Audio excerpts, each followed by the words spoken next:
The Pat McAfee Show.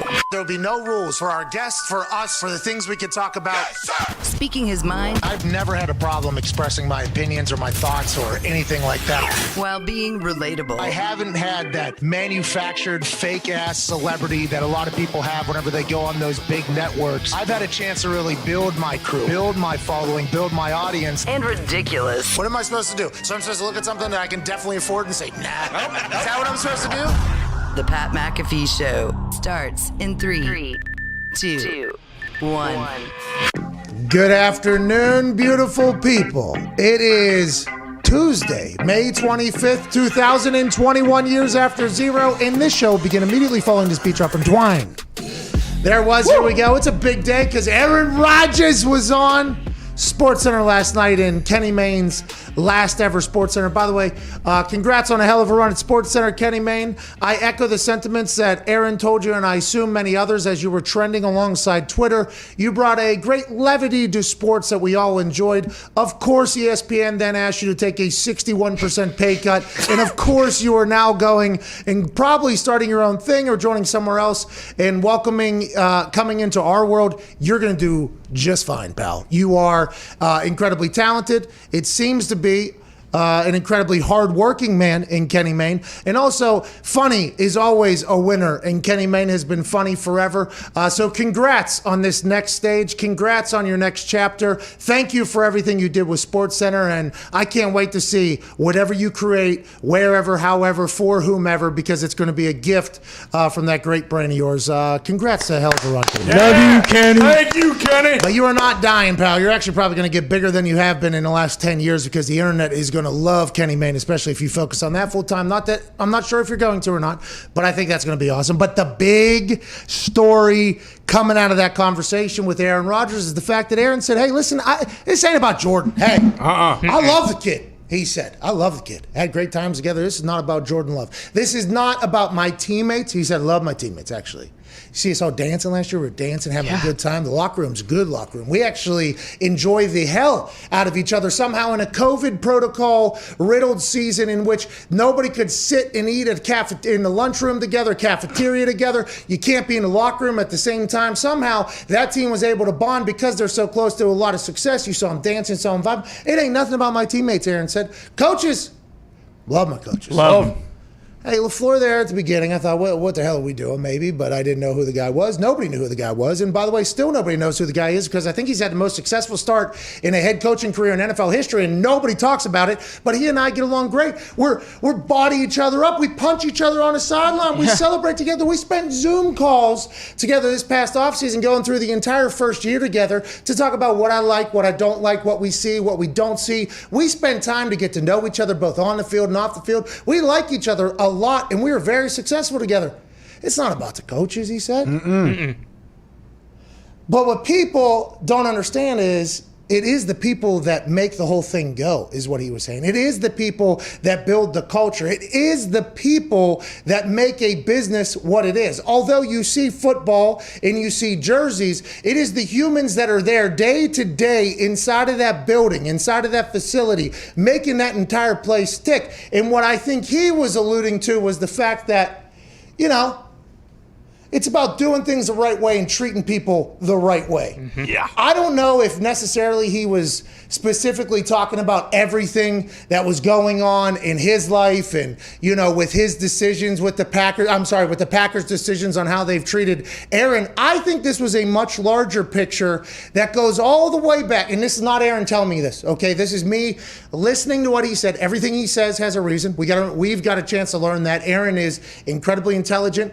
By the way, incredibly thoughtful, deep thinking, and positive, by the way. Yeah. I think that is something that never gets talked about. He is very positive person. Now, when he says something like this, you have to think to yourself, what's he talking about? And I think this goes back to the same thing that he and I and the boys and AJ have gotten a chance to chat about on a regular basis. It's about making the place right. It's about doing things in the right manner. It's about whenever somebody like Jordy Nelson wants to come back and play for free, basically. Just one more year. I want to be here. Not even having a conversation, kicking his ass out the door. Same thing with Kuhn. Same thing with Kumro. They just did recently. Same thing with a lot of other things. I think this is potentially, and who knows what's happening to people not in the football world, by the way. Like, who knows what's happening in the equipment room, athletic training room, other things that are potentially going on there. And this is, by the way, not coming from Aaron. Once again, have to say that I've not talked to him. We are not like that. We do get along, I think. I think we are on very good terms, I think. But it's not like I'm asking him because I have to speak for 3.5 hours every fucking day into one of these, and it is not right, or for me to become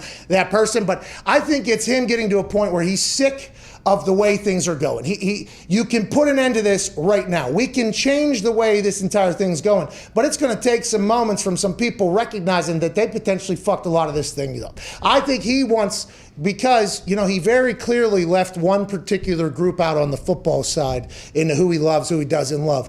I feel like there is a potential, long list of things that is kind of just stacked on top of each other. In Jordan Love, the draft pick, not Jordan Love the human, but Jordan Love being used in the first round whenever, the entire team just gave their entire souls to make it to the NFC Championship. They have a tight group. We're close. You give us just one more real needed piece. We'll be able to get. Now, actually, we're going to prepare for 4 years down the road, actually. That's what we're going to do.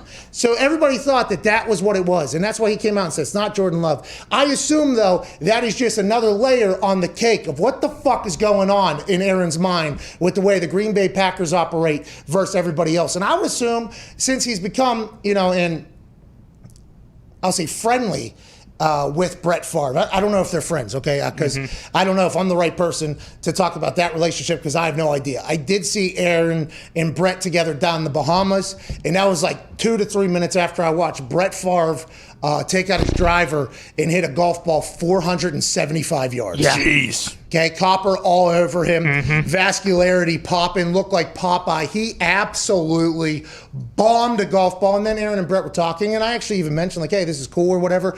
And they kind of, I think they both had to put aside their differences, and they came together now. Time heals all wounds, they say. But I would assume Aaron even thought to himself, what about what they did with Brett? They drafted me, obviously, let me do this thing. But it feels like there has just always been this long history of how things go in Green Bay. And it might be because there is no owner, by the way. There is no one person who's in charge that says, hey, this is my team, and this person, we're doing this with this. We're going to do it right by this. We're going to do it right by this. We're not just going to think about, okay, how do we maintain just whatever our vision is for the next 4 years, whatever it is. It's going to be like, hey, this is a place with humans in it. This isn't a video game. This is actually real life, and the team, the chemistry, the people, and by the way, the quarterback matter in that entire situation. It's just very fascinating. I don't think we're ever going to find out who wants what until what happens. Yeah, that makes sense if you listen to it back. I don't know if Aaron knows how this is going to work out. I don't know if the Packers have any idea if they know how this is going to work out. I think it's fascinating. Kenny Mayne said a couple times people are going to be mad. This is not what they're going to want to hear. While I was watching it, I was like, Kenny, people are going to be mad. Yeah. Very. But literally, I don't think there is a right answer for either side right now because they have no clue what's going on. The boys are here at Boston Connor, at Ty Schmidt. Ty, Packers fan, you watched Kenny Mayne last night. I would assume, by the way, with the way your brain works, you were also a Kenny Mayne fan growing up. Oh, yeah. So watching that last SportsCenter, it was a little piece of nostalgia for all of us, I think. But the interview, what were your thoughts? And all together on Kenny Mayne as well, if you want. It was disheartening, obviously. I don't think anyone really expected him to go on there and drop some huge bombshell. I mean, maybe he would have, but I kind of figured it was going to be like that. They would kind of just trade, jabs and bits back and forth. But it just I don't know. You look at it and it's like you said, there's no end in sight. Deadlines create decisions, I guess. So we'll once, June 1st comes out, we'll figure more about this, but it just, nothing new happened that we didn't already know. And to your point again about, I hadn't even thought of this, but they get rid of, his quarterback's coach who he really likes, who you assumed in most situations, if you have an elite quarterback, I feel like at most teams that guy would have a say in who his quarterback's coach is going to be. Clyde Christensen, by the way. Exactly.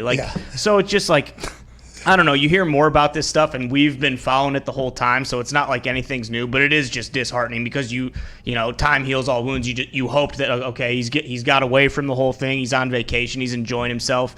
Maybe there can be like a meeting of the minds, but it doesn't seem like that's anywhere near close. Now, Stephen A. Smith said this morning, and by the way, we are all Stephen A. Smith fans over here. So when Stephen A. speaks, I think it's coming from somewhere. He's been around a long time. He makes a lot of money for good reason, by the way. He is a conversation starter. Who knows how everybody feels about him at all times. But over here, we enjoy what Stephen A. Smith does. Okay, I actually asked the NFL to include Stephen A. in the MVP video announcement for Aaron Rodgers and the social thing because of how big of a fan I am and we are of Stephen A. And I just think he works his ass off, which is really cool. But he came in this morning on First Take and he said, I have on good authority. And then Max even popped in there and said, hey, no, listen, when Stephen A. says on good authority, you know what that means? It's gospel. You better be listening. Yeah. You know what that means? I found that very funny. I was like, okay, so in the production meeting beforehand, Stephen A. told Max, they told like, hey, this is what I was told by who, and then Max was like, and he said, well, I'm gonna make sure motherfuckers know this is coming from a real good spot. Double down. I'm like, hey, whenever he says it, he says, I have on good authority that Aaron Rodgers walked into an office and they told him basically shut up and play. Like, hey, we'll worry about this, you play. Now, listen, I don't think every football player should be able to have say in the decisions that are made in billion-dollar franchises and teams and everything like that, okay? I don't think every player should have that.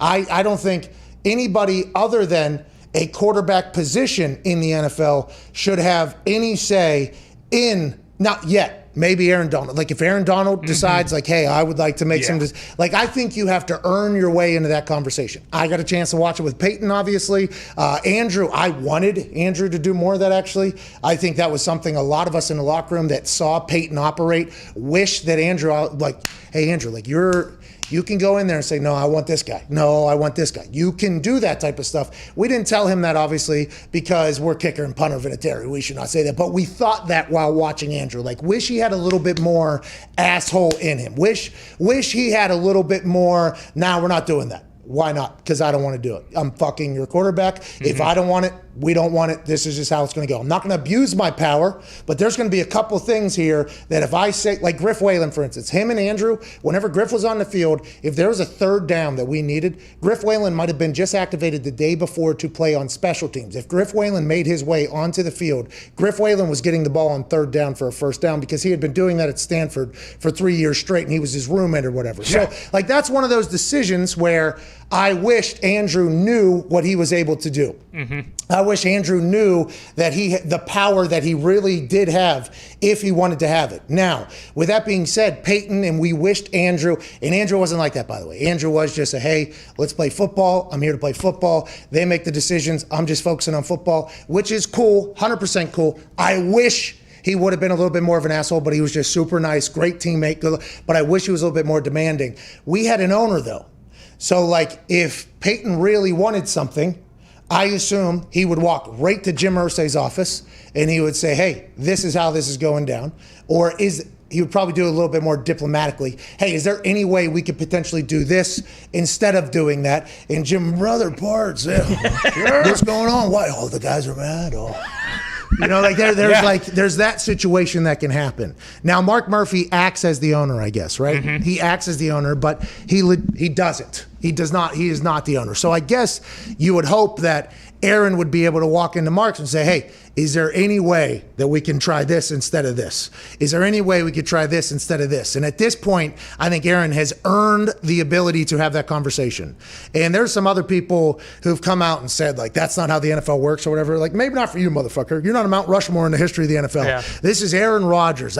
Tom Brady, by the way, it was one of the main reasons why he was like, I'm done with this. By the way, he goes down to Tampa, they win a Super Bowl as soon as they start listening to him. Just something. Now, Bruce Arians said, shit, if Tom asked asked me, he doesn't want to throw him.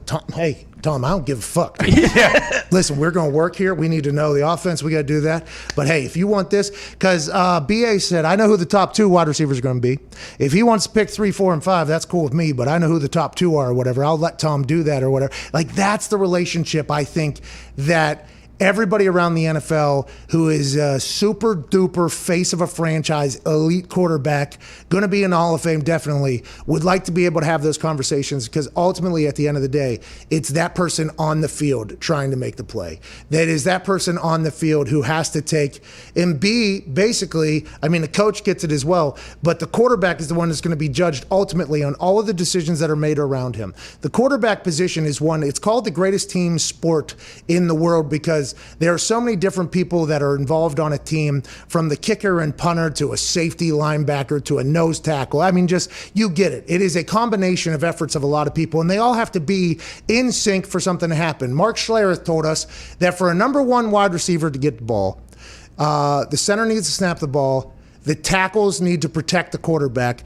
and the quarterback needs to accurately deliver a pass for the number 1 wide receiver to get the ball. Number 1 wide receiver, very, very, very, very important, okay? Everybody else, very, very, very important. But when you talk about the quarterback position, they are judged solely on their wins and losses, which is such a better indicator of the team around them than it is about them themselves. Now that the quarterbacks have learned this, they've seen this, this is now how everybody's going to be judged on how everything works. My legacy is going to be defined by the number of I do this. I've worked my ass off since I was a kid to get to this point. Now we're talking about how we'll be written in the history books and everything like that. You could see how guys would be like, is there any way we can get this guy in here? Is there any way we can keep this guy here? Why? Love him. Don't overpay him, but love this guy. You could see how somebody would finally get to the point where they go, the fuck's going on, dude? And that's the world we live in. Old school people hate this. Players play, coaches coach. It's like that was cool in high school and little league, but this is adults now where a lot of money is made. And by the way, there's a lot of football IQ. Aaron, I think, is he older than Lafleur? I don't think so. Close to LaFleur's right. age. Aaron's been in the NFL longer than LaFleur has been in the NFL. So let's assume that his brain is also a pretty good one when it comes to decisions, when it comes to playing football. So the people that say like, no, that's all, you're just supposed to do this, you're supposed to do this. Cool. I think there are players that just enjoy doing that, and that is a way to go about it. But whenever you're invested, you want your quarterback, by the way, to want to make decisions. Like, you should want Aaron to want to be involved in, like, hey, this is better for all of us. This is better for all Packers. This is better for our building. This is better for our team. Curly Lambeau right now would be pumped about everything that's going on right now if we do a couple of these things. And instead, the answer, it seems like, we don't know personally, is like, keep your stupid shit to yourself. You're talking about one of the smartest players in the history of the game. Like, smart as in football cerebral. He's the host of fucking Jeopardy. Yeah. I mean, like, smart guy. Let's assume his opinion should carry weight. And if you were somebody that was in charge, and John Lynch said this about Kyle Shanahan, he said, ultimately in the contract, it says that I, the GM, make the final decision. But if I'm picking a quarterback, I would be very stupid to not ask Kyle Shanahan what his thoughts are on the quarterback. So this is very much a group effort, and that's what you want to see, right? You want to see somebody in charge who's okay with listening to other people's ideas or opinions. And I think if Aaron Rodgers has an idea on what wide receiver he likes throwing the fucking ball to, I would assume that he would like to be heard about that. And if you were somebody who's making a decision, why would you not listen to the guy who has to make the throws, who's been here for 16 years, who you've paid a lot of money, who's one of the face of the Packers at this point, and he's also the guy ultimately who's going to have to work with this person. Yes. Why would you not want to, unless you were just a stubborn, I don't want to say narcissist, but stubborn person who thinks that they're like, they know smarter than everybody else, which I guess maybe that's what you have to feel if you're a general manager in the NFL or president in the NFL. Well, and I guess, like, if you don't have an owner, you know, that ego can kind of get inflated to, like, you start thinking, like, well, I'm the de facto owner of this team, you know? But it is, like, that's what's so irritating and frustrating, is because he's not asking for, like, autonomous power. It's just like, hey, I just want to sit at the table. I just want to be able to throw my 2 cents. And I don't think if he doesn't get, you know, what he wants on every single, you know, like, he's not asking for roster control. And you go back to how public it was after Lafleur got hired. He kind of just said, you know, he had just come off like this rough ending with Mike McCarthy. He's like, hey, I'd like to be involved in, or at least know who you guys are going to interview and stuff. Yeah, exactly. And the quote that came out from Mark Murphy was just like, hey, you can't be the problem. Like, just don't be the problem. So, and then, by the way, people were talking as if Mark Murphy was right there. Like, yeah, Aaron is the problem because there's, 2-3 teammates that Aaron didn't get along with or whatever, and they've gone to the media and painted the picture of this guy being a terrible guy, and he has chosen to never answer. Right. Which I think the people who probably don't like him should respect a lot more, that he refused to bow down to bullshit stories about him and decided to kill them with indifference. Mm-hmm. He actually told us that. Yeah. First question I had for him when I met him down in the Bahamas, first time we ever sat down and chatted. We had followed each other. We had followed each other on the internet, on Twitter. We had a relationship, but we had never sat down, shaking hands, and chat or whatever. Mm-hmm. So 5-10 minutes, we're talking. I feel like, okay, we're comfortable. He gets me, I get him. We know each other, right? We follow each other. We know each other. Yeah. Okay, I feel like we know it. He knows a lot more about me. I don't know much about him, but I feel like I can say something. Why don't you ever come out and say like, hey, that's bullshit or whatever? And he was like, I have to answer everything that's ever said about me. Like, that's not something I want to do. I decided long ago I'll just kill him with indifference or something like that. And I'm like, I wish you would have came out a long time ago and said that you were just going to kill him with indifference, because that's a great line. I would have loved hearing that. But also in doing so, which is a respectful move, by the way, I respect it. Just like, hey, I ain't got the time to deal with the bullshit. Like, I don't have time to deal with it. And those things all mount up, especially with the way the internet is. So they all kind of combine on each other, snowball effect. They just kind of go and go and go. And he was just like, nah, I'm not fucking answering any of that. I don't. What, they make something up and I got to come be their little puppet? I ain't doing that. No, I have so much respect for that. And the people that probably hate him, if they heard that is how they would almost have more respect for him than they ever imagined. I think that's why our conversations with him this year were so important. Like, I'm a big fan of the NFL, massive. I'd say probably, I'm not dressing up and putting my face paint. Yeah, all that. I'm not doing that. Okay, I don't understand that, but I feel like I watch more football than any human at this point. Like, more NFL football during the season. And I literally try to watch every single game. Yeah. Now, I don't watch the Red Zone channel because I think they are a communist organization, maybe even terrorist organization, who tried to eliminate a hardworking individual who is also accomplishing their dreams. The punter, they never fucking show it unless it's a punt return. Then what? We're just dancing on the graves of the punter. So I think it's a terrorist organization. So I will not watch it. But also, you can't get the flow of games, and it's very difficult to watch 8 games at once too, by the way. It is very difficult. You don't really get the flow anyways. But I love the NFL. Absolutely love it. There's a lot of other people out there that do as well. That's why the NFL is the NFL. But I absolutely, as a fan of the NFL, watching Aaron Rodgers play, it's like, hey, I'm a fan of that fucking guy. Every player you hear speak, by the way, in every sport, they're like, Aaron Rodgers is a G. Like, that guy is a guy, right? Every NBA players come out and say it. I assume NHL guys, they never talk. They'll come out and say it. But Aaron is a guy I think a lot of people respect. I would like to see him, continue to do his thing. And I can't wait for him to finally earn potentially the conversation of like, hey, I'd like this guy to stick around a little bit. I like throwing the ball to him. And to the thing with the whole front office and his relationship, like, it's one thing not to go get Will Fuller, but it's another thing to cut Kumaro and get rid of his QB coach and do all this other shit where it's like, hey, you can just keep these guys around just to make this guy happy if you really want it. What about Jordy Nelson? Yes. Yeah. No, Jordy went to Oakland and did not play his best football, I guess. He potentially got hurt or whatever. Banged up. So everybody's just going to say, like, he was done or whatever. I guess he really, really, really, really wanted to stay at Green Bay. I would assume so. I mean, like, literally that, in the last however many years, like, when he got cut, like, Packers fans were devastated. Well, and Aaron was too, I guess, from what we've heard.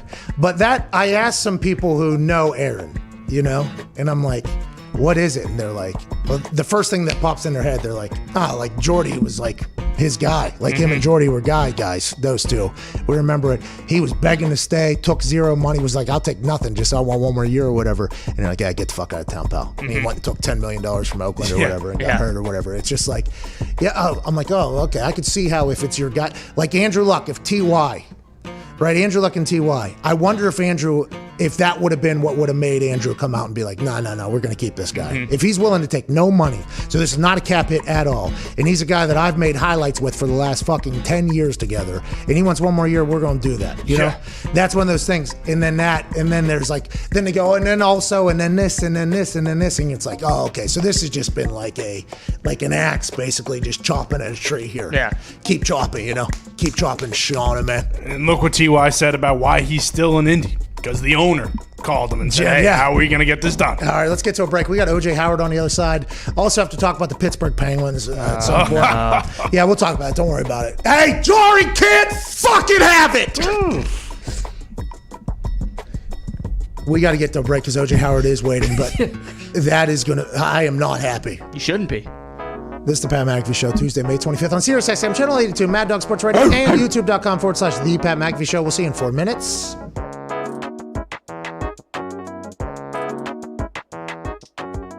I think I've realized this year with the conversations, you do seem to be a rather normal human, which is very interesting, right? I assume for a lot of people to hear.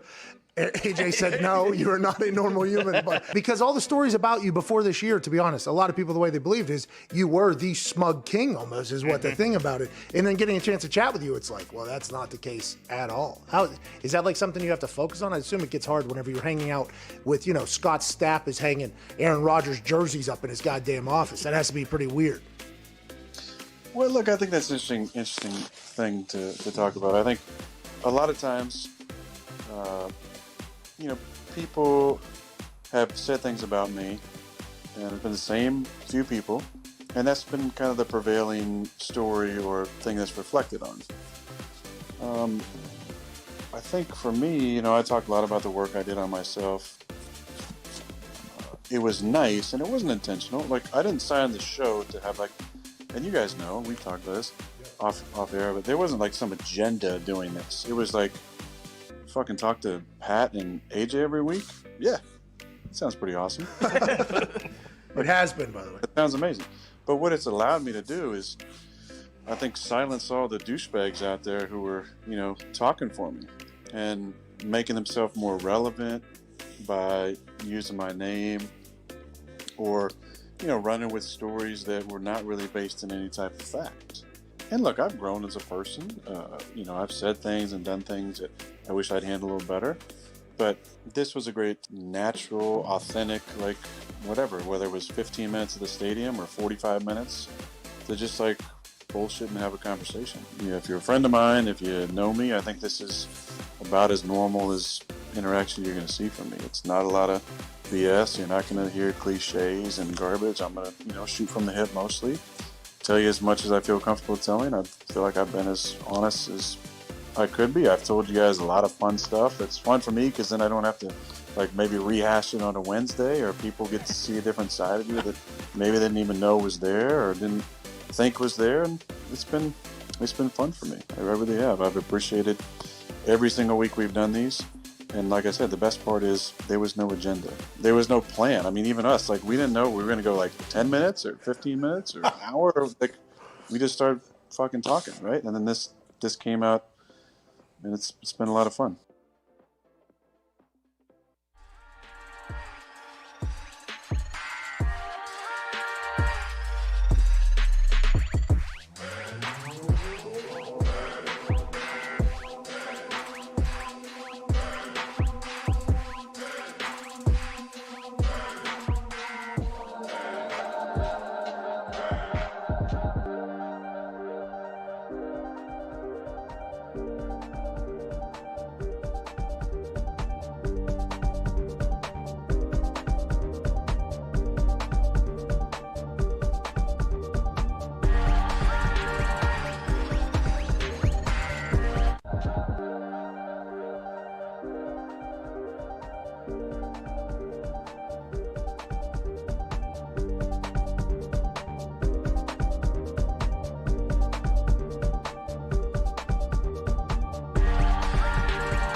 This is the Pat McAfee Show on Sirius XM Mad Dog Sports Radio. We thank you for taking the time to seek out this small regional show that streams internationally. Here's Pat and the boys. Whoa. Let's go. I did not know this was a rock song coming out. Is this Godsmack?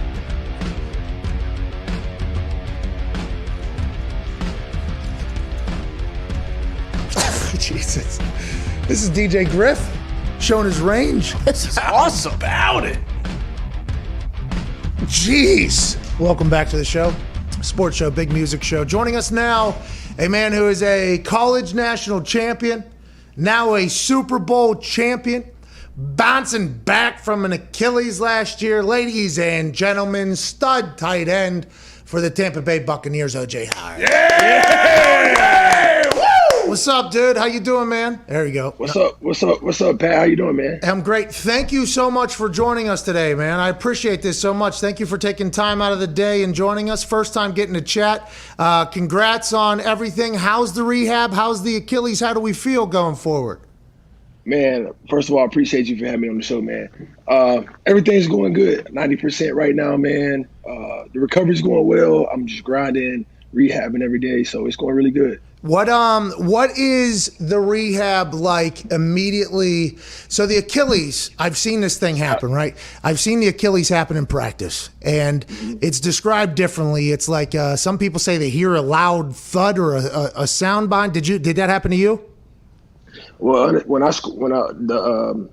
teammate Keyshawn Vaughn scored his first career touchdown, so it was loud. It was a big touchdown in the game, so I didn't hear anything. I just felt it. It felt like a guy kicked me. So I turned around looking like, man, who kicked me? I tripped up. And when I got to the sideline, I told the trainers, man, somebody kicked me in the back of my foot. And he was like, man, nobody was around you on that play, Juice. And I was like, dang. I remember what Kobe said, Kevin Durant said. Yeah. I knew then what it was, man. But it feels just like that, like someone either shoot you or kick you in the leg. So you were able to walk, your foot didn't dangle, or was it just you just were adrenaline just powering through as you walked over? Oh, yeah. Yeah, man, adrenaline was just taking over because I started to put pressure on it, and I had the sensation never came back. So I was just limping, and I was on field goal extra point. We just scored a touchdown. So I'm telling the guys like, no, hey, somebody come get me. I'm not staying on the field. And I limp off, and I'm like, man, somebody kicked me in the back of my leg. And the trainer's like, no, bro. And I'm like, damn, I tore my Achilles. Yeah, so, hey, I hate that it happened, but it is always interesting to hear because that injury is much different than everything else. Like the way it happens, sometimes it's non-contact. Some people hear a sound that feels like they're kicked, and then all of a sudden, it's one of the most devastating injuries there can be. Whenever you get in there and you have your surgery, what does the doctor say to you? How long is recovery? Are you back active running and everything like that at this point? And how's your mindset going into next season?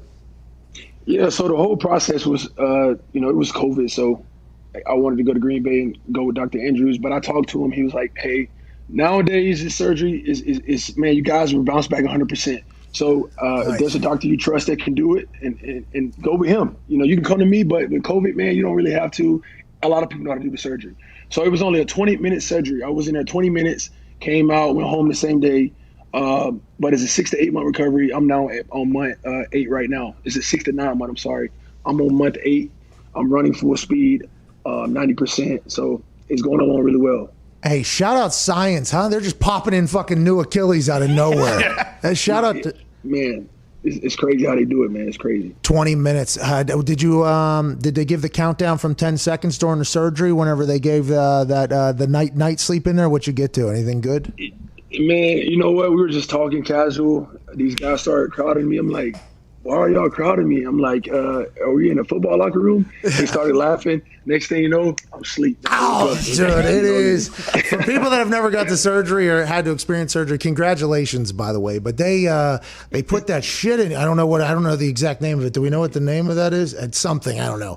But they're like anesthesia. Anesthesia. And the doctors, every single doctor that I've gotten surgery from, they talk shit to me too. They're like, you ain't gonna be able to handle this. I'm like, what are you talking about? They're like, countdown from 10, you won't make it to 6. I'm like, 10, 9, out. It's over. It is over. And then you get back out. Happy to hear you're back and ready to go. We're talking to OJ Howard.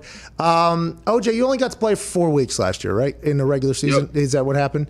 that team, I think, down there hadn't figured it out yet offensively. I think, like, kind of putting the pieces in there, but with COVID, with no preseason games, with no ability really to do much during the protocols, it felt like it hadn't really got there. Whenever you guys were in those first couple weeks of the season, did you know, like, hey, there's too much talent around here for this not to start clicking? Or was there ever a time where it was like, will we ever get to the point where we'll hit what will it be like next year? Was there ever that thought early in the season? Or did you guys kind of know all along it was coming?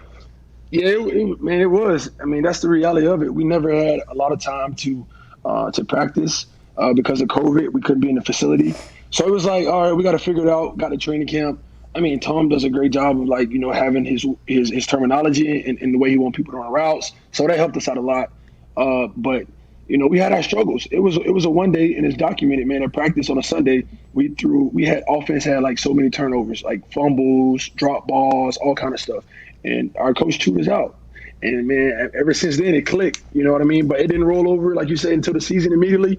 But, I mean, it was a process because nobody knew each other. A new quarterback that was with someone for 20 seasons. So, I mean, it just took time, man. But like you said, we were just so talented that we all knew it's going to click. And then when it does, we're going to be unstoppable. Hey, BA's ass chewings are pretty impressive, too. Was it BA or was it somebody else? BA, man, like, I mean, not that particular day, but it was one day in training camp. We weren't hustling or whatever he said. And so, literally, he made all of us line up at the end of practice and run sprints, man, like progressions, like 10-yard sprints. And then when somebody jogged, run it again. He's cussing us out, ripping us. I mean, Tom's out there running with us.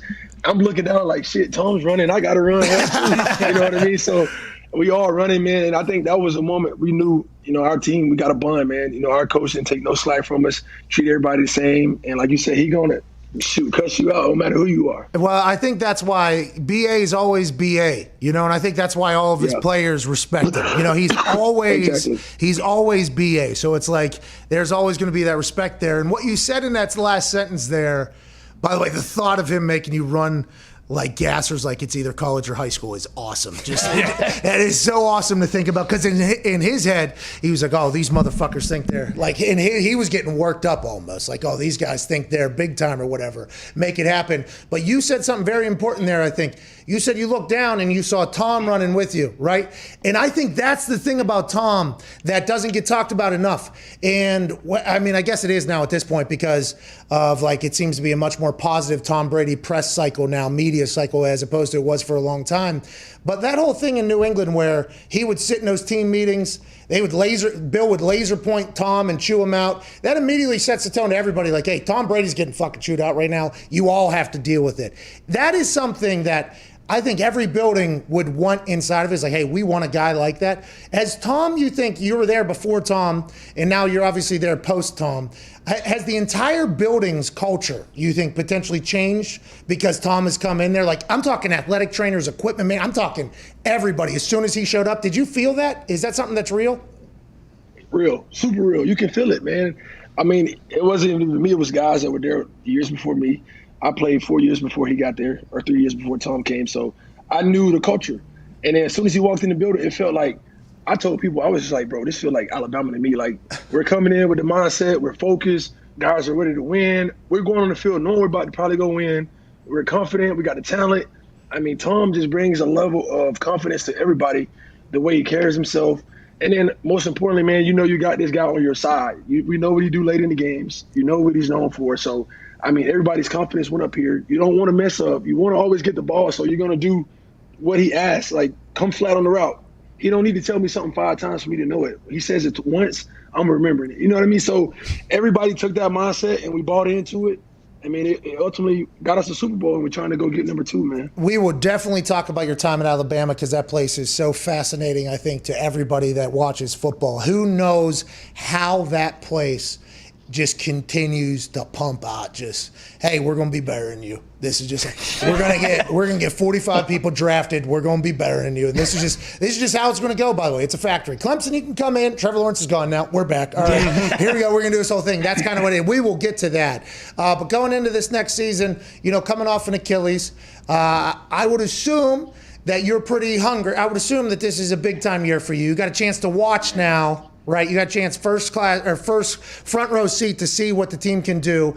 Tom has talked openly about giving up 2 Super Bowl rings to get the perfect season back. He said, I would give away 2 Super Bowl rings if I could go and have that 17-0 season or that 20-0 season or whatever back.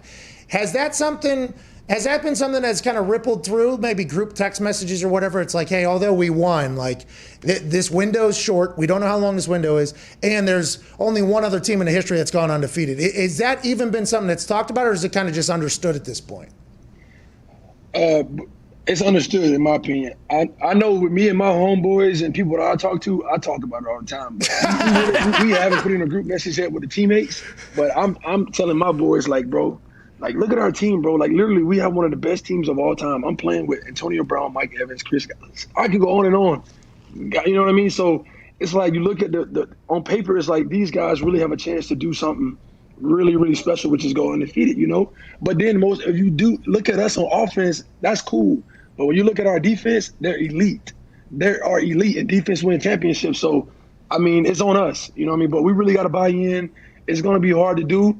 But if it was to be a team to do it, I mean, we got the paper, man. We got it on paper to do it, bro. Hey, why not us, dude? Hey, why not us, man? Hey, why not? Hey, I see those bums popping champagne from the Dolphins team. They probably at some point thought, why not us?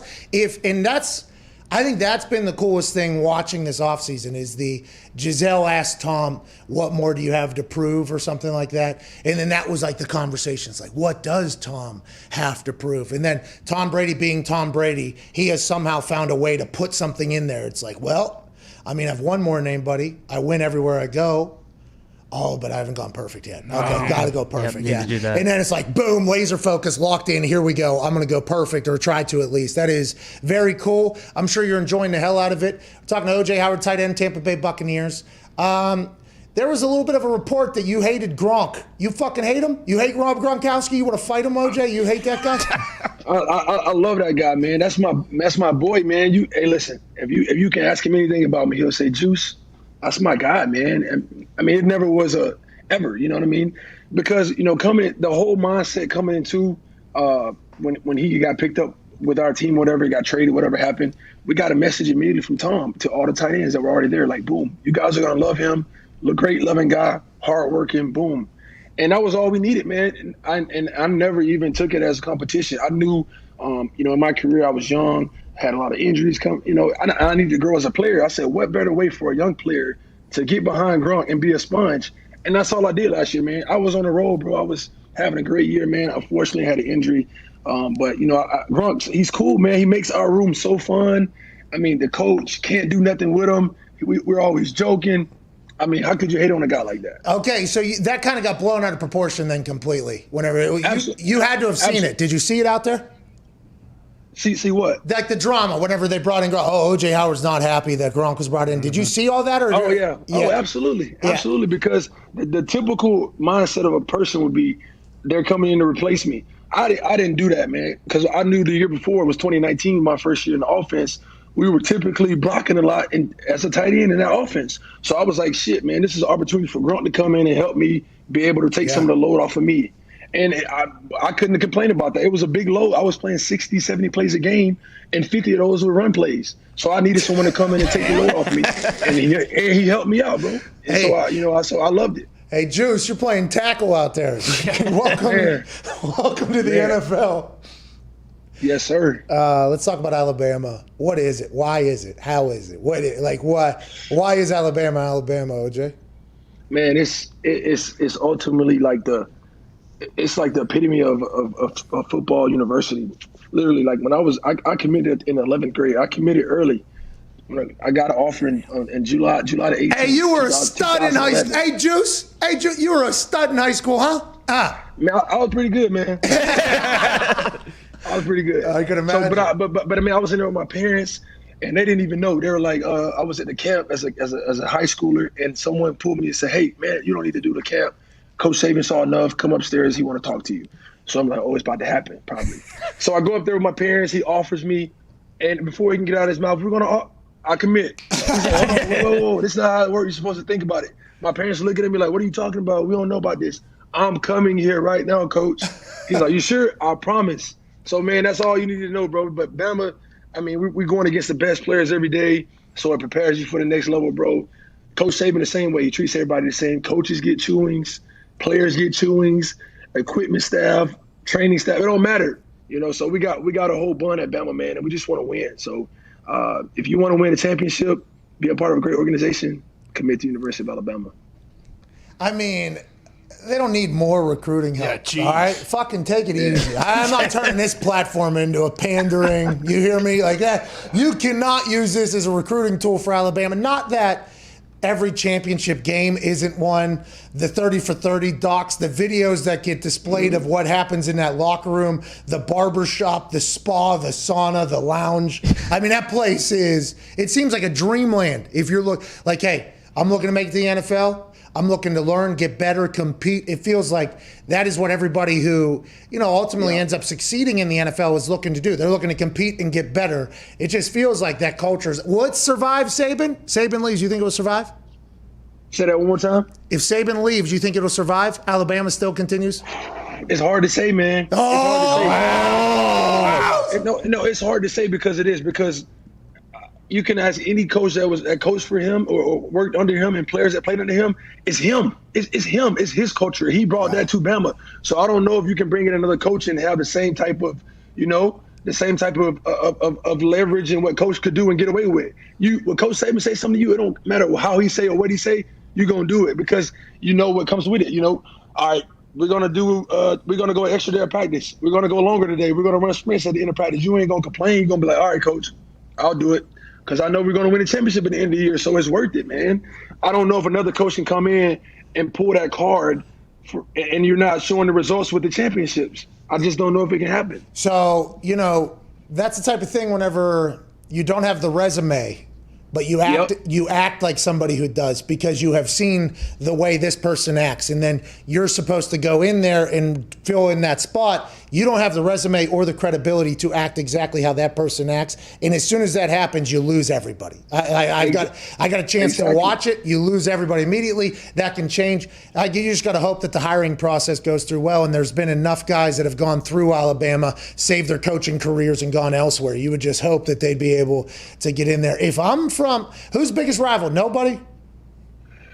Yeah, nobody really, man. But if you want to just go by paper and go by the fans, you got to give it to Auburn. You got to say Auburn. Okay, so if I'm an Auburn booster, I'm going to Saban with $100 million. Hey, will you fucking retire already, dude? What else do you have to prove? And then Saban's like, nobody's gone perfect 5 straight years. That's what I'm going to try to do. It's like Tom Brady. Connor, what do you have? Yeah, OJ, I'm assuming you're not going just because of rehab and stuff, but how do you feel about tight end university and, the spotlight they're putting on the tight end position? Man, it's dope. I actually was going to pull up, man, but, I talked to George last week. He hit me up, invited me. I told him, unfortunately, man, I got the trip booked with the wifey. Going out of town, man, vacation, got to take it. Can't turn that down, so – but it's a cool deal that they're doing. I think it's going to be a lot of learning.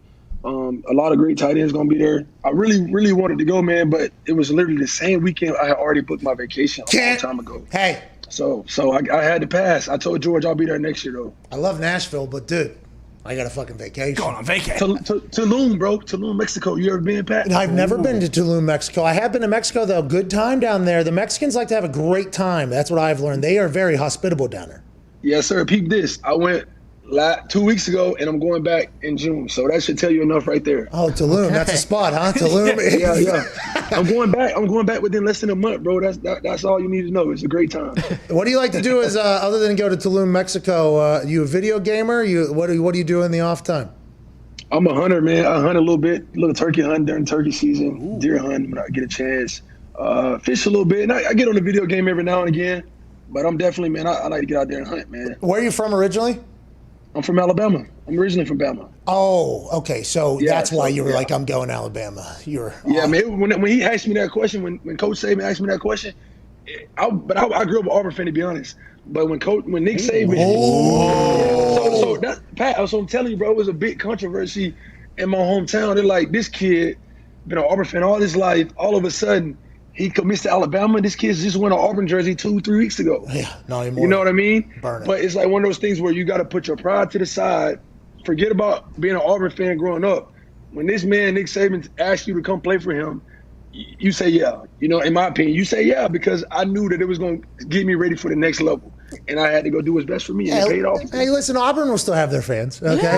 And Auburn could have got you too. They chose. Hey, that's on them. That's not on you. That's on them. Tell your town to kick rocks, pal. All right, go ahead, Ty. OJ, you talked about practicing against the best guys, every day at Alabama. Do you remember your welcome to the NFL moment though, when you're like, oh shit, these guys either they're hitting a lot harder than they do in the SEC, or they're a little faster or a little quicker? Like, do you remember that exact moment? Yeah, man, I'm literally a rookie, and I'm going against Terry McCoy. So I'm not going against someone one, but I think I had to go down on a down block and try to like double team to the backside wheel, and this dude just literally just move out the way. I'm like, dang. and then later on in that practice, I get like a little screen or whatever, and I think I'm taking off for like showing my little speed. I ran a 4.5 flat at the combine. I'm thinking I'm running fast. I see D linemen and defensive ends are right on my tail. I'm like, hold on, these dudes too fast. So that was my wake up just in practice the first couple of weeks.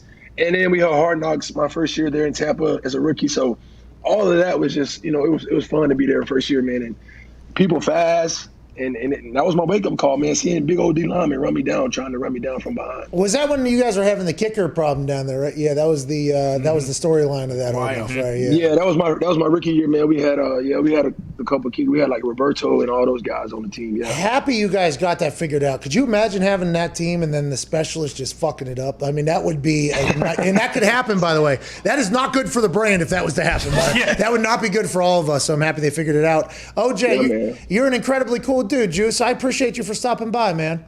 Hey, I appreciate you, brother. I like I said, I appreciate you letting me on the show, man. I'm a fan, bro. I had to hop on here, man. I had to hop on. Hey, well, we're down in Tampa, I think, for the next couple months. If we're down there, we'll link up. I won't fish or shoot anything, but we can eat some shit together. You know what I mean? Hey, we're going to link up. We can do that. All right, ladies and gentlemen, OJ Howard. Thank you. Fucking cool guy. Yeah. How about him saying that? Why would I ever think that it was bad that Gronk was going? Because they did start cooking that up. Oh, yeah. Immediately it was cooked Him wanting up. to be traded and everything. Yeah. That's insane to think about now. He's like, no, that is not the truth at all, which is what we're kind of learning about most things, by the way, as we go forward in this world that we're in. Zita wanted me to ask about Bill Belichick, because Saban and Bill Belichick's relationship. I should have probably asked of somebody if he ever met him down in Alabama practice or anything like that. Or Bill doesn't do much talking at those Bill pro loves days. tight ends, though. Yeah, But he watches a lot. I'm sure he had, OJ Howard circled. I think, didn't he say OJ Howard? No, I don't know. I have no idea. That guy was awesome, though, by the way. Yeah. We had the 32nd pick in the draft that, he came out in, so there was no chance we were getting him either way. When did he get drafted? 2017, I believe. Yeah, It was when? like 14 or 15 in that range. What a stud, dude. Oh, yeah. 17 maybe. 11th grade, Nick Saban. Hey, you don't have to do the camp. I've seen enough. Just come on up. Yeah. Hey, we want to offer you a Scott. Yep, I'm coming. And I'm pretty sure he was the MVP of one of the national title games that he he was played the in. Offensive 2015 maybe. player of the game. I wonder what's going on down there in Tulum, Mexico, dude. Mexico is an stuff. awesome place, by the White White sandy beaches. What is that the place right there? Oh, yeah. It's a big influencer area, I'm pretty sure. A lot of people going there right now. A lot of cool photos. huh? A lot of cool photos. A lot of photos. We saw a restaurant down there in Tampa that was built literally for people just to take photos. Yeah. The food was very below average. Yes, it was. Way below. But there was just photo. There was a fountain over here. There was this over here. There was this backdrop over here. There was a bench with a It thing was over almost here. like an influencer cottage. It was. Cool trees He's like, behind hey, it. just come take selfies. Dude. We don't care if you eat. Just tip the waiters, will you please? Yeah, well, Karaoke night gets waiter. wild. She was working by herself. It was one waiter. That was tough. They did have karaoke, I guess, at night there. I would assume that the photos there are insane for karaoke. Hip hop night too. So it was after SmackDown, before WrestleMania Backlash. We had lunch at this place, and we had learned that they have karaoke Friday night. Get back from SmackDown probably 10:40ish. That place, we checked time. Do we go over there and let Ty fucking absolutely unleash? Tell me something, girl. Oh my God, he was gonna do the entire thing. We were gonna have our cell phones out with a spotlight on him. Lighters. Just walk in there, get it, and leave. Couldn't do it because we had to stay quarantined because we're in the middle of a COVID protocol. But that would have been quite a moment. Took some medicine and went pretty much right to sleep after that. We all got incredibly high.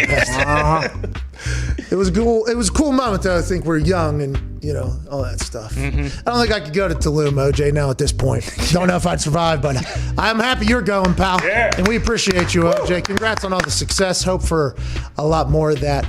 Second hour will be on the other side of this break. We'll answer your phone calls, 1-833-4-McAfee. We'll obviously have to talk about what the fuck was Jarry doing last night. Legit. 6 minutes away from me being pissed off, but probably an above average show. We'll see you on the other side of this break.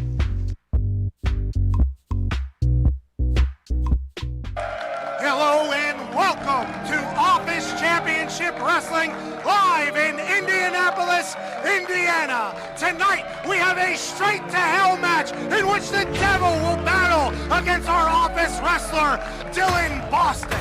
You might be wondering how we got here. Let's find out right now. And now we have to make a deal with the devil. Yeah, no big deal. Classic trial by combat situation. We got our champion, Dylan Bostic. All he's got to do, win the match, 1, 2, 3, and we're home safe. The only man that would take the job to protect us from the devil himself, Dylan Boston. Like you mentioned, Pat, there's probably about 5 or 6 other guys we'd rather have in this position, but we'll take Bostic, I guess. Not only are all of our souls on the line, the Office Championship Wrestling Championship, presented by Natural Light, is also on the line. Jesus, the devil's trying to put Bostic right to hell! I do not want to go to hell! No! Don't do it! Good God, no! Come on, Bostic, Pat! Oh, no! Oh, my... I'll see you in hell, Pat. The goddamn Easter Bunny's out here! What the hell's he doing here? The Easter Bunny is obviously here to help Dylan Bostic. Wait a minute. No! No! The Easter Bunny's been on the devil's side this whole time. Jesus Christ!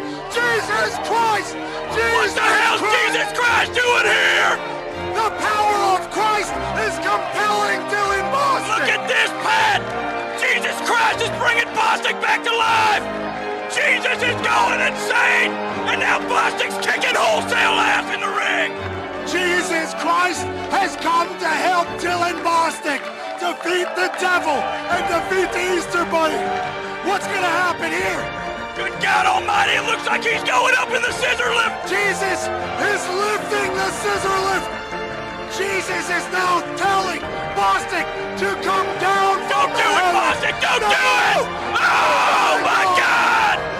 Bostic's dead! He's dead! You can't tell from home, but that scissor lift is about 8 stories up, Pat! 80 feet in the air!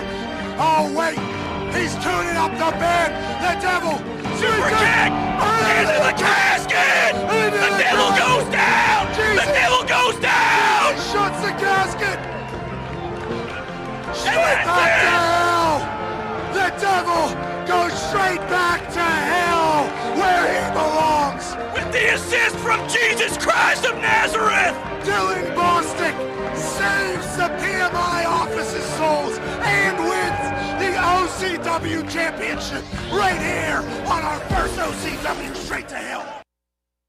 We have no idea how to do the subway system, but Z is doing the direction, the directing, the mapping, the planning.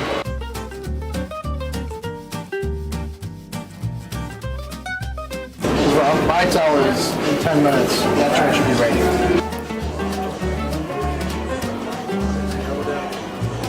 He knew his shit. He said it's went that way. This is Zito guided tour. We're not gonna get spot on the train.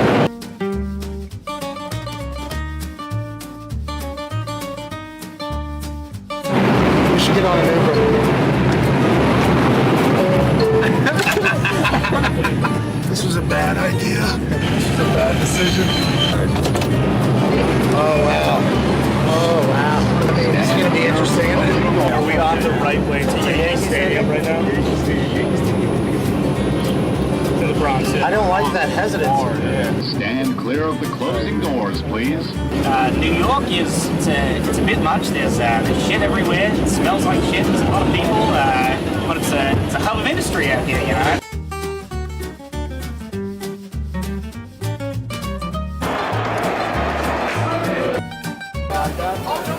so much.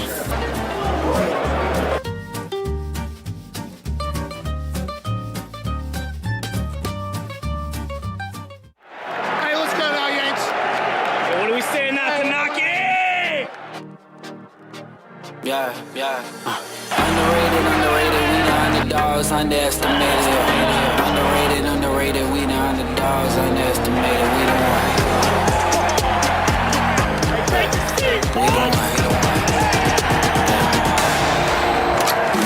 Out of the darkness I rose up. Gold in my soul, it's a gold rush. Yeah.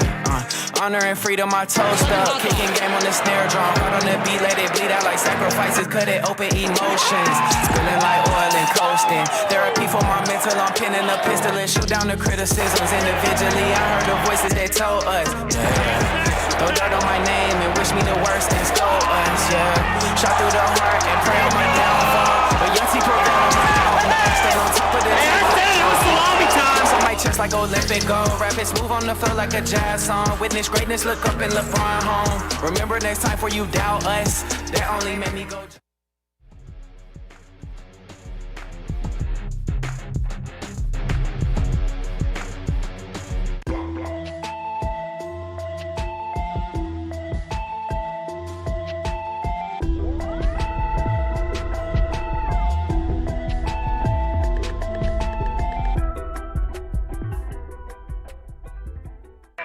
The Pat McAfee Show. There'll be no rules for our guests, for us, for the things we can talk about. Yes, speaking his mind. I've never had a problem expressing my opinions or my thoughts or anything like that.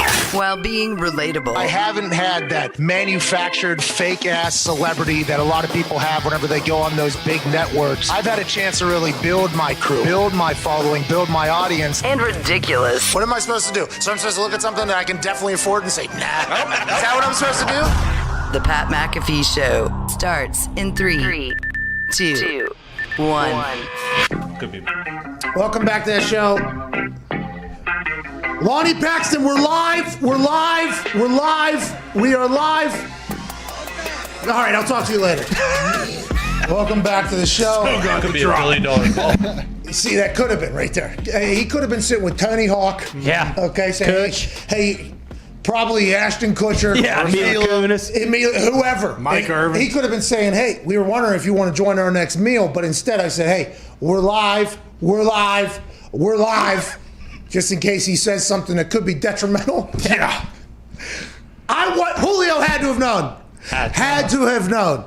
At this point, we would have known if Julio didn't know what was going on when talking about Julio Jones. You know what I mean? I feel like we would have already known. You had lawyers coming at him. Oh, yeah. Now, technically, California is a two-party consent state when it comes to recording phone calls. That's where the recording took place. They were coming out. It's like, whoa. Then somebody would drop in who's probably an intern or maybe somebody that's, what's the beginning steps of being a lawyer? You're a clerk or something. A paralegal. Probably a paralegal who, has a Twitter account that says, like, finished law school. Like, they know the law better than anybody else. Like, he could be arrested for what he did. They're saying Shannon Sharp's going to jail. That's what the internet does.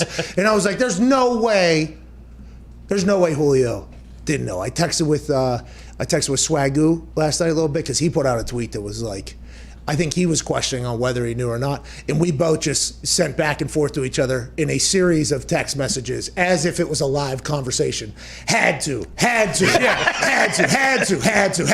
if we both didn't know, but we all feel he had to have known. That was an interesting situation. That kind of got buried because Kenny Mayne and Aaron Rodgers last night.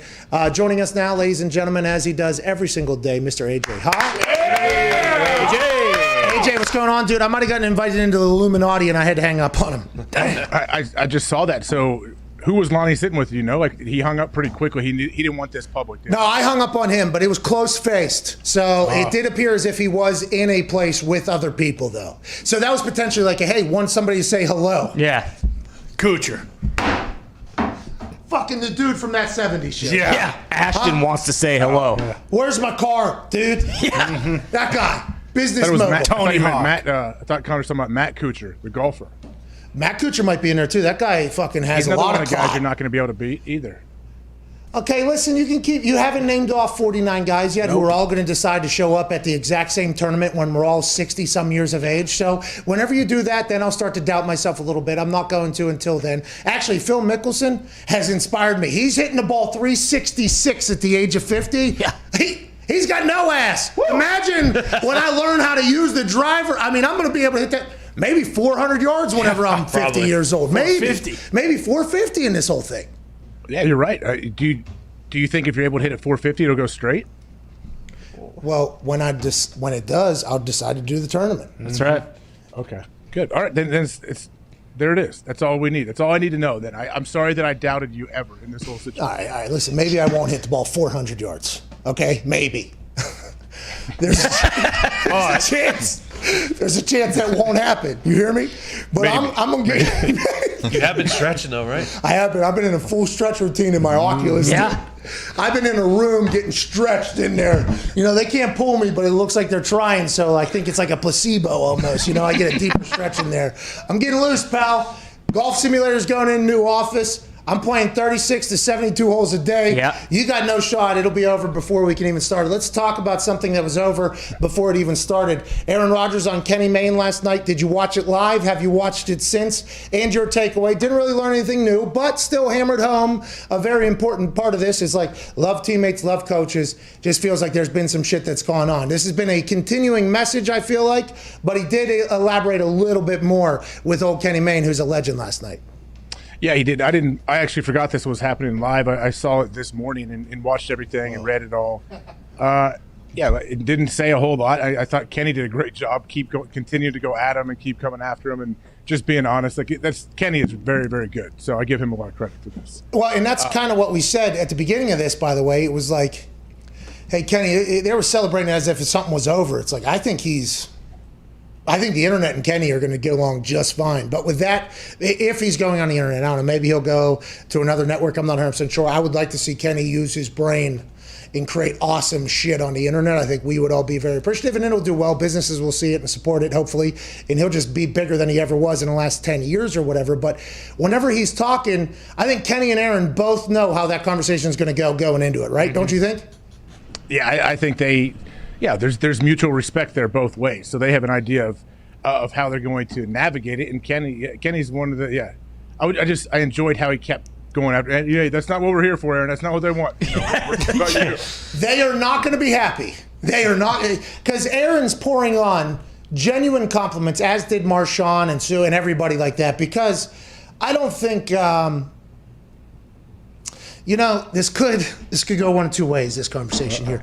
I don't think there's some people that are making decisions at places that we held near and dear to our hearts as sports fans for a long, long time. There's people that are currently holding the reins of the horses that are running in the sports world at the networks, and they don't have a fucking clue where to go. You know what I mean? Those people, and it's not because they're bad people. I think they're just dumb. You know, and that's like, and this is not just because of my experience. It's because a lot of decisions that are made that I see, and I'm like, oh, come on, man. Like, I love sports. I love sports. Absolutely love them. Love the NFL more than everything else. I love competition. I love sports. I like the characters that are in sports. I am sports stooge day in, day out, always have been. Never saw a Disney movie as a kid. Never fucking played any video games. Didn't watch TV. Literally just did sports all day. At night, I would watch Monday Night Raw, okay, in SportsCenter, right? In SportsCenter, the highlights, the personalities, the way it was covered, and what ESPN was for so long for all of us, it evolved, and it turned into different decisions, and you could tell that there was potential narratives that were trying to get placed, both things that were great for the world and also potentially making sports something that, is no longer a unifier. And I think like Kenny Mayne, and I'm not saying this isn't new information, but with my experience with these decision makers, and I'm not saying I'm anywhere near Kenny Mayne's level, okay? I do not believe that at all. But just the conversations that I've had directly, and I'm not sure that a lot of people have those conversations directly as much as I do. Like, I think I have a lot more direct conversation. I think there's a lot of agents that do a lot of conversation. Me, because, I've had to kind of do my thing. Barstool was the only place that offered me anything whenever I retired. They're the only ones that wanted to do any business with me at all. Everybody else basically said no quicker than anything. But after talking to these people, it's just like, and then hearing they asked Kenny Mayne to take a 61% pay cut. It's like, yo, what? This is sports, dude. Like, sports are a celebration. Like, this dry humor comedy guy, Kenny Mayne, has endeared himself to every community in the country. Every community loves Kenny. Kenny Mayne's good in any hood, I was told by a lot of people in the locker room when talking about people that are potential personalities and stuff like that. And them just saying, get the fuck out, pal. It's like, you just don't get it, So Well, it's kind of disheartening, Hey, unfortunately for Kenny Mayne, though, SportsCenter is not like it was, where people legit have to watch to see what happened to the games that they care. You have to evolve. I think you have to evolve. They had to evolve. You're 100%. And he has. Kenny can do anything. He has shown that he can do anything and evolve with the internet. But I don't know if a job as a SportsCenter anchor, like they're probably sitting there like, hey, no one really cares like they used to about these anchors. Yeah, I would assume that, Kenny cannot get paid the amount of money he was making just to be a SportsCenter anchor. SVP, whatever SVP's gig is, he's like at midnight every night. People pay attention, they tune in for him. But for other things on ESPN, that's not a slight to anybody there. You're tuned in to watch the highlights and watch what happened in games. Yeah, and I think also with the way content is consumed now, you have to evolve. But I think that somebody could have thought of at least 10 to 15 ideas for Kenny Mayne to do. For sure. To make whatever he's being paid, not only just like you get it in return, but also probably with Kenny Mayne, I'd assume there are a lot of companies that he's good in every single walk of life. Like, that is what companies dream. There had to have been something where you could get creative and be like, oh, here's an idea. We can try to, make this. And we have access to clips and highlights and state-of-the-art everything. So we should be able to make this absolutely incredible. But instead it's like, we don't know what to do. Get the fuck out of here. So well, and the thing he did, like the main event, those used to be like 9 to 11 minute like pieces, like they're basically like short films. I mean, like, but maybe he didn't want to do it. Yeah, maybe, possibly. I don't know. Maybe. Yeah, but the pay cut, it's like, hey, you just offer Skip Bayless $7.5 million. Like, why you can't get 10% of that? That's the evolved thing. By the way, we're all about anybody making $7.5 million to do whatever. I'm all about whoever making whatever somebody deems them to be worth. But whenever somebody else has to potentially take a slight, then you automatically have to start like, oh, so they like that more than that, which is cool because they both can be great. But also, let's not just cut that completely out, though. Like, hey, we need that type of voice, and maybe they'll find a younger version, maybe they'll move on. But Kenny Mayne had a hell of a run, and I do like the fact that in his dry sense of humor fashion, he did try to get things out of Aaron, because you do feel a responsibility to people that are watching. Like, I think Kenny Mayne did feel a responsibility of like, hey, I'm getting a chance to chat to a guy that the whole world wants to hear speak right now. I have to at least give my effort. And Aaron, I assume, knew that as well, though, with Kenny. Like, he knew, like, hey, Kenny's going to have to. Because if Kenny doesn't, by the way, Kenny's no longer Kenny. Like, that is, and you like Kenny. So I think Aaron respects the fact, too, how Kenny did it, and the fact that Kenny came coming at him. Like, Aaron probably wouldn't have respected it a whole lot if you legit would not have mentioned anything that is going on right now. It's always fascinating, by the way, when you're interviewing somebody, how you have to bring up the negative shit. It is, and I think people... That's all people care about. You know that. Well, yeah, but also, as a conversation haver, like, I'm fascinated in that stuff as well. Like OJ Howard, for instance, with Gronkowski, right? Like, that was a big drama.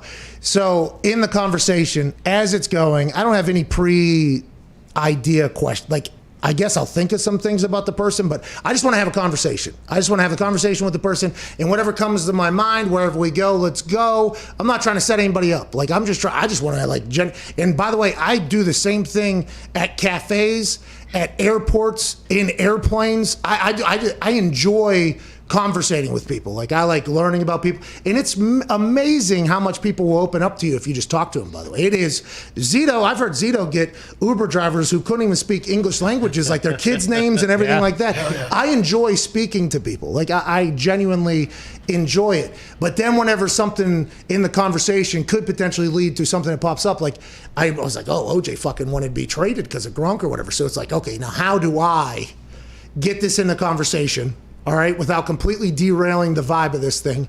And with OJ, I decided to go, so what, you fucking hate Gronk or what? Yeah. That's how I would have done it in real life, and that's how I do it in the conversation. So I assume Kenny also, he's like, I have to get this in somehow. How do we get it in so we don't piss off the person we're talking to, but we also owe some people something as well, So it's one of those, it's an interesting balance, AJ. It's a very interesting balance. Yeah, not everybody could do that. Like what Kenny was able to do, yeah, and what he is able to do still, it's amazing. But through the whole thing with A-Rod and Kenny, I was thinking like, man, how pumped. Well, Lafleur it's bittersweet probably because it's not. He's thinking, hey guys, when I got hired, it was me. You guys were worried about me and Aaron, our relationship. This is what's going to happen. This is how bad it's going to be. And look at us. And look at me, man. He named coaching staff. I'm one of those guys. LaFleur watching that Sports Center from his desk, probably just got done watching film or whatever, OTAs. I think they have no wide receivers there or whatever, I guess, at OTAs right now. That was just reported this morning. He's watching it, though, with bated breath. Oh, what's he going to say? Is he going to say I'm leaving? No, he doesn't have to say that on TV, is he? And then I love my teammates. I love my coaches. Fuck yeah! Woo! Woo! Woo! That's what I fucking thought, dude. That's what I thought. What if that was LaFleur? What if he literally was flipping his desk? What if he was like, you're goddamn right. You're goddamn right, Aaron. Fucking hey, I thought we had a bond, dude. I knew this wasn't about me. I told him it wasn't about me. I knew it wasn't about me. They were like, no, it could be. Because the field goal, they say. Because the field goal. Hey, you kick the field goal instead of letting Aaron Rodgers, the MVP, go for it in playoffs. Why are you doing it? They thought this was me. Ha ha! Not, bitch! That's what I thought. He cracks a bottle of whiskey. He's been waiting to win like a Super Bowl for him. Good enough. Hey, we won. We did it. Hey, it's true, though. He's not. It is a little bit of pressure off of him, I think, because people aren't going to blame him if Aaron's not there. Oh, man, that's awesome to think about. Thank you for mentioning the thought of LaFleur watching that last night because I got a chance to really experience that with him. He had to have a blast. Oh, yeah. I mean, that is such a massive victory, I'd assume, for Matt LaFleur. Now, listen. There's going to be people that are saying we're overreacting because Matt LaFleur doesn't care this much if Aaron likes it. It's like, I disagree. Did you see him do a press conference where he said, I cannot imagine a future? Yeah. Crushed. In the worst way. We want him in the worst way. Yeah. Listen. Did you see our offense last year? That's my offense. Have you seen Jordan Love try to throw the ball into a fucking net? Guy can't complete a pass. We're a team with Aaron Rodgers, or I'm fucking out of here. Okay, I am. That's kind of what it was, and it was. Now, no shot at Jordan Love. Once again, that he kind of took it in there, but that was a hypothetical situation. It wasn't real. I don't know if he said that or not, and I don't mean to bring up the obvious blatant misses of that net whenever that video came out. That was poor timing there.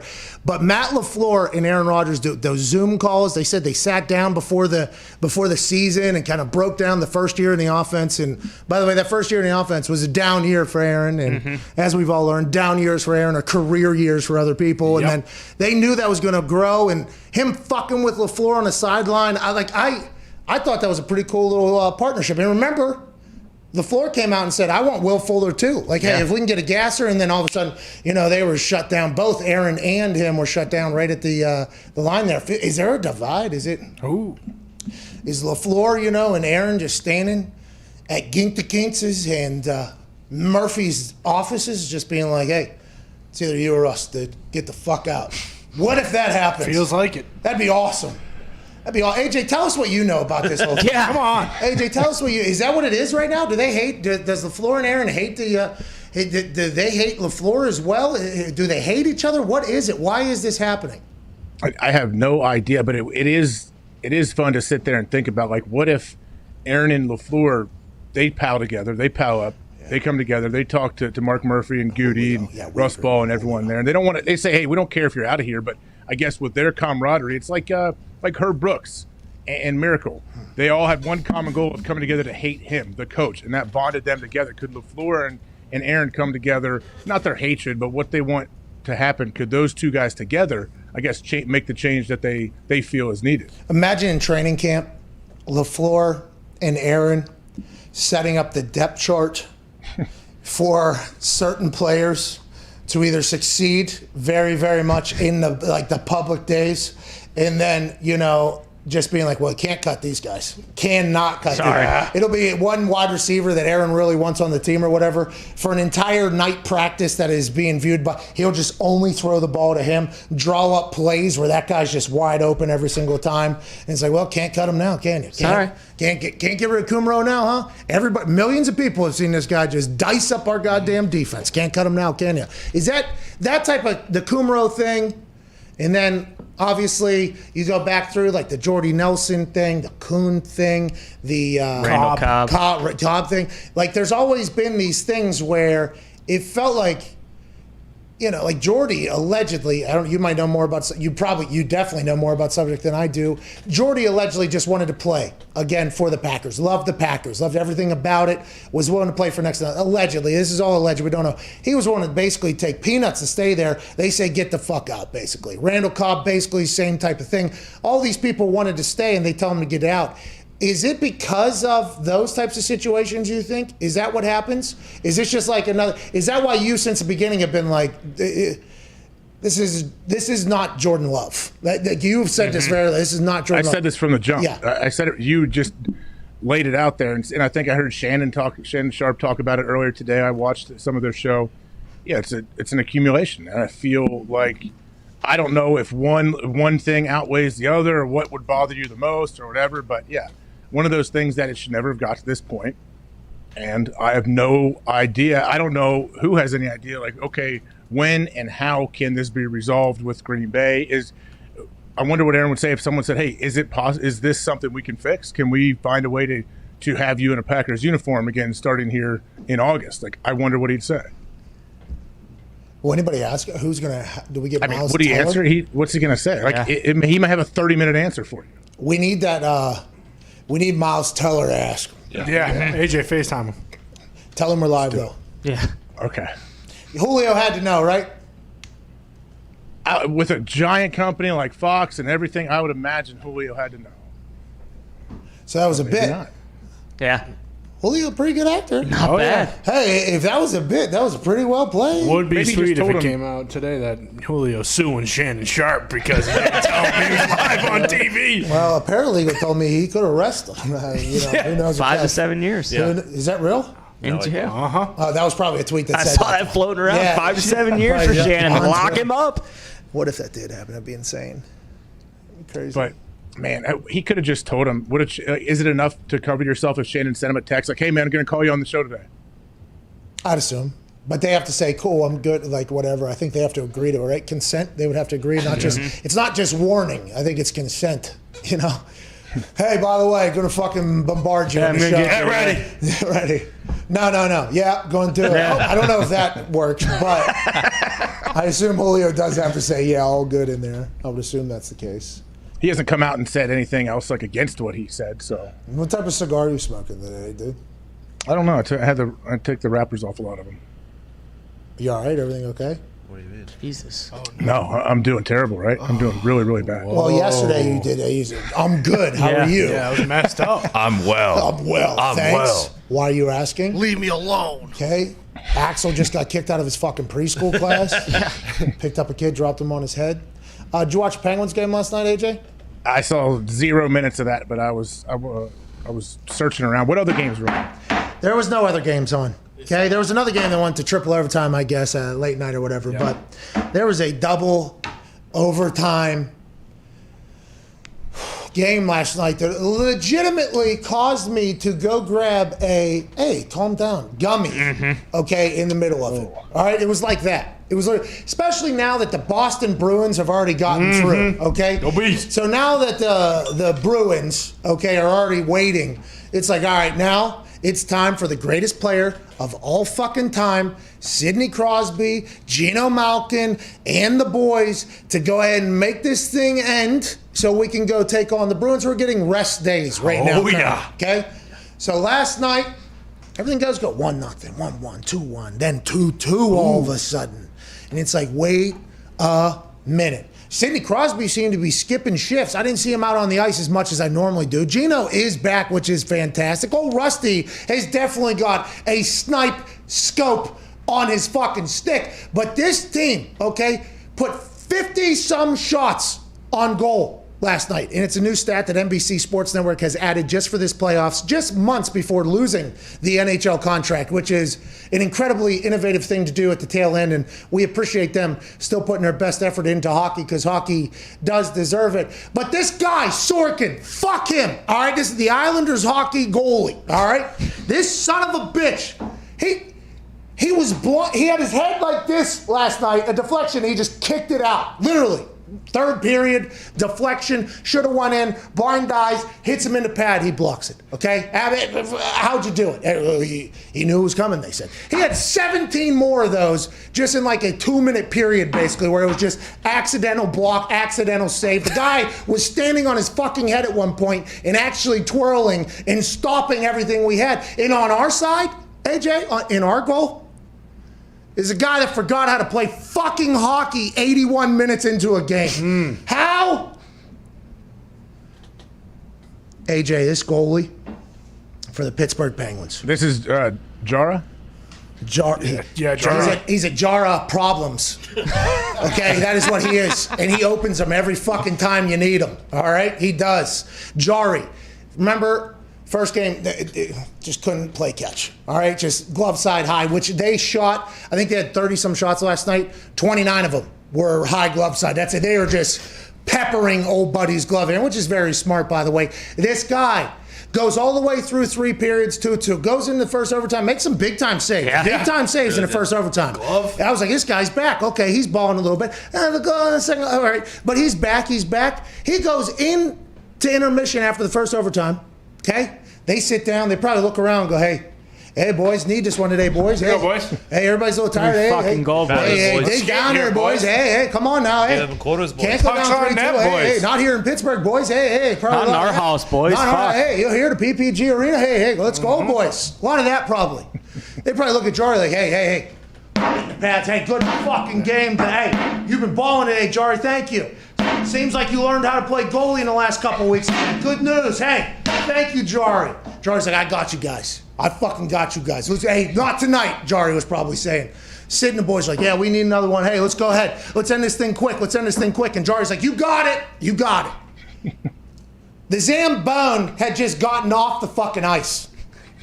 It was as if there was an inch of water still on top of the ice, how fresh it was. It was crystal clean. There was not a single on the ice at this point yet into the second overtime.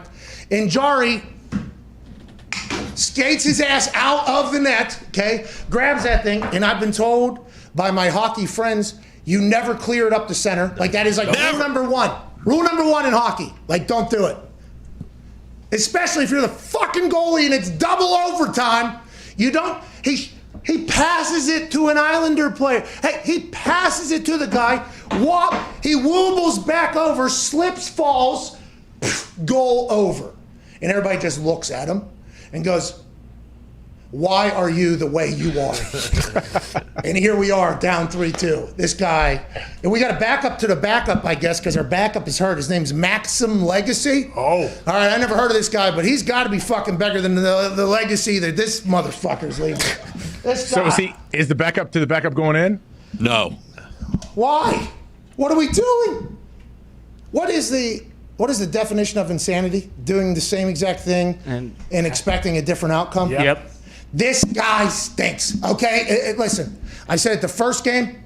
I said it the last game. Mm-hmm. He got real good, real hot in there, this guy. And listen, I've been a guy that has blown a game for a team. It's not good to be this guy. Jarry doesn't love this. Jarry doesn't love that he is now remembered as the guy that completely forgot what hockey is in the middle of the second overtime of a playoff game and just passing it right to the other guy and then just giving up a goal to lose the whole fucking thing. He doesn't want to be remembered as a guy. It's not good for him. But as a fan, it's like, we got to at least give Maxime a legacy. Not out there. Why is he on the team then? The devil you know is better than the devil you don't. That guy stinks. Well, let's get the goddamn janitor from Edmonton. Yes. Who's that guy? I don't remember his name, but I think he fucking pitched a shutout for the Canadiens that night. They had to grab him off the Zambone. Was it Montreal, Edmonton? It was in Canada. Carolina and Toronto. Yeah. Toronto. So the Toronto janitor guy who fucking went in after they didn't have a goalie left, He gives up one early, and then what? He starts standing on his head like that Sorkin guy. Let's call his ass down to the Coliseum. By the way, thought there was a chance we win last night, and then last game in the Coliseum, by the way, is us knocking them out. Yeah. That would have been awesome. That would have been really cool. Instead, now they're letting more people, and there's going to be more crazed Islanders fan running amok in that place. And by the way, they're going to be like, the Coliseum lives to see another series. Like, it's going to be one of those. Don't worry, we'll clean up your mess. I mean, Max. Bruins will get it done. Unlike those Guidos who can't win a goddamn hockey game, we'll do it. Hey, now he said Guino. Okay, that's with an N. Penguinos. That's what the Italians have termed the Penguins in Pittsburgh. He was not saying Guino with a D because he did not want the Italians in Pittsburgh to potentially kill his Irish ass for doing that. But it is that overtime watch, dude. Oh my God! Soon as we start. Wait, he fell down. He legit fell down. Oh yeah, he tried to poke check the guy. The and he was shot at the blue was line. center net, AJ. The ice was too fresh. Well, I saw another guy earlier this week. Did another goalie go back and get the puck? He was back behind the net. That messed was around. and Got stolen though. That one got stolen from him, right? Which bad decision. He was caught in an island. He probably felt like but definitely bad still. Now Ovechkin broke his stick over that, and I assume he got definitely bad. This guy though wobbled over to put himself into the play. Could have just let that thing go back. And he goes, "Oh, I got this shit. I'm gonna fucking score. We're gonna win this thing." Like LeBron getting up and going over to the area where the fight was. They got to change the game plan, though. Maybe The goalie stands on his head. Run the goalie. Run the goalie. First minute of the game. We can't. You have to set the tone. There's no one in. Gumpy's talking that old school Canadian hockey, and he's right. You got to get. There's no one in front of the net. The guy's standing on his head because he can see everything. I just want to let everybody know the opinions of our Canadian in studio here do not reflect that of. You guys want to go down without a fight? I mean, You think Jarry maybe saw your bet with Flower and said, I can do that? Tried scoring a double overtime? Because I was talking all that shit too. Yeah. Jarry, I like Jarry. Probably a great guy. You almost felt bad for the guy, too. I did. After the second goal, they were up, and then Dumoulin turns the puck over, leaves Jarry all alone in front. There's no chance he's stopping that, and then he does that in OT. So does Gump want someone to attack this goalie? Yes, he wants him to do something it'll be a massive fight, by the way. Yeah, whoever runs. This is a turn of phrase. You say run the goalie, it doesn't mean skate in there as hard as you can, lower your shoulder, and put it in the goalie's jaw. Hey, in soccer, running the goalie means like, hey, you're running knee right up into him. Take him out. Yeah, it means you crash the net hard. You go cause a ruckus. You get in there. Get in the crease. But you are going in there with the mindset as a kamikaze. Go like, hey, I'm going to start Steve a fight. Avery.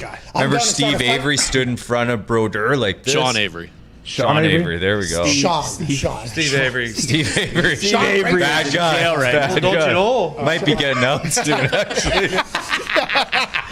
But like you're getting in a fight, right? You have to get in front of the goalie. Like that guy could see everything last night. Park your ass in his lap. Well, normally it's Sid. Well, you had to stand there anyway, right? Why aren't they doing it then? They're not. They don't have guys that can do it. They're getting their ass beat on the way to the net. All right, everybody shut the fuck up, okay? 10 people has the answers, all right? That means nobody does. The answer is they're not tough enough. Is that not it, Nick? That's it. Patrick Hornquist was the guy who used to do it. They traded him away. He can't. They don't have a guy who's willing to get dirty and go to the net. Like Sid does a little bit, but then they just beat the shit out of Sid.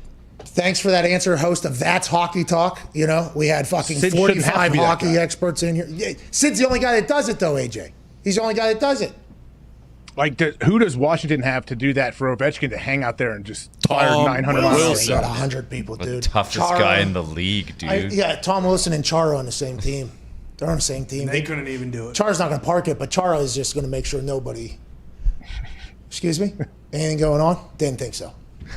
The Bruins stink, though, dude. Well, that's the thing. We don't. We're the best team in hockey right now. We are going to the Stanley Cup final. You can beat the Islanders if you want, but we'll dog walk Jarry and the boys, too. It doesn't matter. I do have a feeling we do not have the team to win the Stanley Cup, and that is a shame because I've been saying we're going to win the Stanley Cup. Hold on. Why isn't Sid playing? You said at the beginning of all this, Sid was not playing as much as normal. That seems like the biggest problem out of all of this. That is interesting. Was he skipping shifts last night? What was going on there, Nick? Do you know? No, I don't know what you're talking about. He was not on as much as normal. Maybe he just wasn't around the puck as much. He looks sad. What was his time on ice? I guess we could probably check it out. Maxime Legacy actually won to know with the shutout this year, so you know. Okay, it was against the Sabres. Relax. I don't know what that means. Sabres are a great organization. This guy. Oh my God. That's the guy. Get him in. Get him in. He's 28. He's been around too. He's got. Well, he that's what everybody's saying. That's the reason. Some experience. He has a legacy. Between the pipes. He does have a legacy. He does. His whole family. Low hanging fruit. Yeah. He hit it though. Can't they Photoshop a Penguins jersey on him for that picture? Well, I don't think they ever thought he was ever going to get looked at. You know, he was good Stars tarp there. Was he good for you guys? He was not. Nah, third string. So this guy's 28-year-old consummate third-string goalie. How does he make a living? Started in PEI. Who? Started in Prince Edward Island, where he started his career. Really? Oh, yeah. Good gig, huh? Give the guy a chance. I Like mean, Chase Daniel, right? And put Sid in the pads. Okay? Put him in there. Just for the first period to get the boys going. Bro, he's not scoring for whatever reason. He did look awful tentative last night. There were a couple of times where he was, just kind of having his way, and then he just fucking cycled the puck out. It's like, hey, Sid, we got to be attacking the net here. Yeah, what is that? Why is that, Nick? Is he hurt? What is going on? I don't know. You see him do it it happens like one game every playoff series where he's just like, all right, I'm just going to one-touch every puck to somebody and just keep it moving. See, that might be why I didn't see him on the ice as much, because he wasn't controlling. 22 minutes. Is that normal? Yeah. Not for overtime. Should be more. Yeah, in a game like that, it should have been 25, closer to 27. Yeah, 27. By the way, I thought, okay? Said, hey, I thought, I mean. Sid needs 4 more minutes. What are we missed doing? 5 shifts. That's 5 shifts. Yeah. So he's skipping shifts. What's going on? Is he hurt? Why is he skipping shifts? What are we? Maybe they're trying to rest him. Maybe it's some load management they're giving him. It's playoffs. They're playing for Lord Stanley, AJ. There's no time and for so that. they're not scared though. They're not scared, Gump, till they know they're going to win the series. So they're taking it easy on them. Why do they stink? Doesn't look like they'll win it now. So you don't have any confidence, Pat, that the Penguins? So Brett Michaels is the only one left that has any confidence in his squad. All right, listen. I am still cheering for the Penguins. You hear me? Okay. But I just, after watching them and watching some of the other teams, it is quite disheartening to watch what's going on in other places. If we had Sorokin, maybe we could try to trade for him, like right now. Get him out there. Also, we would like McDavid to bring him on the team. Perfect. These are just a couple of the moves I would make that I think get us back there. But boy, I don't know if we got the wagons, pal, and that is frustrating. But I'm going to bet on him like we do. Every single game. Got to get Jeff Carter buzzing again. He's fucking just handing the puck over last night. He's the guy that stirs the drink, man. When he goes, you guys go. Yeah, he won that game for us a couple games ago, aside from Sidney Crosby. Some people were blaming Najee Harris's towel twirl as a reason that the Penguins couldn't get it done. Don't. It ain't about twirling a towel. Quarterback's wearing number 50, all right? But let's hope he runs the fucking football better than he twirls a towel down there. That towel was a terrible twirl. I mean, that was... I need to see it. Oh, dude, it was a fist pump. Yeah, it's like a pom-pom almost. I'm not sure he's ever hit it. You know, you just got to get a little momentum going. And Najee... Show him the video of Brett Michaels. That's all you got to do. See, now, Brett Michaels does have an elite towel twirl in that video. I think everything else about it is also elite, obviously. Not that I was going to say anything bad about that video at all, but his towel twirl, you even hear it. It's like a whip. He's cracking a whip around that thing, you know? And Najee's was just like kind of a straight. He's never been in stands. He's always in the the critics outside the arena. They don't build statues. Anyways, you get it. Najee. Oh, you just said it to me too. It's a great one. The man in the arena? Yeah. You got it. What's that? You got it. It's like 20 lines. You got it. Do the whole thing. Oh, I did not know. I've only known. I guess I've gotten the abbreviated condensed version. Yeah, it's called the man in the arena. It's good. Do you know it? I don't know it off the top of my head, but I mean, I've what seen if it 1,000 times. he did come in with like the Pledge of Allegiance to the man? A lot of people do. It's not about the. It is who did it? Bobby. I guarantee you, General Bob has it memorized for sure. Oh no. Yeah, dude, it's bad. And But Yinzers, he's passionate. Yeah, that's what Yinzers will love. Yinzers will be like, it ain't about twirling it down. I mean, look, he got a Bucco hat on too. Oh, I love Pittsburgh. He can do no wrong. This guy's gonna fit in right. By the way, he was on everybody's mock drafts as going to Pittsburgh. And all of Pittsburgh was 100% on board with him being their mock draft. Everybody was on board with Najee Harris as a Pittsburgh Steeler maybe a month before he was drafted to be a Pittsburgh Steeler, as more and more people were like, Najee's going to Pittsburgh, Najee's going to Pittsburgh. And we all know that that's all potential bullshit at this point, but this one was right. He's loved in Pittsburgh right now. Yeah, the problem was there was no combine, so we couldn't put the towel in his hand ahead of time to see how terribly he waved it. He never would have been drafted if they saw him waving. He's spitting on Myron Cope's legacy, Dahn.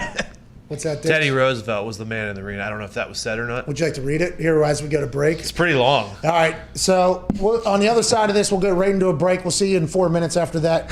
Do a little bit of a phone calls. 1-833. Hey, get into it, Diggs. You got to get into it. For McAfee. I think this is the perfect song for this. All right, ladies and gentlemen. Do it like it's slam poetry. A reading by Tone Diggs to carry us into a commercial break. Maybe something you should remember when you're at a ball game. It is not the critic who counts. What?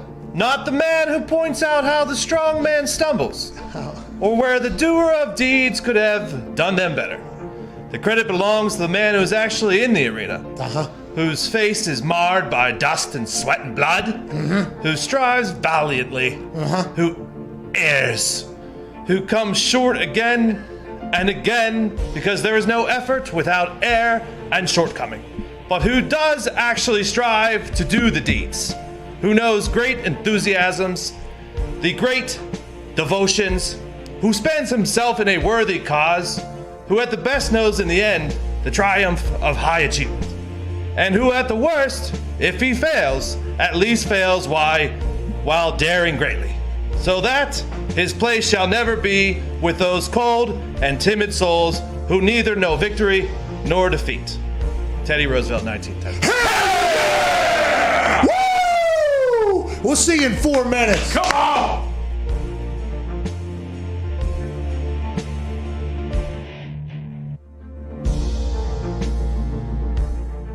They want to play for the Yankees one day, the people I'm playing against. They want to play for the fucking Yankees. Check out, like, in there, we put a little surprise in there for you. About to get iced, it feels like. Yeah, I mean, let's start the day. What the fuck you get It's great to be a member of the Washington Wild Things baseball team. We're number 1 in the league, right? Yeah, let's fucking go. Fuck everybody. Fuck everybody else. When I take BP, will there be anybody telling me how to fucking hit?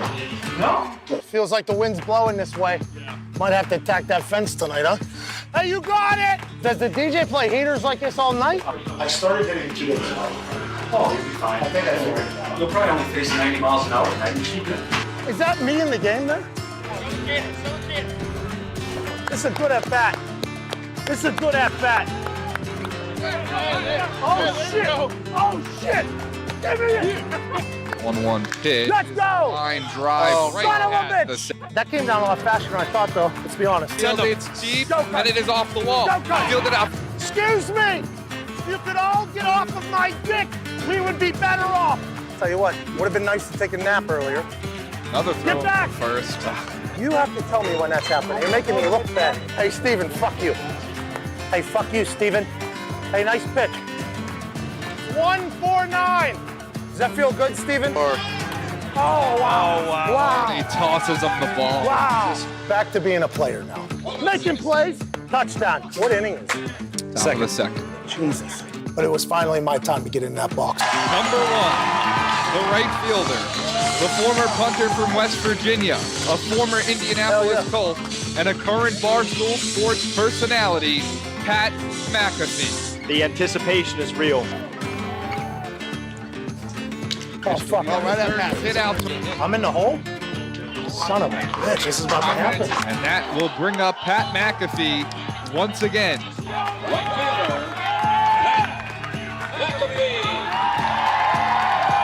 First pitch from Reynaldo Lopez, swing and a miss by McAfee. Hey! What was that? And the catcher goes, I had to give you one.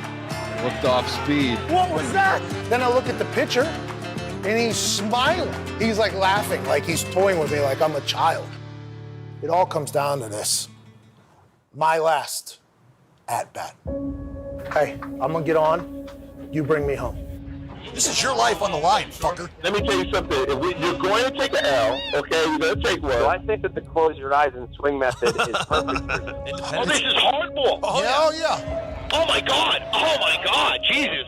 You have no prayer. Now batting, number 1, right fielder, Pat McAfee.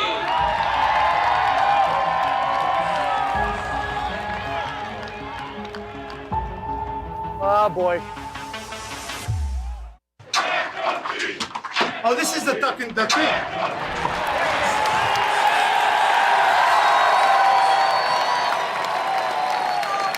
Let's go!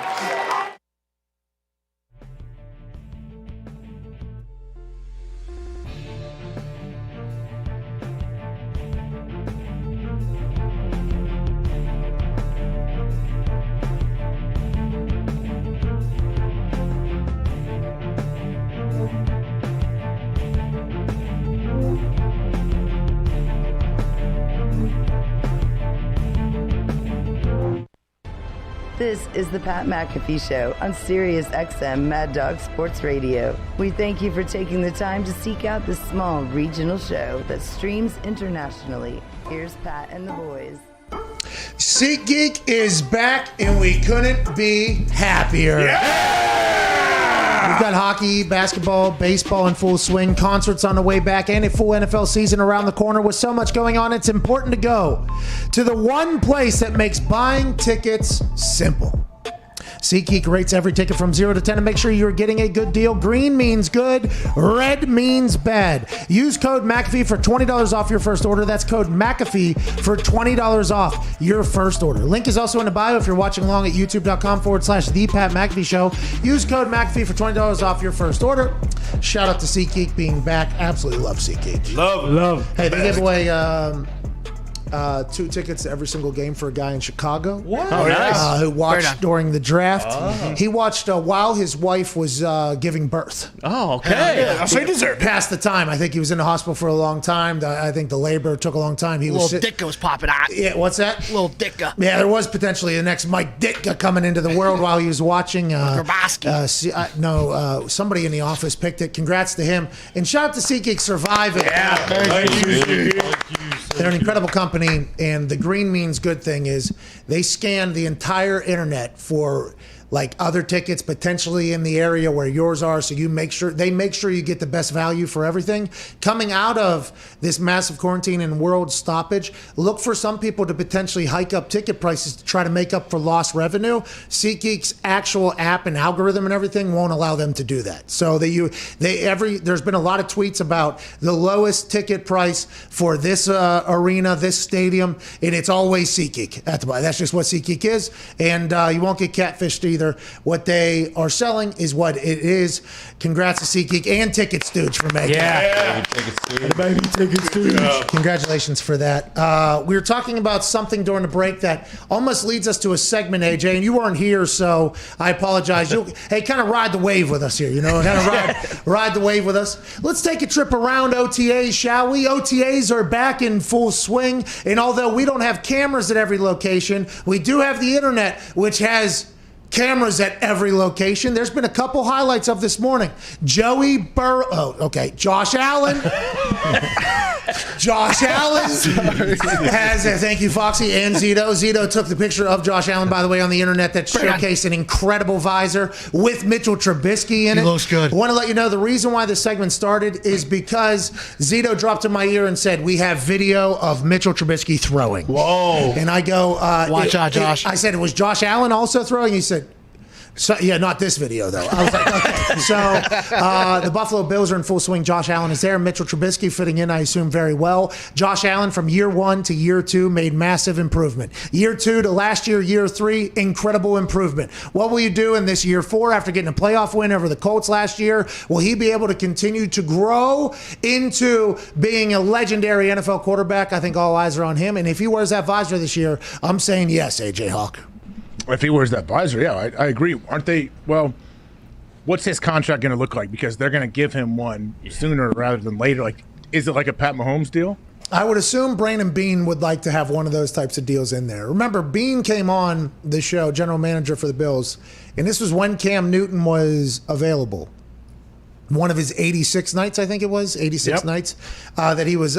And Beane comes on, and a lot of people are thinking, hey, maybe Buffalo, because at that point, we hadn't seen the Josh Allen that we got to see last year. We did see improvement from year 1 to year 2, but I don't think anybody expected Josh Allen to play the way he played last year outside of Buffalo. Brandon Beane very much did. He was like, no, I'm not even thinking about Cam. I'm not even thinking about anybody else. We are trying to empower Josh Allen to feel as if he is our guy. Like we want to put pieces. We brought in Stephon. We brought in pieces. We want Josh to feel that way. I'd assume that will continue for the long haul, especially with how good he's gotten. He's the perfect quarterback for Buffalo too. Chill, kind of a bro, likes to have a good time, very competitive, huge hands, used to the freezing cold, used to the freezing cold out there. He's like the perfect Buffalo Bill, I think, at this point.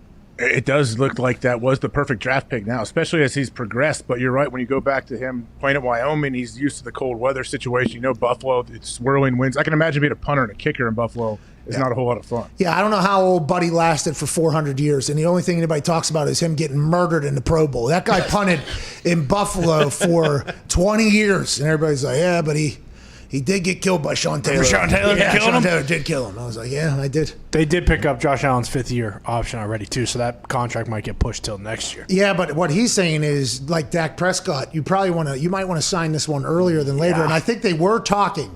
I think there was at least initial conversations because Josh Allen was asked about it, and he was like, that's for other people to handle. And the way he answered it, he did answer it as if, like, that isn't my business, but the way I heard it, it felt as if there had at least been some potential starting. You know what I mean? Like, I don't remember the exact verbiage, but it felt like there had at least been interest, and I would assume that's still the case with how good he got. I mean, he was unbelievable to watch. It's amazing when you bring in Stephon Diggs, a certified deep threat, what can happen to your deep ball percentage. And I think that could potentially be something a lot of GMs can see around the league. You know what I mean? Yeah, now, what other still shots do we have from around the league? We're only done Buffalo so far. Okay, good breakdown, by the way. That was a good segment we started there. Yeah. We can go to Cincinnati now. Let's hop over to Cincinnati, Ohio. Okay, down there, it's not just chilly, all right? It's Joe Burrow back in action. Woo. Joe Burrow was dressed for practice today, not in a red jersey, but in an orange jersey. I would assume that's what the quarterbacks wear. He has a pretty hefty left knee brace. Seems to be what is that brand right there? Dahn Joy? Dahn Joy. Most offensive linemen wear them, and quarterbacks post any type of surgery on their knee. He will wear this for the rest of his career on his left knee. That is just kind of what happens. He seems to be throwing the ball very well. All systems go. Last week, the doc said for him to get back into action. I'm a big Joe Burrow fan. Happy to see him alive. My favorite part of this clip, though, is him having to walk across a highway to get to the practice field, which is underneath a bridge that I assume at one point there was homeless people that lived, but that's the Bengals. That's grit, and that's good pivot on that front foot, that torn knee foot. I feel good about where Joe Burrow's at, and I love watching this video, AJ. Oh, yeah, May 25th, you should feel very good about where Joe Burrow is at. The fact that he's wearing a helmet, he's dressed like the rest of the team, and he's making throws is the most impressive. And, yes, I made that walk for a year when I was on the Bengals across that street. You got to watch out, man. Sometimes people, honestly, I bet people have been hit by cars over the years, for sure. Good Lord. Okay, so that isn't like, hey, automatic stop traffic there. You guys have to wait and push the button there. Yeah, but you're... Yeah, of course. Yeah, no one's there stopping traffic. No one's exactly stopping. But, practice, though, you trickle out. Like, specialists go out 30 minutes before a lot of guys, and then they trickle out by, like, position groups sometimes. So you can't stop traffic for 30 minutes. Yeah, of course, but you also could just build a facility. Now, let's move around again. Joe Burrow, by the way, happy you're back, pal. Yeah. Can't wait to watch you play football again. I do think he'll wear the knee brace forever. You don't think so? Oh, he might. I mean, I know some guys wear it on that front plant leg their whole career, and some guys don't. I don't know. It's all personal preference, I think. But in college, a lot of teams make them do it. Yeah, and some people hate them. But offensive linemen, I think, in a lot of places, they hate them. Every lineman I play with in college, they made them wear it, and they're like, man, I can't wait. If I get to the league, I can't wait to not wear these. Yeah, because, they are like the Forrest Gump things, and then at some point, Forrest runs out of those. And I don't know if quarterbacks do, but we'll find out and keep an eye on that. Let's go to Green Bay, Wisconsin. Okay, the Packers are back. Jordan Love in action. He's hopping over bags and... Whoa! Hey, what? Holy shit. He made it. Got a chance to work on himself for a year as a quarterback and as a person. Got a chance to work alongside Aaron, who said last night to Kenny Mayne, they have a great relationship. He's a great kid, hard-working guy. Nobody's ever said that wasn't the case. Now, 1 year removed from not being able to touch that whole net, he's picking apart that thing. Good for Jordan Love. What a blow-up for Jordan Love, AJ. Happy for him. Hey, where's Blake? Where's Blake Bortles? Do we have any footage of him? He is not there. No, he's there. He's just on the side with the trainer, they said. So he's not practicing Is he all right? Yeah, he's fine, but he's just not with Probably the other ripping quarterbacks. darts on the sideline. Probably just got there. Potentially. I mean, you got to do what you got to do to be comfortable. Let's give him a Sunday, boys. Let's give him a Are Sunday. you guys allowed to smoke in practice if you want to? I don't think so. I don't think I could just. Maybe. I mean, maybe. It depends who you are. Like, if The you're AJ. replacements. If you're AJ, yeah, Nigel, by the way, I was compared to him a lot. Could you imagine if I came out? Oh, man. Game winner. Shot that thing. Tobacco fucks me up more than anything on earth, by the way. I could not do that. I could not do the tobacco high. But if dope gets legalized, oh yeah, a little pregame, there'll be guys, I assume, with blunts out back, potentially trying to get the job done. Hold on, Coach. Cigars are smoked after games, you know, by a lot of people. Not in the locker room anymore, obviously, and we all saw the cops get mad about that down with LSU, and Odell did the whole thing. But there's a lot of cigar celebration. Maybe dope will find its way into the celebration one day when they finally legalize it, because God damn it, they should. AJ, hour 3 on the other side. Anything good for the people? It's going to be a huge hour. I can feel that. I'm not exactly sure where it's going, but yes, it's going to be good. See you in 6 minutes.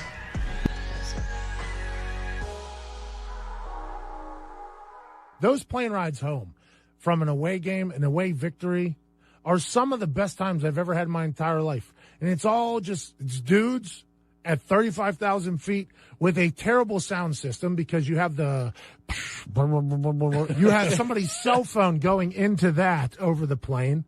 And it was just like a cool, it was like real happiness for a lot of people in that, on that team. I don't think they experienced a lot of real happiness because of how focused they were on their jobs. There were a lot of older guys. So like their only moments of happiness, I think, were those flights home, like after a big win, like genuine happiness. Their entire life was dedicated to football. So all week, all they were thinking about was the game. And then that trip home, that like 3 hours, 4 hours, whatever it was like a moment for them just to completely like relax and not worry about next week or the past week, their family, nothing. We're at 35,000 feet, nobody else around us except for us. That is a real moment that I don't think a lot of people know about or appreciate, is the flights home from away victories are incredible. Absolutely incredible. Those are good times, man. Really good times. You got people singing.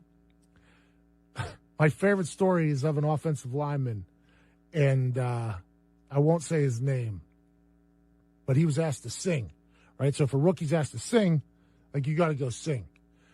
So he grabbed the microphone, and he didn't know that the owner's daughter just so happened to be on the team's plane, sitting up in the very front or in the very back. So they kind of have it off. So he kind of got comfortable in his current surrounding and didn't know about the entire surroundings. And he grabbed that thing, and he was not expected to sing the song. I fornicated 2 bad ladies at the same damn time. At the same damn time. At the same damn... And then he started feeling it, because a lot of people were like, okay, yeah. Big white guy. Massive white guy. Nobody thought he was going to sing this song. So everybody starts, like, gassing him up. You know, he's like, I fornicated 2... He starts yelling into this thing. And then all of a sudden you see a little assistant from the front come waltzing back the aisle and grabbing the phone out of his hand. And he's like, what? Like, yelling at him while the thing's still on. So now the entire plane hears him yelling at this assistant. And he, like, puts the phone down, and we're all like, oh, no. Like, no fun, all right. They're like, Carly Ursay's on this plane. We're like, oh. Everybody just puts their headphones on. Sits right back down. Just an hour and a half of silence. That kid thought he was getting cut immediately off the plane. And he did. And he did. Welcome to the play! His spinal cord is severed. Look to your right. Look to your right. Look to your right a little bit. I'm sick of you Pokemon nerds hustling my fucking dog. I'm getting pretty sick of them too. I only learned American history. I don't know shit about anywhere else. You had to. I mean, You don't even know American history. Yeah, I do. I know almost everything about American history. Who's your second president? Sam Adams. Wrong. Close. John Adams. so you got half loaves? Yeah. You know, it turns out when you don't do all your shopping at the gas station, there are other options. Huh. That's kind of Wait, they have more than hot dog buns? $1 bill in America is undefeated. I mean, Tried and true. As far as strip. You guys don't have a $1 bill? No, we got loonies and fucking undercover cop. Why are you a volunteer firefighter today? What is this? I don't know. I saw these boxes. I was like, I need to do that. Just the. I mean, it does look like. Hey, you guys want some weed? There's nowhere to go. Right there. No, look left. Look left. There it is. Right here. New spin. Yeah. That's nice. That's looking not good. Oh, Bill is bald. Bill, that is not coming back. Parasailing, but I hit the buffet before I left and I ate so much food, dude. So much food. And I was used to being on boats, but I went on the smaller boat, like with the parasailing shit. And yeah, dude. I remember I took down like 2 pizzas, 3 burgers. I gotta move. Don't look away. See, did you parasail? No. Look away.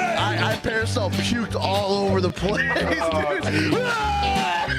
Dump? Like, what is that? So what they did after all the stuff that happened with him, they actually cut Ron Jeremy's penis off and planted it in this pad.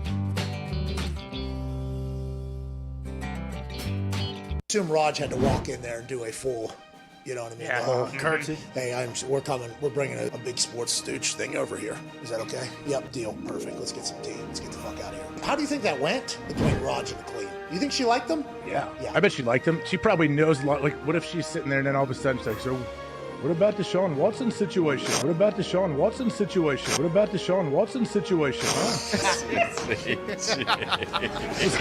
That was spot on accent. That one out of the park. Like, what if she's really dialed in to the NFL?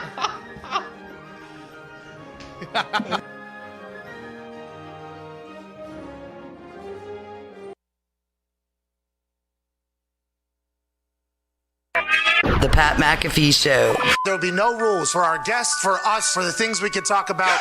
Speaking his mind I've never had a problem expressing my opinions or my thoughts or anything like that. while being relatable. I haven't had that manufactured fake-ass celebrity that a lot of people have whenever they go on those big networks. I've had a chance to really build my crew, build my following, build my audience. And ridiculous. What am I supposed to do? So I'm supposed to look at something that I can definitely afford and say, nah. Is that what I'm supposed to do? The Pat McAfee Show starts in 3, 2, 1.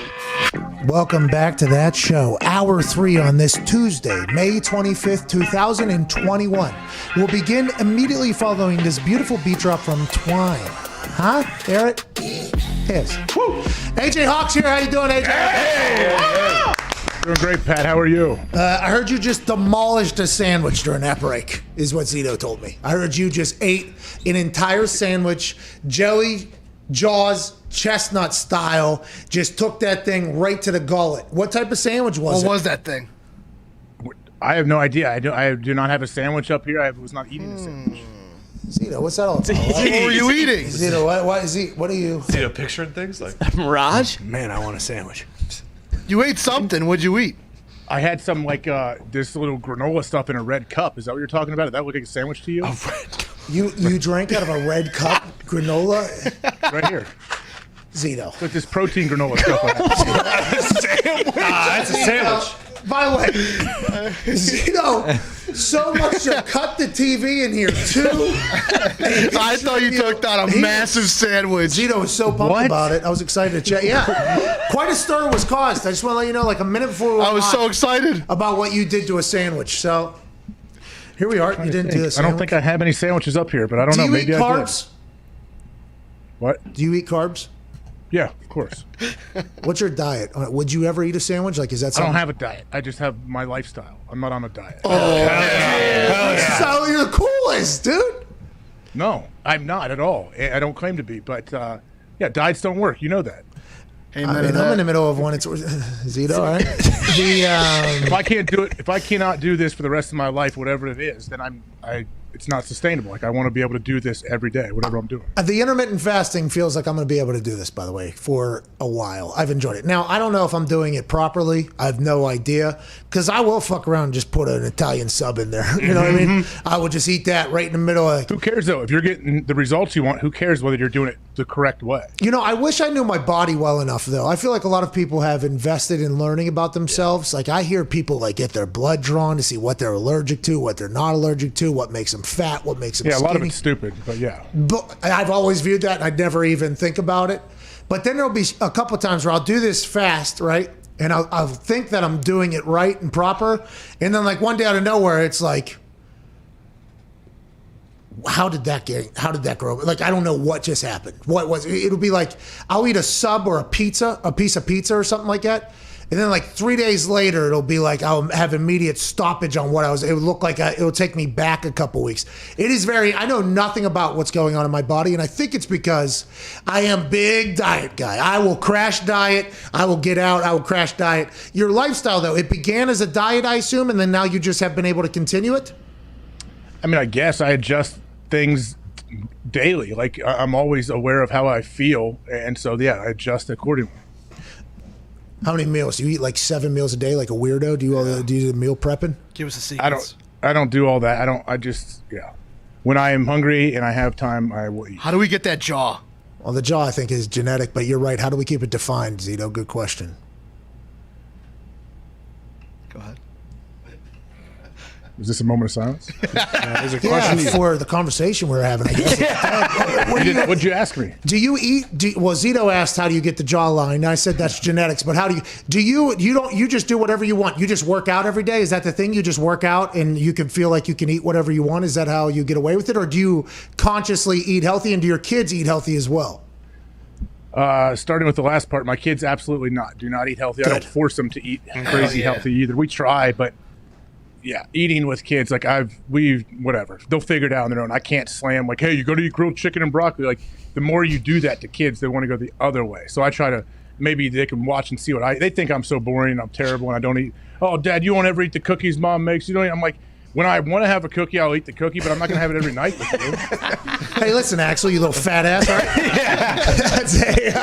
That's a hilarious thought. So, like, Phil did this, CFO Phil. He had, Bella, his eldest of 3, I believe, and he changed his entire everything. He changes every night and be 100%. I don't know how you guys do it. I don't do that. I don't do that. That's not, honestly, I need to be full. Like, I eat late at night too. Like, I lay in bed and eat too. I have a massive amount of respect for the people that can flip that switch, though, and just be like, nah, I don't have to enjoy food anymore. It's like, nah, I got to do it. Which, by the way, I think why I like this intermittent fasting, because as soon as I get to the show, it's like, all right, I'm going to eat in like 3.5, 4 hours. I can make it here. I just got to get through the night. You know what I mean? I'm enjoying it. Maybe it'll hopefully continue to work. I wonder what's going to happen if I start like training, though, if this will work. I don't think it will, right? I don't think. Why wouldn't it? You probably just need to do like the 8 hours instead of. The most important thing is working. Like, if you do cardio, you do it fasted, but you want to work out your muscles during your eating period so you don't lose your muscle. So like chewing. If you lift heavy enough, you're not going to lose your muscle. And your eating period is only 4 hours. Like, if you were doing the intermittent fasting with the 8-hour periods, and it would probably be different when you are training. I would assume, though. Training? What are you, an MMA fighter? You're not training. You mean working out? Like, if you want to work out, it's not trying. You're going to be okay, man. You're not a professional wrestler. Come on. Yeah, I'm a fucking professional wrestler, dude. Rookie of the year. Are you fucking kidding me right now? Don't act like you can't do intermittent fasting because you have a big triathlon coming up. Like, that's not how it works. I'm not talking about that type of training, okay? I'm talking about getting hell yeah, Brett. Do it. I don't have the drive to do that either. So I'm just saying, if I do, it is, bro. Hey, how's the Wrangler doing? Hey, every day I've been driving it, man. I'm learning a lot more about it. Every day, 2 days. I drove down this morning. My dad got to see it for the first time. He's a big fan. My dad, obviously. Yeah, he wants to see it. Of course, he wants to see it before you get rid of it in 3 days. Whoa. Well, that's not the thing that I do. I hang on to shit for just ever. Actually, that's kind of what I do. It's you know what I mean. Remember, we told the story of the Escalade I bought the day I was drafted. That thing had so much black mold in it from sitting around that I couldn't sell it or do anything to it. So it is actually a piece of scrap metal on the property now. That's kind of how it all goes. The barn is filled now, though, which is very nice, and the garages are filled. So I think I got to, probably sell some shit. I think I'm going to sell some stuff. Yeah? Yeah, I think I'm going to sell some stuff. No, you have the church. I would assume there's garage door areas you could drive and park some stuff at the church. Ooh. Park some stuff out. You could have a sweet little garage out there. Go. Definitely. The neighbors are going to hate that. No. Smothers me bringing that Hemi by. Sorry, pal. By regardless. Smothers might like it. Yeah, he'd appreciate it. He might like it. Flip that hood That thing's going to be a hoss in the wintertime, too. I mean, I'm pumped for it. That's going to be awesome. I got to figure out how to put the roof back on when that comes. I tried to put it back together last night, just in case rain came. I was like, you know what? I think I should be able to put this back on. This thing's the most sophisticated ceiling I've ever seen in my life. No. Hey, how far is your barn from the house? It's a little bit of a drive. I mean, you got to do it. Oh, you have to drive there? So you're never going to drive it in the winter because the Wrangler does not fit in the garage, correct?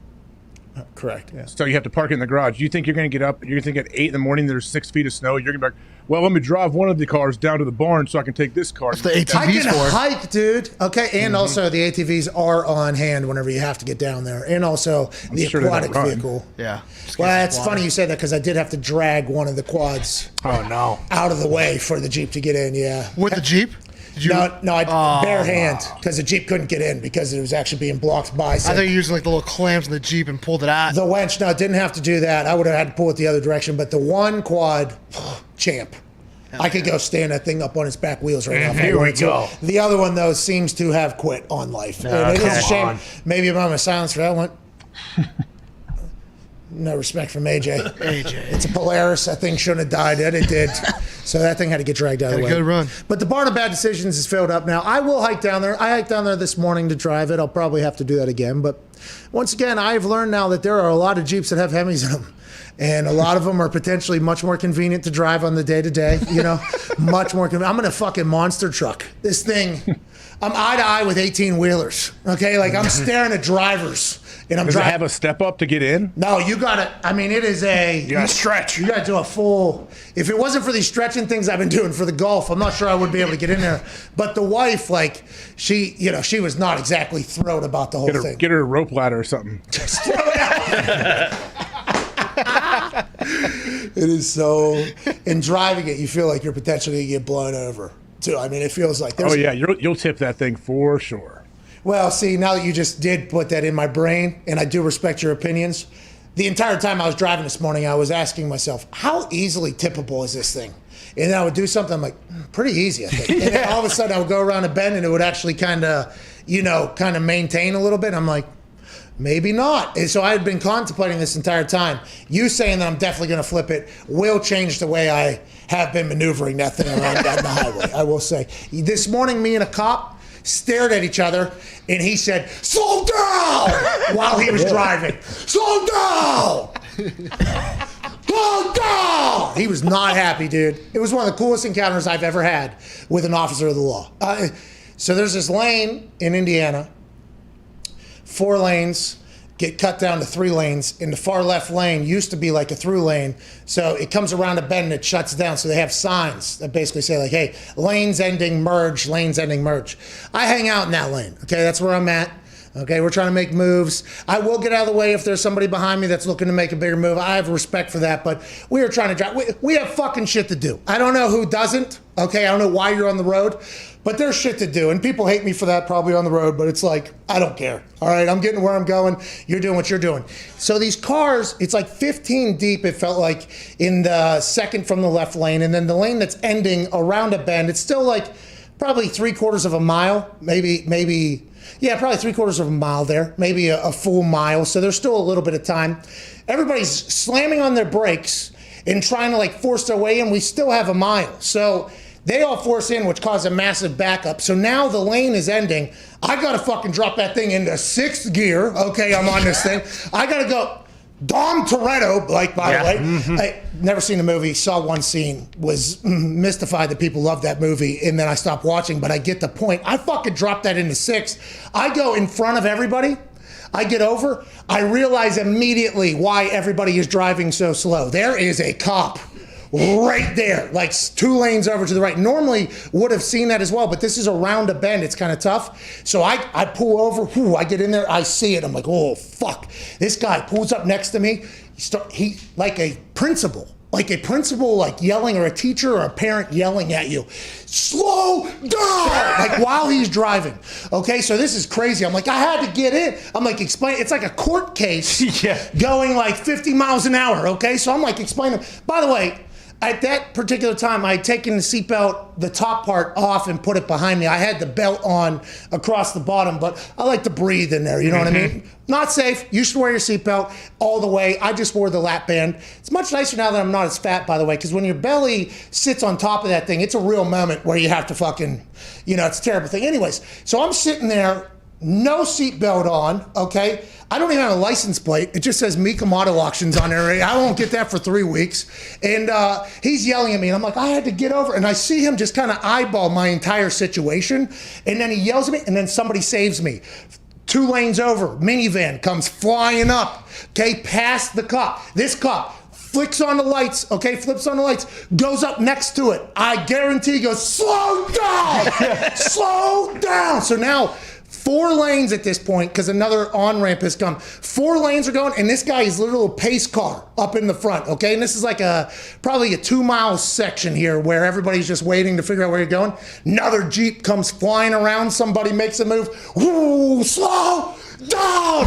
It was awesome. One of the greatest displays of officering of the law I have ever seen in my life. Thought he was going to crash 4 times, cut a couple people off, but he didn't pull anybody over, didn't give anybody a ticket, and for that I'm very grateful. But if I could have, I would have tried to record it, but I got so much going on now. Yeah, I can't even be on my phone, which has been kind of nice and inconvenient, both at the same time. Gift and a curse. Yeah, it's one of those things. Wild morning though on that thing. Wild morning. That is why the fact that he didn't pull anyone over and he's just yelling through his window for people to slow down is the most interesting part. Good guy. Full suit, like his full costume. We're talking outfitted. Whole thing. Thing here, hair done perfectly. Just so mad about everything that's going on. Everybody could get one. It was, man, I loved it. Hey, I thought I was, oh my bad. I thought I was witnessing a plane crash today. And then I turned out I chased it with my car, a crop duster diving, doing the big old looping turns, diving down. And I haven't seen that ever around here. I'm like, I was on the phone with my wife. I'm like, I think I'm witnessing a plane crash. I'm going to have to go find this dude. And he just comes up, and I took some good pictures and a little video of the dude. It looked like a dangerous job. Hey, they get like this high off the ground. Super low. Yeah. He was diving like 3 feet over power lines to dive down to get the whole, so he could spray the whole crop. It was crazy. So AJ, you said I'm gonna have to go save this guy, but you also thought to yourself, this is how we lost our fucking electricity 2 weeks ago. This guy did a little barrel roll with some crop dust and shit and took out the wires. Those things are buzzing too. Like obviously to fly, you have to be going at a certain speed. I got a chance while driving, I saw one. Like I forget where I was driving, but I saw one on like off the highway. That's incredible talent too. I mean, and I assume there's a camera down there that tells them how far off the ground they are, but then they have to pull up on the other side nobody talks about those flights surviving every day somehow. I have no idea how those flights survive every single day. Yeah, and it wasn't like I was out in the middle of nowhere. Like this was not too far from where I live. And I don't live like on farmland or anything. So where's he live? It wasn't like he had a bunch of area. Was that Len's place? Who? Len Waxman. Your buddy. Oh, Len Waxman. Nah, he lives way farther away. Oh, so you know where he lives. He saw the plane though, or no? No, I don't think he saw the plane. I doubt he has crop dusters on his lot. You know what they were spraying? They were spraying shit from that Monsanto company. Oh, yeah. Seeds. No, they weren't spraying the seeds. They were spraying probably the killer. The Roundup. The pesticide thing, the Roundup. They have the seeds that survive. Come in the back door with the seeds. Hey. Oh, yeah, you better watch out. Smart. You're going to have to pay us a licensing fee. And old buddy Percy. Big Percy. Fucking forgot. Shyster. Percy Shyster. Yeah. God damn it, Percy, you didn't deserve me to just forget your name like that. Percy went to battle for every farmer in the world, basically. Yeah. Thank you, Percy. To battle again, yeah. Thank you, Percy. Is he dead? I don't know if he's dead. Thought he was. I think he is I thought dead. you mentioned him passing away. Did you guys watch? That was a movie, not a documentary, right? Same. Schmeiser. Schmeiser. Thank you so much. Let's talk about some things that are happening in the sports world. AJ, you ever fly in one of those planes? Crop dust plane? No, are there 2 seats in them? I don't know. This one I saw, it looked like it was only 1-seater. I would not do that. I would puke all day long. The dude is just dive bombing all day. Big looping circle, would come back, dive. Oh, he buzzed my car too. I stopped in the middle of the road to try to take a picture, and the dude came right over my car. Did you see that there was these 3 dirt bikes? It was making its way around the internet. I forget who was shooting it, but there's a Foxy standing there with a camera. These 2 dirt bikes like peel off and go this way, and then there's one dirt bike that goes this way, and then a plane is flying right at him, like 8 feet off the ground or something like that. That was a big old fucking plane too. The people that are flying those, I would like. Is this Travis Pastrana? Nut job. The middle bike had trouble getting going too. They were in some deep shit. Yeah, because imagine they missed that. What are you flying that? Turn that plane around, doing that thing again? I don't know. Jesus, people are fucking lunatics. Yeah, dude. wackos. Yeah. I still want to do that squirrel suit thing though. Yeah. Squirrel suit. You should. Squirrel suit people probably are the same people flying those dive bomb planes. If I had to guess. I think Would you do it through like a canyon? The rocket suit? The one that everyone's doing it now. They're flying from ship to ship. The Navy's got them. I think that's just one particular guy that's doing that. But yeah, I have seen that. It is out in the middle of the ocean, by the way. Yeah. I see those videos. I get so freaked out just by the ocean because you can't see anything. The waves are massive, and it's just this guy's out there on a little tiny boat and then flying over to the big yacht boat that's war yacht. Sorry, pal. He's going over there and then bouncing around. Well, that's got to be normalized soon, I would think, right? Imagine that dude. What if something happens and you fall in the water like right next to the giant aircraft carrier? Like, how scary would that be to be in the water and just see that right next to you? Yeah, you're dead, right? If the props are running, you're gone. See ya. Well, I don't think you could swim with that thing on either, so it's gonna be tough. It would sink to the bottom of the ocean. Right. I would imagine there's some kind of safety device when he hits the water that something inflates like airbag. That would be sweet. Or maybe like an ejection, like get like pop out this of the rocket off of me, maybe. Yeah. Or they tell him, hey, you're dead if you land in the water, pal. My wife I think it's the person that created it. I think the person is the dude who's. I think so. Yeah. Testing it out. There's another Z named over in France. There's a water one. There's one that people do that's like connected to a jet ski, the water one. But then there's the other guy that's legit like a jetpack with his arms and stuff. Yeah, that's the one. The jetpack one is the Zapata. Zapata. I've looked into this. I have. This is something I will buy. If one of these Zapata jetpacks came through that Mikamoto auction, we are hell. Yeah. Hell. Yeah, the wife hates it. She thinks that, strapping yourself to a couple rockets probably a bad idea. I'm like, look at Elon. Worked out for Elon. You're good. Has it? He's kind of, hey, Elon was, he is doing great, I guess, business-wise. He was beloved by everybody. Then he turned on the Bitcoin, and that whole thing changed quick. I've never seen, he went heel real quick. Yeah. I mean, he was babyface. Everybody's babyface. Hey, this is our guy. Need him to do this. He's saving the world. He's saving this. He's saving that. He's doing this. He's doing that. And he's still doing all of that stuff, I think. But the perception of the audience, turned. I did not expect that. I didn't.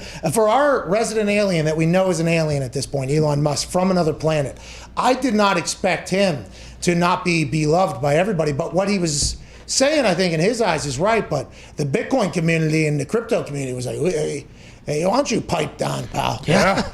Then Christian Bale from The Big Short shorted him $530 million in Tesla stock. Did he really? The guy was played the drums in that guy. All right, let's get to some sports. It's not a good look. Antonio Brown has officially signed a 1-year deal to return to the Tampa Bay Buccaneers after passing a physical after having a surgery, which was deemed minor, on his knee to clean up some stuff. Congratulations to AB.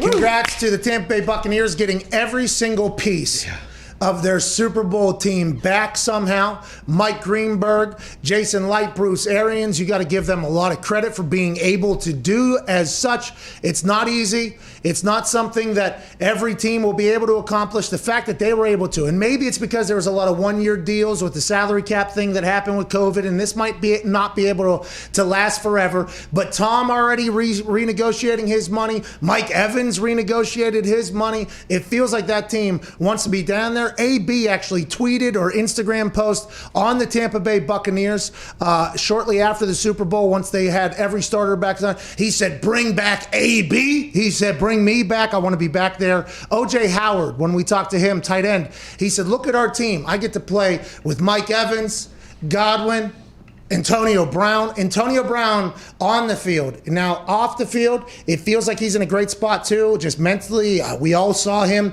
go through whatever he was going through. This is a good win for everybody football-wise. And obviously, Tom's probably got to be enthused drastically at this point. Yeah, so what? They're going undefeated and win it all next year, right? That's what they're trying to do. Hey, OJ Howard told us that when he's talking to his boys that aren't on the team, it's like, you look on paper, our roster is unbelievable. If not us to go undefeated, then who? You know, like that is a mindset they have. Tom has openly talked about hating that he didn't go undefeated. It feels like that's what they're going to go for, AJ. And I'll tell you what, I'm here for it. Now, to go undefeated, that means at some point they're going to have to, beat the Indianapolis Colts because they're coming in here. They're going to have to beat Bill Belichick. That's and right. at some point they're going to have to beat the Packers and the Saints twice. I mean, that is no easy feat. But there's only been one team that's ever done it, AJ, and that's that 72 Dolphins, and they're still celebrating about it. I would assume every time they pop bottles, Tom Brady gets pissed off still to this day. Oh, for sure. And who is the guy? Is it Mercury Morris that always pops up and is popping bottles when the first undefeated team gets beat? I'm not sure. Is he the one? Yeah, it's him. He was the running back, I believe. By the way, I hope Mercury and the boys still celebrate. Yeah. But I will enjoy watching Tom and Gronk and Coach Shipley and everybody for the rest of the time. They can all celebrate. Can't the Dolphins still celebrate even if the Bucs do it? And then we have two teams celebrate. Absolutely. Yeah. Absolutely you can do that. But Tom's thinking about 30 years from now, probably in Monaco. All right? Probably doing something over there. There's a lot of money flying around. He's living whatever life, And the last team that's undefeated loses. And there's just going to be some incredible social media content that comes out of him popping bottles from one yacht to another. Maybe he'll throw a bottle from one yacht to another to Gronk and Brate and the boys over there. I mean, it'll be... And that's what they're looking for, AJ. That's what they want to do. He said he'd give up 2 written. Fuck it. Don't need it. Rather have the undefeated season. And I think it's because that's forever celebration every year. AQ on his rollerblades, just crushing champagne. Oh, yeah, every year, AQ. Yeah. Good for him. Is that how he lost weight? He's a big rollerblader now? I think that was one of his fad diets he was going to do, yeah. It was, hey, this is going to be my cardio. And I think we all have learned this at one point or another, although rollerblades were cool at one point. And I lived on them for, I think, at least 1 or 2 summers in Pittsburgh, which is a very up and down place. So it was dangerous days. But boy, we love getting out there. It's a much different game when you're an adult. Somehow, some way, all the muscles in your leg have not been used since you put rollerblades on last, and they all cramp up as soon as you fucking put those And your things. feet, too. Your feet cramp up right away. Yeah. Your feet, your legs, muscles I didn't even know existed started locking up. I'm like, man, I used to do this all over the place. And then all of a sudden it's like, oh, yeah, I remember the pebbles will kill you. Yep. Yeah. It's like... the cracks in the concrete, like the little seams on where they connect. They're always bumps, man. It's just like the little hoverboards. When you hit a little crack with those and go flying. Yeah, absolutely. And it felt like... I felt like I was a pretty good rollerblader, by the way. Couldn't ice skate, but I felt like I could rollerblade pretty well. The ones with no brakes where you had to turn the back one, and drag, that whole thing. Difficult. I mean, yeah, but there was nothing cooler than fucking dragging that thing, hitting a tee-shot, showing up somewhere. I mean, it was awesome. If I tried that now, I am fucking kicking this leg out from underneath this leg, and I am dead. And it feels like everybody experiences the same thing with rollerblades. What is it? Is it just... Unless the road was paved 3 days ago, it's a terrible experience. It's the only time it's fucking cool. How did we do it as kids, though? Like, how we didn't know any better. They're made for kids, I feel like. Yeah, but like, how did we do it, though? We didn't realize cars were cool. Didn't get tired as a kid. Well, we couldn't get cars. Couldn't get a car, yeah. But I mean, shit. When hockey came back last year, I put Diggs inline skates on and damn near fucking broke my tailbone in here. And I used to be a pretty good skater as well. Does your body just say, nah, at a certain age we ain't doing it? Is that what everybody seems to stink as soon as they get in those things as an adult? Yeah, I mean, I think splints like that. You get a little heavier. You forget how fast you can kind of get going on those, and it's like, okay, I don't really have the ability to hit a T-stop anymore. I don't know what I'm doing. I'm gonna rub these. I'm gonna rub these wheels real raw. You know when you used to get them down, like shaved down almost. You got to rotate them. Then you got to flip them. Yeah, it's just like whenever you had the little pegs on one side. Oh yeah. You got to turn those things. Yeah, it's like. I never did that, but I always felt like the people that rode around with it were real cool. Oh yeah. And I never saw them do anything, but I knew that they potentially could. And I appreciated that.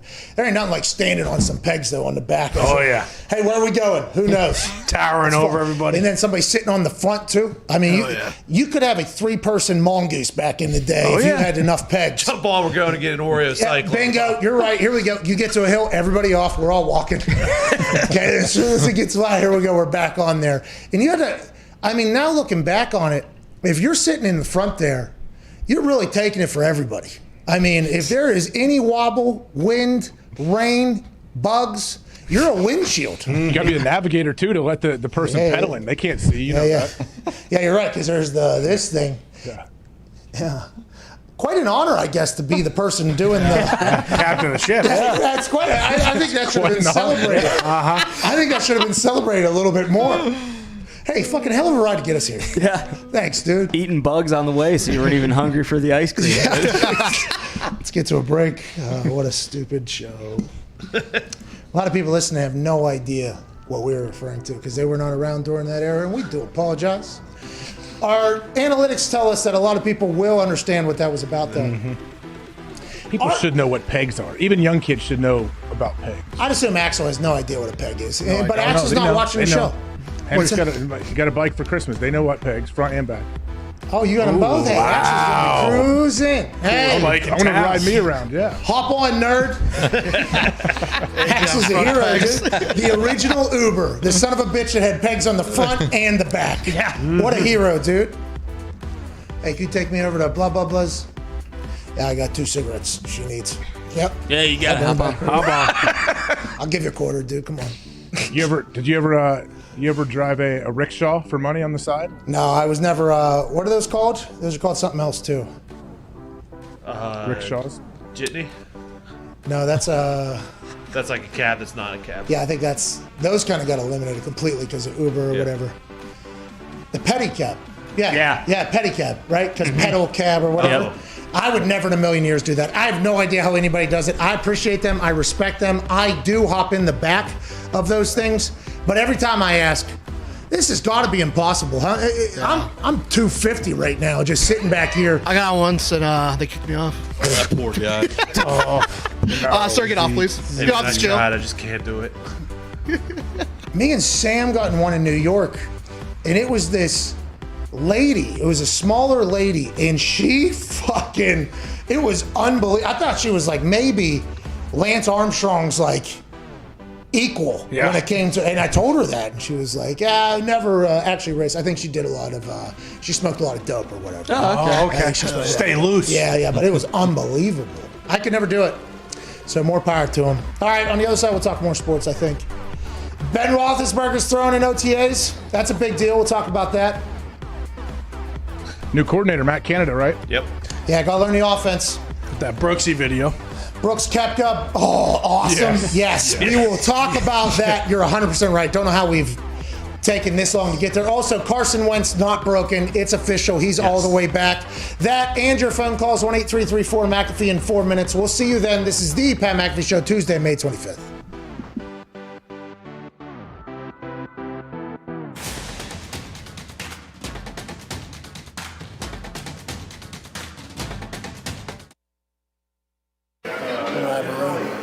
Since 5:30 a.m. right now. Had incredible meetings with the Memphis coaches and the Navy offensive coordinator. Got to record a podcast too. I mean, we got nothing but time. Nice dinner for Hasselbeck's birthday. This is my fault. I might be seeing you in the shop. It never ends, dude. I honestly don't know how it happens. You have a room? Yeah, it's a big room. You have a good room? It's nice. Take care of the boys. You know what I mean?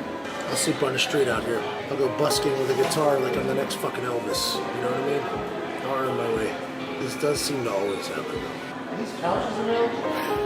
Back to my pillow too. I'm gonna need it because I'm gonna be sleeping on a fucking bench.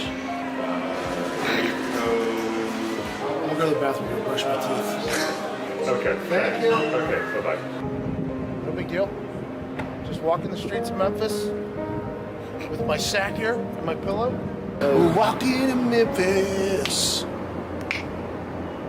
with no room to sleep in tonight. Walking in Memphis. Right now I can fall asleep, but I fight. Walking in Memphis. Instagram models posing on stairs. Walking in Memphis. A couple methods right over there.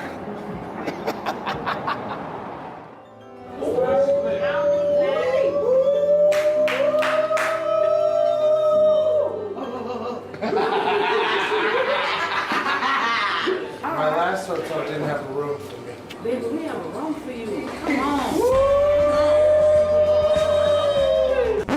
Hold up. Do they set up a room for you already? I found you, baby. I got you. I got you. I got you today. I appreciate that. Once again, it's hour 14. Y'all take care of Patrick, all right? Boys! Huh? King of the castle. Look, a view of the pool. All right, so now I gotta go to a production dinner and then record a podcast. Let's go ahead and do this. It's going, dude. I mean, honestly, today's tomorrow. Tomorrow was yesterday. You know, it just all kind of runs together. It's kind of a long walk. Are you kidding? Yeah, this is a palace. This is not too bad. We're going all night long.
This is the Pat McAfee Show on Sirius XM Mad Dog Sports Radio. We thank you for taking the time to seek out this small regional show that streams internationally.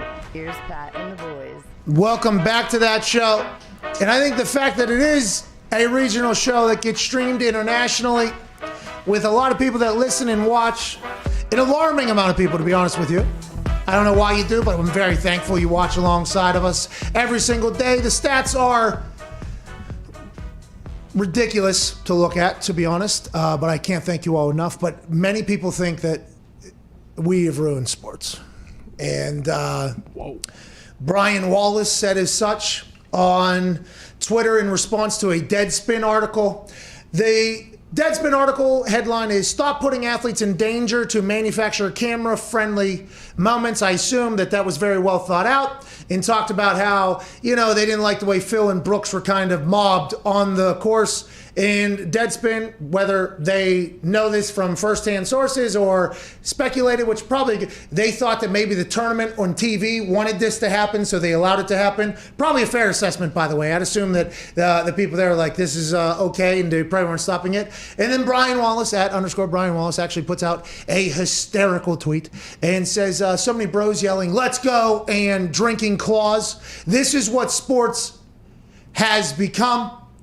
Thanks, Pat McAfee Show. So I want to let you know that I do not condone taking Brooks Koepka out by the knees while celebrating a 50-year-old about to win a major for the first time, okay? While you're potentially inebriated. This show will never be about that and has never been about that, Brian Wallace. Now, with that being said, fucking celebrate. That was an awesome moment. Yeah. A 50-year-old just won a major. A guy who has always been Powerade to Gatorade. The consummate number 2 has just come into his own as being a well-loved player. I didn't like that he got banged up. Thought he was potentially going to lose it because his back was tight, and I thought there should be some more smart kind of action around Phil to protect him from said mob. Don't love that, but I do like the fact that we're enjoying sports. I do like the fact that we're celebrating sports. I do like the fact that we're acknowledging history and enjoying the hell out of it. I'm not just talking golf history, by the way. You look at that photo.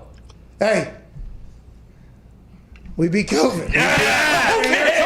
So Brian is hysterical, and he's not the only one who feels this way. I mean, there's a lot of people that hate everything that I'm about. And by the way, I don't think they hate everybody else in here. I do believe it is mostly targeted towards me, and I'm cool with that because it's happened to me forever. But hey, Brian Wallace, I'm fucking all about people enjoying sports. And if you want to go back and make sports miserable, that's cool. Do your thing. Do what you got to do. But I'm going to enjoy the fuck out of it. Let's go, Brian Wallace. Hey, first off, for Brian Wallace, though, if he wants to be upset, he needs to blame Tom Brady. Tom Brady made Let's Go popular again.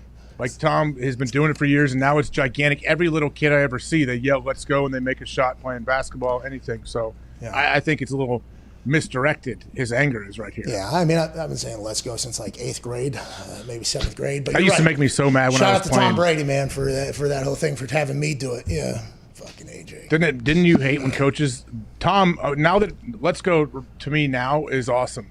Before, back, especially when I was playing, coaches love to yell "Let's go," and I'm like, it would drive me absolutely crazy because it means nothing. Well, by the way, that's why I started Let's Go, because it was always a faux energy mockery. Let's go! Let's go! It was always normally for something that was terrible. And, hey, this is how we're supposed to feel about this. And here's a little bit of juice, hopefully. But, boy, I love a good Let's Go delivered. Because sometimes people need to be reminded, like, hey, what's going on right now is awesome. All right, let's go. And sometimes people need to be reminded, like, hey, keep it down. Let's go. Hey, fucking take it easy. Let's go, man. Be professional around here. It's a very good term, and I'm happy that everybody uses it. But, Brian Wallace, I feel like we haven't officially ruined sports yet, but we'll try our best. And thanks for kind of pointing that out. A lot of things happening. Wait, go ahead. No, the White Claws, he blames you for that, too? Yeah, I've had one White Claw in my life. They are delicious. I think those are quite a weapon. If it was back in my, hey, let's go ahead and slaughter booze days, I don't think many White Claws would have survived.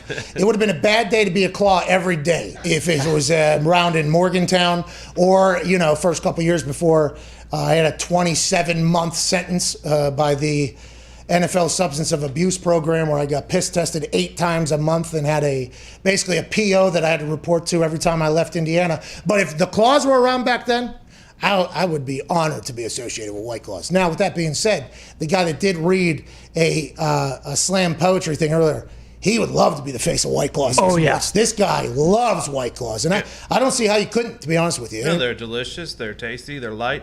And they get you boozed up. I mean, there's nothing wrong. It's kind of like a wine drunk, too. It's kind of like a lighter. It is like a lighter. Yeah, it is. And, you can still eat a bunch because it doesn't take up too much room in your stomach. You're not becoming a fat ass. It's like basically White Claws they're the Tesla of booze. Yeah. White Claws are Tesla of booze, dude. Just change the game completely. A game that had been around forever. White Claw just flipped it on its head and everybody else had to catch up. That's what Tesla did. Shout out to the F-150 Lightning coming out. Yeah. Thank you. Hey, when's that come out? Who knows, dude? Allegedly, the Bronco came out, and then I seen it, and it was a little Mickey Mouse one. That's not the real one. It's like, well, how they let this one out before the real one? Then that's a bad marketing plan. So who knows? The Lightning looks dope, though. I saw Biden run that thing about 80 miles an hour. Yeah. It's fucking wide open on that thing. And he said, "This is a fast ass car." Yeah, he said, "What? 4.4, 4.3?" He was looking for an answer from somebody, and that person was clearly not paying attention. He was like, "Motherfucker, you told me just a couple minutes ago." He was doing that whole thing, and then obviously the end punchline was really what closed that entire Spring next year. Spring next year. Yeah, they already got it done. Just let it out. Like a year from now. Right now, you can put $100 down and get yourself reserved. So that's a Tesla move as well. A couple things happening in the sports world that we love. Let's stick with golf. Brooks Koepka and Bryson DeChambeau. Yes, Bryson DeChambeau, who ate 8 protein bars a day, gained 35 pounds of muscle and 200 yards to his drive in one COVID quarantine. He's got massive club speed. He swings at it. Golf ball whacker guy has come into full prominence both in the spotlight on TV and on the internet. I had no idea that golf ball whacker guy and super cool dude Brooks Koepka hated each other, but I love it. It's good for golf. In this video that surfaced on the internet of Brooks Koepka being completely thrown into a fuck you state by Bryson DeChambeau's mere appearance is maybe my favorite thing on the internet right now. Go ahead and roll that thing. Golf course was asking a lot from you today, Brooks. What were you able to do well and put up that nice number? Just ball struck my way around this place. Thanks for asking. Didn't putt well, but I don't think many guys are going to putt well with this wind. It's very tough. Like I said, I don't know what other guys have said, or I just felt it difficult to read. You know, sometimes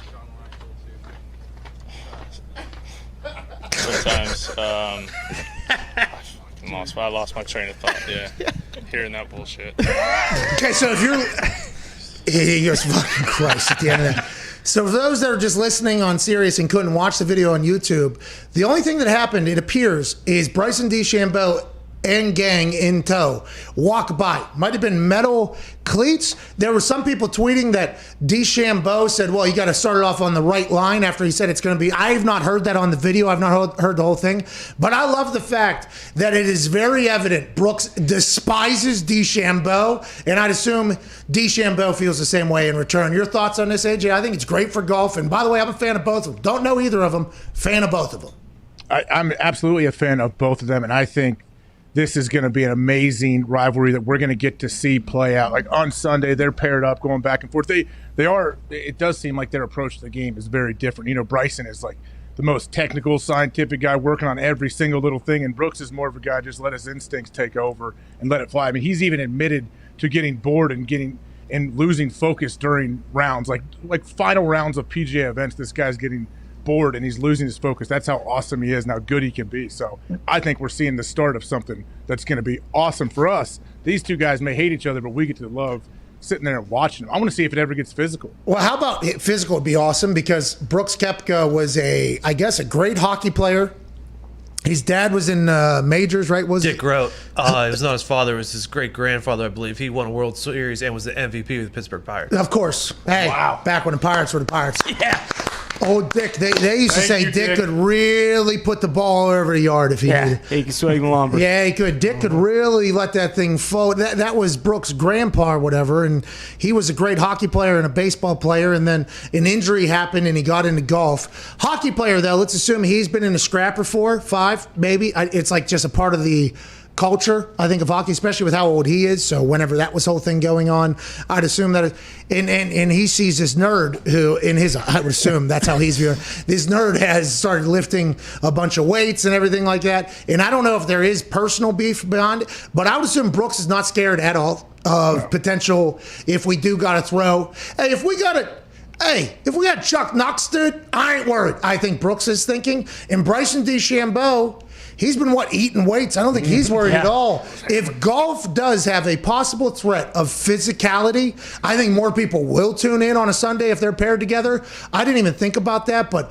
I'd be glued to the TV, and I'd assume, now let's hope the fans don't say let's go, and, rush it. But imagine just people following them around a course with like a gladiator-like atmosphere. That'd be like Tiger and Phil back in the day. If these two continue to build their rivalry, it's good for golf. I would like to know a little bit deeper story on why the hell they hate each other, though. There is history. So it started in 2019. Brooks was criticizing Bryson of taking way too goddamn long. Pace of play. And then Bryson said to Brooks' caddy, tell your boss to come talk to me face to face. And then there was. So why did he tell somebody else to tell somebody to come face to face? Bryson did say in an interview, but this was 2019 Bryson. This was a different Bryson that Brooks would win a fight between those two. But then Brooks was in the body issue, and Bryson made a comment when he was playing a game online, I believe, like, I have abs. Brooks doesn't even have abs. Whoa. Oh. And Brooks replied with a picture, I believe, of his 2 PGA championships and said, like, I have 2 of a 6-pack here. Oh, so there is real heat here. Yeah, and people were calling him Brooksy off the tee when DeChambeau was teeing off this past weekend, and he was like, all right, whoever's doing that, you need to get the hell out of here right now. Oh. DeChambeau, yeah. Wow. Let's go. You saw how annoyed Brooks was by when Bryson walked behind. He couldn't even finish his thought or what he was about to say, but I just think when I don't know, man, Brooks is so awesome. Like, I love Brooks' attitude, especially at the end of that when the Golf Channel guy handled it great. He's like, what did he say? Like, okay, now we won't put it on TV. And like, I literally don't care. Like, he is so over answering questions about Bryson too, which I'm sure a lot of other players are as well. Like, when Bryson is rolling, that's all probably the first question all these guys get asked. Like, what's it like to witness greatness and Bryson changing the game of golf? And Brooks is like, has he won anything? No. Okay. So it's cool, but it's not really that cool. And then DeChambeau's, hey, by the way, if he's just stirring the pot, and I don't know who's babyface, who's heel right now, by the way. I don't know who's babyface, who's heel. A lot of people took Brooks' side last night on the internet because it was a hysterical reaction. Just an incredible distaste for somebody creating a beautiful meme in a moment. Everybody likes it. But DeChambeau, is he the babyface now because he's big golf ball whacker guy? I don't know who. By the way, Diggs said that was back when Brooks could win a fight. Mm-hmm. I just want to let everybody know I am steadfast on the hockey player winning the fight. No, I said that was a different Bryson. I said Bryson commented that he would win or that Brooks would win in a fight at that time. Oh, did he really say that? Yeah. Oh, so maybe that's why he started working out so much. Maybe this whole thing about he wants to hit the ball further because he was so far down and the whole thing wasn't the case. And then last year, remember when Bryson was yelling at the CBS camera guy or whatever? At that time, Brooks then tweeted out the gif of Kenny Powers yelling at the camera. Oh, yeah. When it says Kenny Powers steroid allegations or whatever. Yeah. Hey, that's real beef. All right, I look good scrap out there. Yeah. All this stuff in golf, like I'm sure so many players hate each other on the tour. They're around each other so much. They despise each other, but it all stays behind the scenes. I think it's awesome that we're getting to see some of it now. Yeah, because they all have to sit in the same goddamn clubhouses and everything, right? Like they play together. They're going to be paired with them. Like, you're there the whole week too. They show up on Monday and go to the course, and their first official round isn't till Thursday. So I mean, it's a long week, and they're doing this how many events a year? And they, because the Indy 500's happening, and they have like drivers meetings. And they all have to go sit in like this one room, and it goes over like, hey, here's the rules, here's this is going on, it's a whole thing. I always found it so interesting that they all have to sit like right next to each other, basically, just like be cool with each other. They walk out onto the stage together, and I'm like, does anybody? And they're like, no, well, we have to take care of each other on the track or whatever. In golf, they don't have to take care of each other at all. No. And it's very much a one-person sport. Like, hey, this is me versus the course versus everybody else. There probably is a bunch of those petty beefs in there. I love it. Hey, I love that. They got to partner them up for the next time they're both golfing in the same event. Somebody's a When's the next? It's not for like another month. U.S. Open's next. Sometime in June. Yeah, they definitely need to play together. And I wonder if after seeing this, because if he was walking past, he might not have seen his reaction. I wonder if Bryson turns it up a little bit. He's like, oh, if I'm getting under his skin like this, I'm just going to be the biggest dickhead for the next, But that's everybody, by the way. Rent free. Yeah. Who put this out? Hey, who put the video out, and why did it come out now? This must have happened on Friday or Saturday, but it wasn't Sunday that this interview took place. We gave a shout out to Art_Sellers, who's probably in the production. It's a real camera. Yeah, it's a real camera, though. He's not using a phone. Yeah, probably in the production department of the Golf Channel. Look at his face right there. Look at Brooks' face. That's what's my favorite. So Art Sellers didn't tweet this out. Someone else tweeted it out and gave him the hat tip. But this thing had 7 million views this morning. And it just came out yesterday. Yeah, it had, I think when it got sent into the group last night, it had 5,000 views. How about the growth on that? Everybody's learning about this. I didn't know they had real beef. No. I mean, Diggs, I mean, that's a Rolodex of interactions that Hold up an article to make sure I didn't miss anything. Thank you, Diggs. Well, Brooks is awesome. Like, Brooks has publicly talked about guys that are way too slow before. Like, he really is upset with pace of play. I don't think anyone's ever going to disagree with him. Like, no, these guys need to take 30 minutes before each shot. We were at a PGA tournament with JD down there in West Virginia, John Daly, and he was paired with somebody, that was a slow golfer. Oh, yeah. And listening to people talk about in the golf community, talk about the slow, that is a massive deal to a lot of golfers. It's like, he's a slow player. It's almost like saying jive turkey. Whoa. It's the first thing that comes to their mind. First thing, and especially if the guy, like if a guy is slow, but he's winning majors and he's winning all the time, they'll be like, all right, yeah, it's not fun to play with, but the dude's winning. But if it's a guy that has like one career victory 19 years ago and he's taking 37 minutes per shot. John Daly, by the way, gets over the ball, hits the ball, walks. Mm-hmm.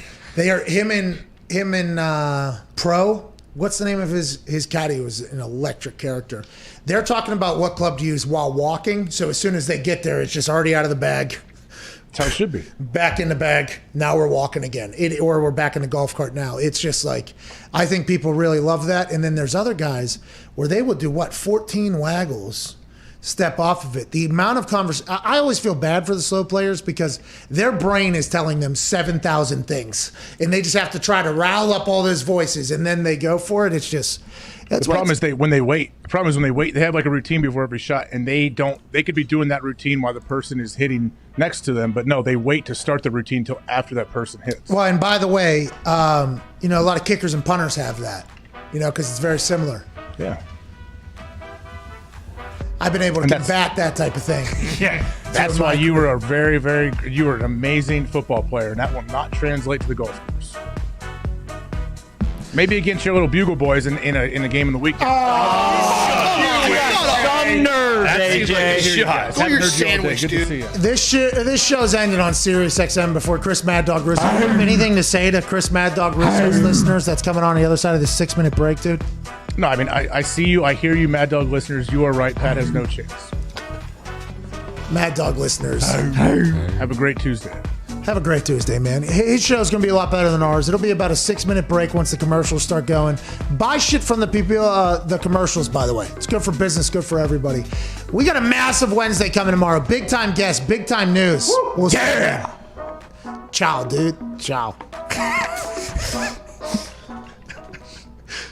I like sneaking in, just one or two really awkward words at the end to send them into their commercial break if I'm nowhere near close to where I'm supposed to be. That was a very unprofessional operation there, and that's why the Mad Dog listeners probably hate this show, if I had to guess. Today's show has been presented by Traeger Grill. Yeah! The wood pellet grill that is literally the perfect Father's Day gift. The Traeger Grill is the easiest way to enjoy wood-fired flavor.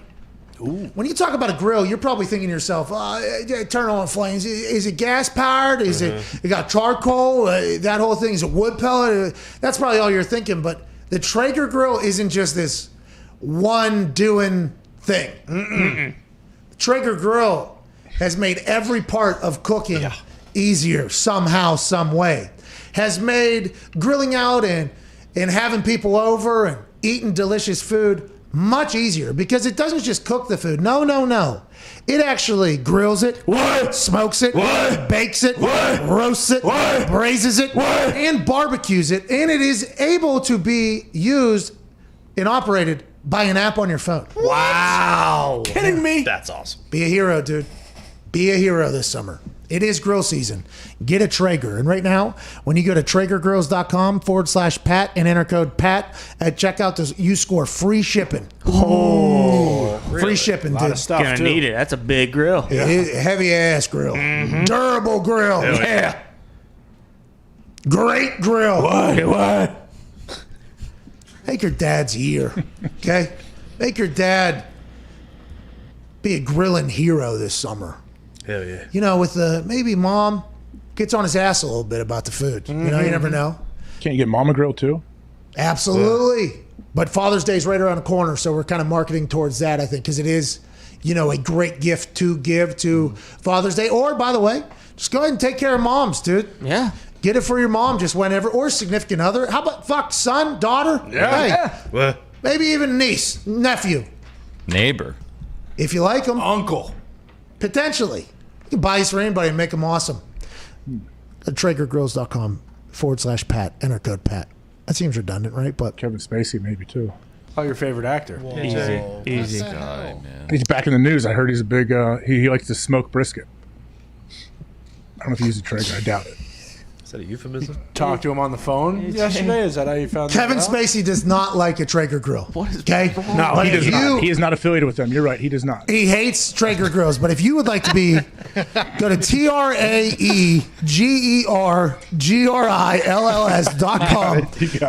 TraegerGrills.com/PAT and make sure you enter code Pat to get yourself free shipping. AJ, there's no reason at all for You to want your guys shoehorn- back in the news. You are single-handedly. You are responsible for him getting another role, man. I am not. You put him back into the world for people to see. You did, not me, pal. I'm out on him. You did. All you do is talk about House of Cards and pounding your fist with the ring and all. Good Lord. You talk so much about it, I actually can't even wear a pinky ring anymore. Yeah. Boy. Fucking A, dude. Ruined another thing, AJ. Bro, Thanks. how about What did I ruin? His love of Kevin Spacey? Kevin Spacey ruined another thing. It like this, and this isn't AJ's fault. AJ ruined the ad read for Traeger Grill for sure. I'm probably going to lose them. Shout out, I like Thanks, them as a partner, AJ. by the way. Appreciate it, Love- dude. love Looking forward to Traeger Grills. grilling all summer. Love them. Okay, you probably ruined that. But Kevin Spacey's the one that fucked this whole thing up. His House of Cards was like the only series I got into, and it was because I was coming out of a surgery and I was forced to watch at least through the first season, so I got kind of into it. Dead. Then he went to Nantucket. Started grabbing dongs. Is that where it was? Yeah. Really? Allegedly. Absolutely despicable. Do you want that on the ticker? Yes. And then he went to Nantucket. It's not a laughing matter. You hear me? You How'd you know scumbag. I'm not laughing. You're an absolute scumbag. I'm not laughing. I'm did just laugh. trying to enlighten. did. How dare I'm you? trying. I mean, Grabbing AJ's dogs. still rooting for the guy. I'm trying to enlighten everybody It's how not he's a funny, AJ. dirtbag. Shut up, AJ. That's not. Hey, listen, AJ, look where you started. this is your fault, Yeah. dude. Son of a bitch. What's This the is new a role he's topical getting? show. What's the role he's getting, AJ? All right, Zito. Oh, he's actually. I think he's like his sexual predator he is. advisor. Yeah, investigator. He's an investigator. I'm sure he's gonna advise. I can find them all. Guy stinks, dude. Fucking golly. How about when he did that video of him with his fireplace? Oh boy. So good. So natural. As Underwood. Bro, he had a master class or whatever for acting because he was able to buy into just the real life guy. Wonder if he'd be a method actor for this one. No, it's actually the opposite. Yeah, but we don't know how it's going to go because there was one of those things where the investigator was actually the terrible person. Oh, like Frank Abagnale? 7. Abagnale? It's not exactly. Abagnale. Frank Albatross. Let's go to Chris in Oregon. Chris, what's going on, dude?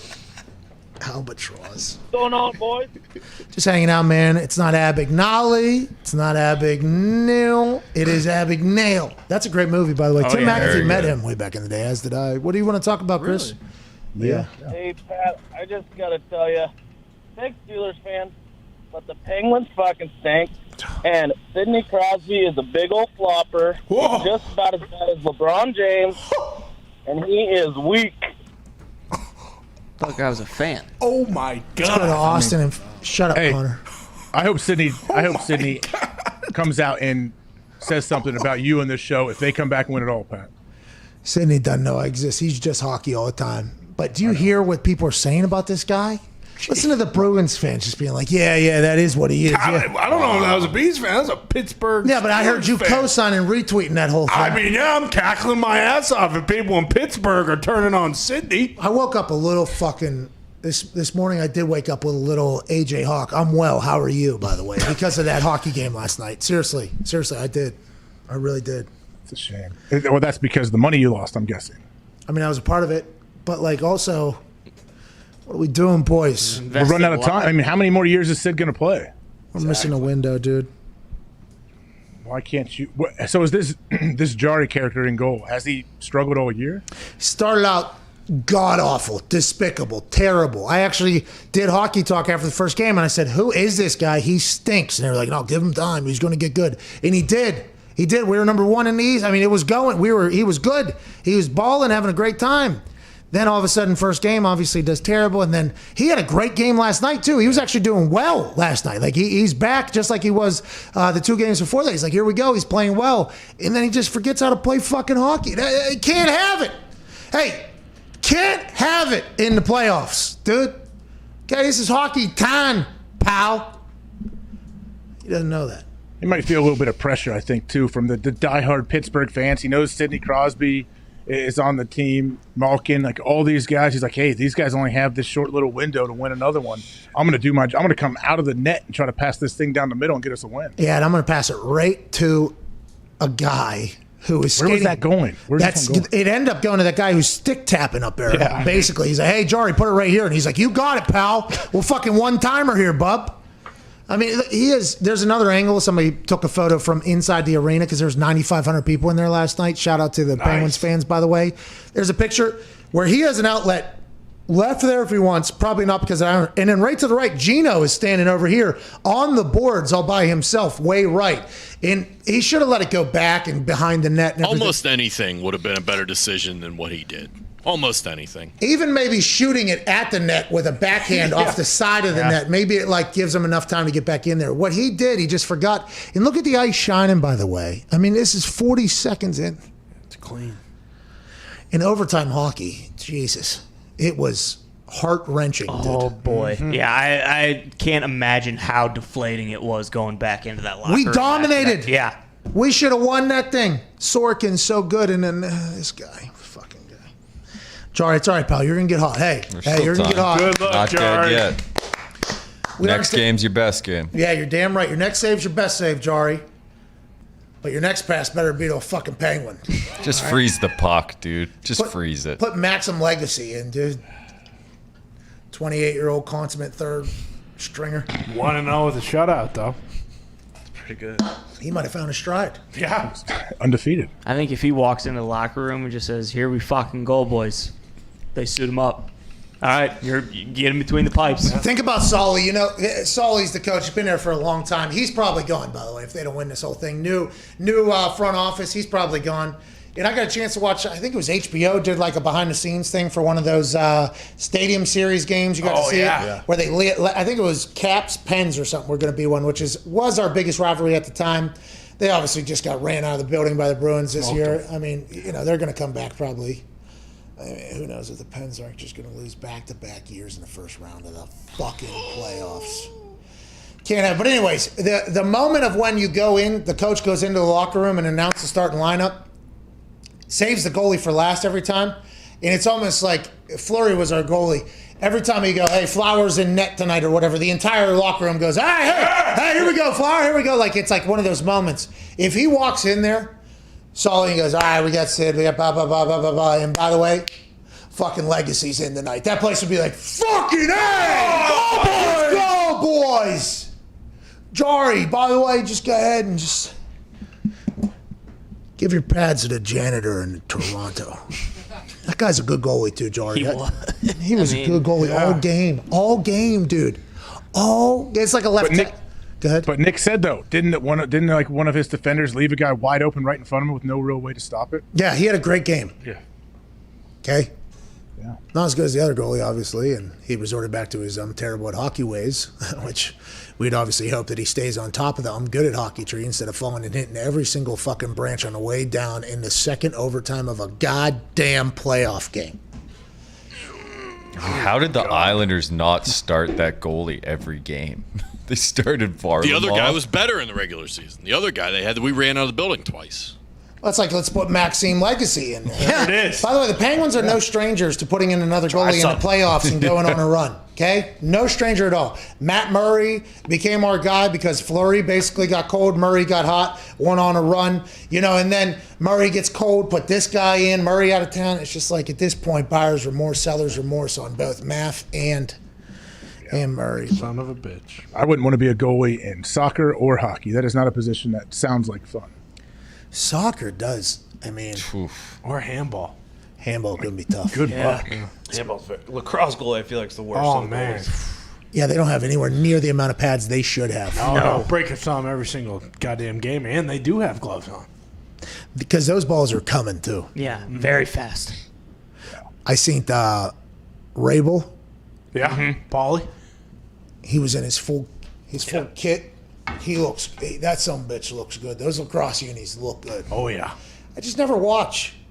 PLL. I mean, they had a actually it on pretty at? successful NBC. quarantine. Well, Yeah, SN or full? Big guy. both. I think big guy. Wow. No. Are they replacing Yeah. the NHL with lacrosse? They should. I mean, it's. Deck hockey out of Pittsburgh, I heard. Hey, listen, that's a lot of fighting too. They're getting. They're getting. I'll watch. I'll watch if someone puts it on. I'll watch. Why don't we try to get the rights to the Penn Hills deck over there? You don't want it anymore. Why? Nick thinks they've gone soft. No. Listen, I'm not going to say anything disparaging right now. Just it's a tough time last night. Let's just move forward. Shit. Come on, Nick. Go ahead. Did something happen to Nick on those courts? What? Is the Penn Hills deck dead? No. Somebody's It's dad all right. mess with you? I mean, it's not what it once was. That Penn Hills deck. Okay, I had a lot of friends that played deck hockey. You go in there, you're just all right. Probably gonna get punched in the face too. Okay, you know, probably gonna happen. Saddlebag still Great playing? for television. I'm not playing. All right, my friends are, which almost makes it worse because now I'm sitting without a helmet on in the crowd, and you all get funneled into one parking lot, and it's all in one area. And your friends were potentially just a gigantic asshole to another person, potentially taking the stick and just whacking somebody else right in the head with it, and then. Now everybody meets up in the parking lot. Let's just say you Ohio guys would love deck hockey if you got Love a chance to play it. The boys at Penn Hills deck. So it sounds like it would be very entertaining to watch. I think we should potentially think about streaming that. I mean, that feels like maybe just the whole place. Have one camera on the parking lot, Most important. some on the action. But there's also evenings where it's very joyful. There's actually like beers in the parking lot, and there's like actual camaraderie. But the mindset going down, because you got to drive down in there too, by the way. Yeah. The mindset is like, hey, probably going to have to eat at least one here coming out before I get out of here. Get ready for war. But I'm supporting my friends. Here. And let's go ahead and do it. They were really fucking good, though, those guys. A lot of people forget they're playing deck hockey on a Saturday afternoon. They think it's Game 7 of the Stanley Cup Finals and everything's on the line. So then there's slashing happening, and then that carries over from the deck to the parking lot to the friends. You know what I mean? Then it just becomes. I can see, but I feel like that would feel like Nick's role on his team would be that guy. No, there's a guy named Joe Hadley and Haddlebags. The guy you mentioned before. Haddlebags is the guy. Okay, love that I'm friends with him.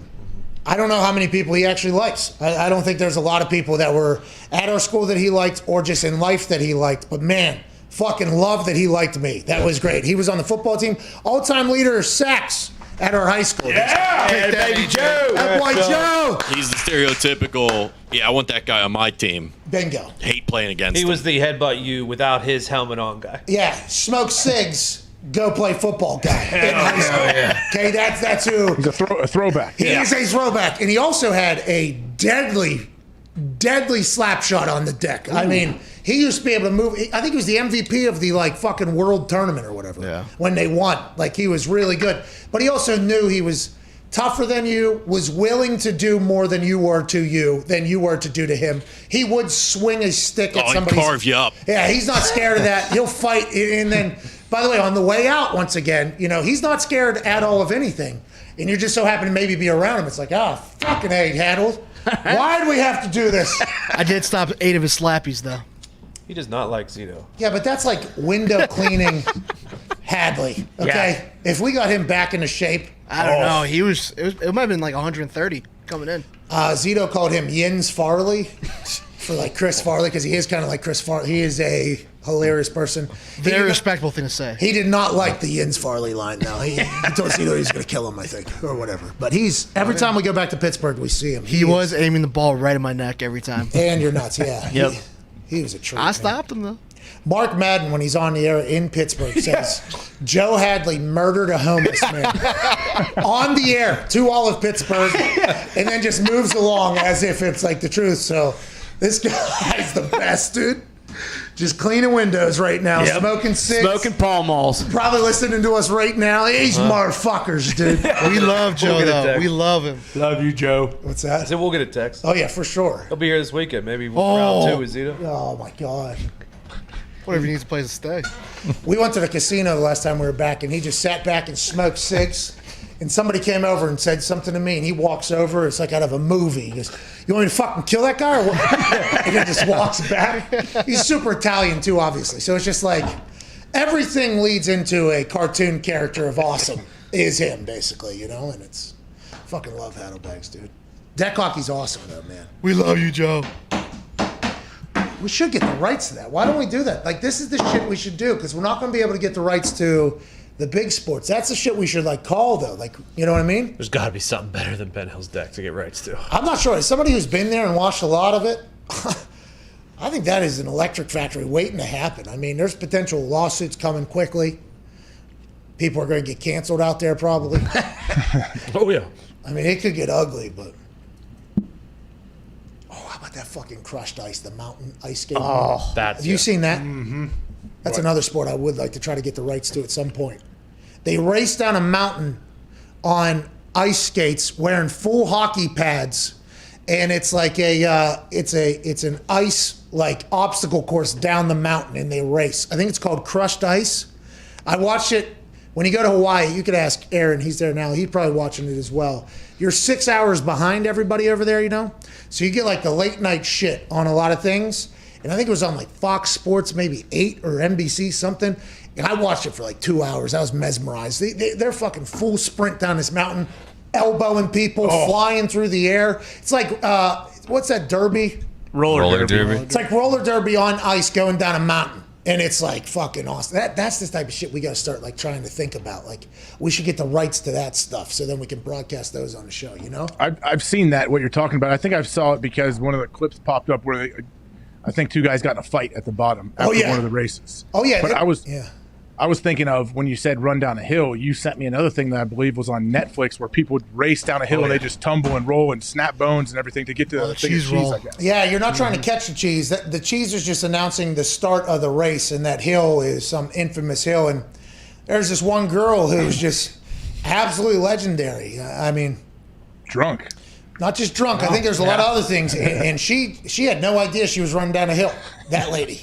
She had no clue she was running down a hill. She full sprints down this hill, face off ground, body folded up like an accordion, basically. Then gets back up, goes and does it again, and gets all the way down. She's the winner. Congrats. What a hero. Holds the trophy over, goes to the hospital, has 7 broken bones, has no idea, does it again. Then she got sober. She tried to win it again. She ate the hill. She won. She'll never do it again. So I think there is a little bit of PEDs that could be used in that particular race, but that's a good Netflix doc as well. I love that. Yeah. It's not so much like the guy that Gumpy was friends with that had so many concussions that he's in the Paralympics now. All right. Let's get to the phones. That was something. Gump said it. We did talk about that off air. Yeah, it's a true story, dude. We talked about that off air a lot. You know, like we have no idea how to handle. As a show host in front of people, I have no idea how I was supposed to handle that situation. You know, where he says that. I don't know. Then AJ says. Then AJ follows up like it's like. What? Should we question the legitimacy of that? Obviously. Is this person potentially cheating? Obviously. Yes. What could have potentially happened in soccer that this guy had? There's problems everywhere in this story. I mean, there's a lot of people we should ask questions to, but instead we just kind of laugh it off and move forward. Yeah, this guy concocted quite a ruse. Okay, let's just move on. Paralympian of the year. What was that? The Ringer, right? Yeah. Uh-huh. Knoxville. Yeah. Stavi, goodbye. Just turned 50. Yeah, he's trending today. Who? Yeah, Knoxville. They did a GQ thing. He made it to 50. By the way, thank you for jackass. your fucking commitment, Johnny. Thank you, Johnny. We love you. That dude, he was handsome. He got very wealthy. And he was still just standing right in front of a fucking bull and just saying, run me over, dude. All right? Throw me into whatever ocean. Throw me into the scariest situation of all time. Let's make sure we get the clip, and then I'm going to laugh afterwards. And then we'll just go ahead and make so much money off it. We'll make 3 fucking movies. We'll have an entire thing. Then he becomes a real actor. He should be dead, I assume, numerous times over. I think I almost saw him die a couple times. Johnny Knoxville, real American dream. Yeah. Happy birthday, pal. They're filming another one. I don't know if they're done filming yet or not, but I know, like, I've read stuff where Johnny Knoxville, after some of those stunts, like, he had a catheter for like a year and a half after one of them that he said he would put in and take out himself. Commit, by the way. He was fully committed to this thing. Whatever has to be done to get the clip. Still is, though. Like, he still is. And by the way, I respect it so much. I did remember when we had Steve-O on, they were in talks about the next movie, and Steve-O at this point was like, I'm not just going to do this movie for free here. Like, there is real business that has to be had. Hopefully they got Steve-O, because there's another guy. He's in. Is he? You know? Yeah, Bam. They just kicked Bam off the set, I guess. The director actually, literally, it just came across my timeline, TMZ. The director put a restraining order against Bam, so I don't think he's on a movie. What about his fucking dad? Is he still... Phil? Yeah, need Phil. Come on, get him on a lawnmower. Knoxville talks about Bam in the interview with GQ. Apparently, he does get a little emotional about the Bam situation. Oh, no. Trying to help him out, they said. Yeah. Oh, he's... Yeah, but they're like trying to. Hey, that's a hard... trouble. Yeah. Have you seen Bam? I mean, Bam is very public about his struggles. I have not seen him, but I do know after Ryan Dunn passed, right? I mean, that was really that was a whole the thing. airplane thing, I remember, was the big thing. Don Vito, that was tough, too. Oh, yeah. Uh-huh. We all kind of saw something happening, right, with old Don Vito? Don Vito, yeah. What do you mean? Hey, you know, we all lived through the Jackass and Rollerblade era. You hear me? Come on, AJ. We'll have to dive into all of that, but hopefully Bam's all right, man. There's another guy that I didn't necessarily enjoy his shtick on Jackass, but I respected that it existed. You know what I mean? Yeah. I respected it existed. Yeah. Baron Corbin, King Corbin, friends with Ryan Dunn. I saw that on his Wikipedia. Yeah, he's friends there. So I feel like I've probably heard some stories in the past. A legendary group of people, fully committed, though. Fully committed. Shit on me, yeah, I don't care. Just right on my face, as long as we get it. Oh, we didn't get a good shot. Gotta do it again. Oh, fuck, I guess. Okay. Let me wash off my face. I'll get back in there. They were insane, dude. They were absolutely insane. What a group. And there was an original skate magazine, I guess, that kind of, I forget the name of it. I watched a doc on this as well. There was some skater magazine way back in the day that kind of led to all this. What was it? Dick House? Fun House? What was their production? Dick House was, Dick the House production kind of company. led in the skater, basically, like content clip, and then it kind of evolved into that. Bam was a pro skater, wasn't he? Bam, I think a lot of them, though, were in the skate community, I think. Yeah. I don't know. Big Brother magazine? No, I think Thrasher might have been it. It says It was the first thing that popped up right away. So Bam's brother is in a band called CKY, and they used to make these DVDs, these videos. And the videos were like one shot of the band playing a song, and the rest was all Bam and his friends doing the Jackass stuff. And then this Jeff Tremaine guy came in and kind of scooped them up, put them together in Knoxville, and they made Jackass. And collected Steve-O, I think, from the circus. And did Bam like got his own show. Afterwards? Yeah. Oh, yeah, he had to, at his house. Yeah. Viva La Bam, yeah. He sawed off the top of that Lambo. Yep. I remember that, just going, God damn. Could put that thing on lifts, though. That'd be pretty cool. He put that Hey, on. where's he at in PA? Where is he? I think he's middle of the state. Westchester. Westchester, near yeah. Philly. Oh, is he Philly? Yeah, he's over there. Pontius, they had that show.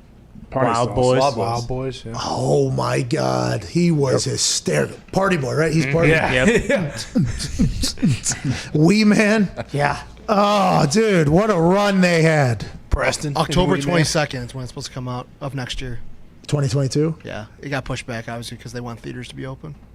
Enjoy it. So what's going on? Why does everybody want Wait, theaters October to be open? 2022 or 2021? 22. Oh, okay. Why do I feel like, and I might be just living in my own world, which I do, so I apologize sometimes for an ignorant thought or 7 a day. But getting onto the streaming services, I was a movie theater goer, by the way. My wife and I loved Preach, going. Pat. We Preach. loved going to the movie theater. Absolutely loved it. But with the whole quarantine coming right to my living room with DoorDash also happening at the same time, it's more expensive, but the convenience is unbelievable. If you're going to pay $20 a ticket to go watch a movie at a theater, I'd assume that you'd be willing to upcharge to buy it at house on a streaming service. I love and respect the fact that a lot of people are like, oh, got to have theaters as well, got to have theaters for the theater business, because that is one I've enjoyed my entire life. I like the theaters, but I don't see why you don't see it profitable as just upcharging and putting it in everybody's houses. It's going to immediately, you think, go. Can you do both right off the bat? Now, can they do a big theatrical release, and it's also like, hey, you can go to the movies and pay whatever $10, or you can buy it or rent it for $25 right now? I think the relationship between the movie business and movie theater business is one that has obviously been strong for a long time, because I think they're trying to save the theater still. Like, whenever we were reading that Army of the Dead thing, it was like available in theaters, coming soon to Netflix or something. Good movie, by the way. Is it? No, it's dumb. Is John Morrison in there? Is he dead? What happened to John Morrison? Looked great. I mean, Batista crashes. Yeah. Was John Morrison in the movie? John Morrison was eaten in the zombie jack match. Oh, that's right. I do not think he made the final cut of the film. I thought that's how they were going to finish that storyline. That's why they had the zombie jack match. I do not believe that made the final cut of the film, which is crazy because it is a long film, about 45 minutes too long. How long? 2 hours? Two and a half hours. What? Yeah, Oh, yeah. Way too fucking long. Who's got the time, Dom? Well, luckily, Dom was just wasting time, but the movie fucking stunk. But I thought he said he was friends with it. Easy, by the way. Jesus. No, it did. It was good. It was good. Thank you, Zito. Somebody's going to save it. It was right in between the middle. It was not good, but it didn't fucking suck. But for the WrestleMania Backlash Zombie Jack match, Dave Batista tweeted that he sent some of his friends. Was he? I thought is he on the zombie side? Well, we can't get into that without spoilers. Yeah, no spoilers. But that was his tweet. It's not like I was very confused. So he spoiled the movie himself then. I will tell you though. Whoa! Don't do anything right now. What do you mean? Don't do it. No spoilers. You kind of already. Yeah, I mean, I did. It sounds like Batista did. Connor does this every week. He loves spoiling. Yeah, that's not true. Let me just say, Pat, I'm glad that you're on the right side of this, that movie theaters are dead. Home release is the wave of the future. All these stooges sitting around you will try and romanticize about the movie theaters. Love how great they were. My wife and I enjoyed the hell out of it. Yeah, we all had a great time once upon a time. Popcorn. The future is here. We want to sit on our couch, pause the movie if we want You to. sit on your couch and watch Fast 9. I'll be right there at the theater. That's right. It ain't the same. I'll be right. I'm next to you, pal. Let's go. Yeah, but you guys might potentially be looking straight up because Fast 9 does do well when it fills up the theater. No. I will say there are some Pre-order your bad tickets. There I are buy some tickets weeks ahead. No way. For big movies like, what are those called? Avengers. Premieres? Jesus, Avengers. And you go on to Fandango and you buy those things. Oh yeah. Yeah, it stinks. Let me open up the remote, hit buy, and lean back and enjoy it on my couch. Lean back. Well, they got recliners and cafes and everything. Sitting in foldable chairs, dude. I'm not sitting in somebody else's semen either. I'm sitting in my own damn. Listen, cup I don't know in what my theaters house. you're going to, okay? You need to get your jeans off of Don't anybody's drag semen. Billy into this. You don't know Nick. who's baloney bopping in those theaters. They're cleaning the seats. They're leather seats. They Part of the recline. experience, dude. And you press a button, a hot dog comes out. Actors and actresses get hurt by the at-home releases as well. That's why they're pushing the theaters again. How? Why? Because I need that back end money. Yeah, but the back end can come from the streaming price, can't it? Yeah, that'll all So be I worked don't- out eventually. I don't think that at the moment. Not I right think now. the studios are the ones getting money from the streaming platforms. So go to the theaters then. Yeah. Until they figure out how to do the back, because I would just assume it'd be gross profit or net profit, and then points on that whole thing. It's what Tom Cruise wants. Hey, but guys like James Cameron, all these guys that make these big time movies, they will tell you, like, you need to experience this in the theater. Well, every director is going to say that. Well, everybody in the movie business is going to say that because movie theaters have done them very, very kindly over the last, 70, 80 years or whatever. Yeah. I mean, I love them. I literally love the theater. Love going. My wife and I enjoy the hell out of it. It's one of our things. We go do it. Hop on a bike. Take a couple back roads. They always got snacks. Probably hop in the Jeep. Yeah. Yeah, $30 for some shitty nachos and microwavable cheese. Yeah, I mean, you're paying that for That's DoorDash business. every day, dude. Come on. Movie theater popcorn. I It's mean, come on. undefeated. Yeah. It's the greatest. Well, Go back for refills. Put salt on it. You have to shake it down. butter. Oh, you want Sneak extra some butter? Chipotle in your pocket. Is this America? Whoa. What's that, pal? You can't do that. Well, I said, if you're that hungry, just sneak some Chipotle in. You're on these crazy diets. Quit I wearing assume you're not cargo eating shorts, dude. So you want to do? Are you eating Chipotle, fistfuls of Chipotle from your cargo shorts, AJ? Is that what you're saying you're doing? I mean, I used to. Myself, Bobby, and Schlegs, we'd go in college and sneak in 2 burritos each. Hey, you got to do what you got to do. But at this particular time, I'd like everybody to buy their Chipotle burritos from the theater. What would okay, Trestle theaters do? need it at this They point. need it. Sir, what's in your pocket? What's go. Were you selling Ohio State headbands for those burritos you were sneaking into movie theaters, pal? Is that what you were doing? I would still buy a bottle of water or something from the theater. Oh, that's very nice of you. Those are also $4. Keep them alive. Let's go to Austin in Phoenix, Arizona. What's going on, Austin? What's going on, boys? How we doing? Hey, not too shabby. My wife took a trip to the desert out there in Arizona. She said she absolutely loves it. AQ says he loves it out there. Is Arizona the spot? Yeah, it's beautiful out here. Sunny, 75 in the winter. Can't beat it. Golf all year round. 210 in the summer. Dry heat, though, AJ. It's a dry What's the heat. Scorpions like? It's only 30 days, AJ. 30 days. You're right. of Hey, I love 30 Phoenix. days Played the of Fiesta summer. Bowl 3 times. I love that whole area. Hey, did you win them? Yeah. Me too. Just once, though. Just once. We beat Oklahoma. And also, you got a record that'll stand forever. Oh, yeah. I'm also on the All Fiesta Bowl team. Mm-hmm. Good for you. I love Phoenix. Oh, yeah. You played in the Fiesta Bowl 3 times? 3 out of my 4 years. So you guys just got comfortable at that hotel. It's like, hey, this is how it works. You're going to be here. Then you got meetings here. We're going to go practice over here. And then you're going to do that. Like, that's insane. I did not know you were at the Fiesta Bowl. And it was the national championship one of those 3 years? First year it was, yeah. Freshman, sophomore, and senior year we went there. It's a good bowl game out there. It's awesome. It's a good bowl game. What do you get from the company? I think we got PlayStations that year. Not bad. Just a bunch of chips. I think. I think one year we got like a camcorder. Yeah, PlayStations. one of those little probably. handheld ones. One of those little. Not a safe gift to give a team of 18 to 22-year-olds. Oh yeah, if those things could speak, they probably will at some point. But the do you remember that entire chip room too? The Tostitos, they had an entire chip room. Ooh. Oh, it was. They do well. Everything. It was loaded with everything. Salsa. We'd come oh yeah, all the salsa you could think of. It's an entire chip room put together by Tostitos. There is salsa there. Nacho cheese. But everything. We would get back and be just stumbling in there, after we potentially had a night out or 3. And boy, the amount of people that are puking chips and cheese and salsa the next morning, it was fantastic. It ruined chips for some people. Really? Yeah, it ruined chips for a little Gotta be bit. responsible. There was so much of it. Oh, it was so good. That was a good bowl game. What was the other one you went to? My junior year, we went to the Alamo Bowl. Ooh, that's nice. Do you remember it? Yeah, we struggled. Yeah, of course. We beat Oklahoma State, but yeah, Les Miles was the head coach at Oklahoma State at the time. You got to remember the Alamo, dude. That one went right over AJ. Mad Hatter. Let's go to Austin and Phoenix. What do you want to talk about, dude? Right over my head. Sorry, bro. Oh, Pat, 2 quick things. You mentioned yesterday that nobody's ever started playing football because of you. That's false. I did. Kicked all through high school, punted through high school because of you. Actually went to college and got it paid for. So I guess kind of thanks for my college degree for free. You're welcome. That's awesome. That's awesome. What's that, AJ? How old is he? 25. 25. Huh? 25. Okay. So right when Pat got into the league, I was going into high school, watched him punt for the Colts, kind of looked him up, and went from there and thought I could do it. I played soccer growing up. So Oh, what position did you play in soccer, man? I was a goalkeeper, and then I ended up playing sweeper through high school. Big leg, got it. That's awesome, man. Congratulations. I'm honored to hear that. Thankful you got a scholarship. What did you get a degree in? Anything that's worth a fuck? Nope, don't even use it. But got a hell of a job that lets me sit on hold for 3 hours to wait to talk to you boys. So Well, I appreciate you doing that. What is your job? What do you currently do? Will you get fired if they know you're on right now?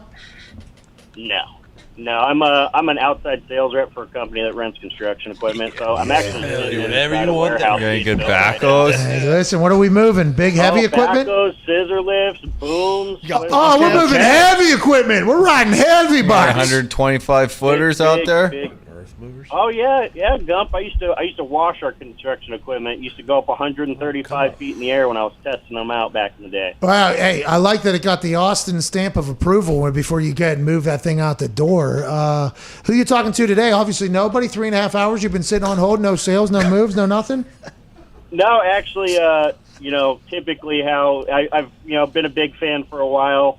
Typically your phone calls come in the last, after the show's over. So I'll take a phone call, put you guys on hold on my phone, take care of the call, and then, go back and drive around my territory, kind of do my thing. And Imagine if he merges the calls. Hey, help. That would be interesting. Let us help you out one time. Try to move some equipment out there. I like the fact that you watched film. You're like, all right, we get on hold. We wait this thing out. I'll be able to accomplish at least 3-4 sales of some heavy-ass equipment, and then we'll hop on at the end. Oh, yeah. I appreciate you, Austin. Very thankful for this call. Hopefully you'll be able to move some equipment. What do you want to talk about now? I got a Stanley Cup lock for you, Pat. So you talk about this, the greatest hockey player of all time. Well, there's another guy that hails from Cole Harbor, Nova Scotia. You ride this wagon all the way to the Cup final, Pat. It's Nathan McKinnon and the Colorado Avalanche. Really? That's Mitt's team, I think, the Colorado Avalanche. Yeah. I have not watched a single game of theirs. Don't ask Mitt. Don't ask Mitt about the Avs. He's never watched a game. I'd like to ask Talk to Mitt. him about it on Twitter. I hear they're great. Don't listen to Mitt. They are What do you great. think, Mitt? That's a total lie. I watch every game, and McKinnon is my favorite player. And go Lakers, big game night. Oh, what a change this guy. Good plug, Mitt. Good plug, Good yeah. plug, dude. LeBron will be thankful. Adam Silver will be thankful for that. Austin, are you always an Avalanche fan, or did this just happen with old McKinnon coming to the squad? Nope. I was born in Denver. Grew up an Avs fan. Went through, the tough times. But they finally got a good head coach, got a good squad, and you got the best player playing in the Stanley Cup playoffs right now. Heading up your first line, you can't beat it. All right, fucking relax, dude. Okay. Wrong. All Ain't right. making it at the West. No way, not with Matt Oh, over there. Ty. Not with Matt. Hey, You got- guess what? Ty, Stoner. You gotta get out of the first round first, pal. Stoner.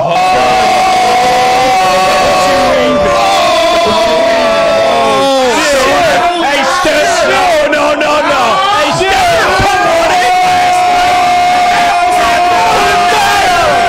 Still up 3-2. We got one more to unpack. And the Avs are done. And then we're coming for the Bruins. Yeah, you wish. Wow, dude. Oh, Austin was the kicker, right?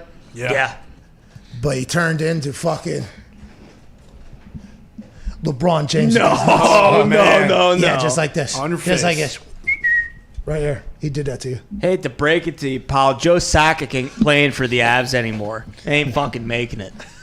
Wait, are you a Penguins guy, Ty? No, I'm a fucking Golden Knights fan, AJ. Since day one. Since their inception. Why? What are you talking about? New team. One dream. Bring Lord Stanley's Cup back home to the Strip.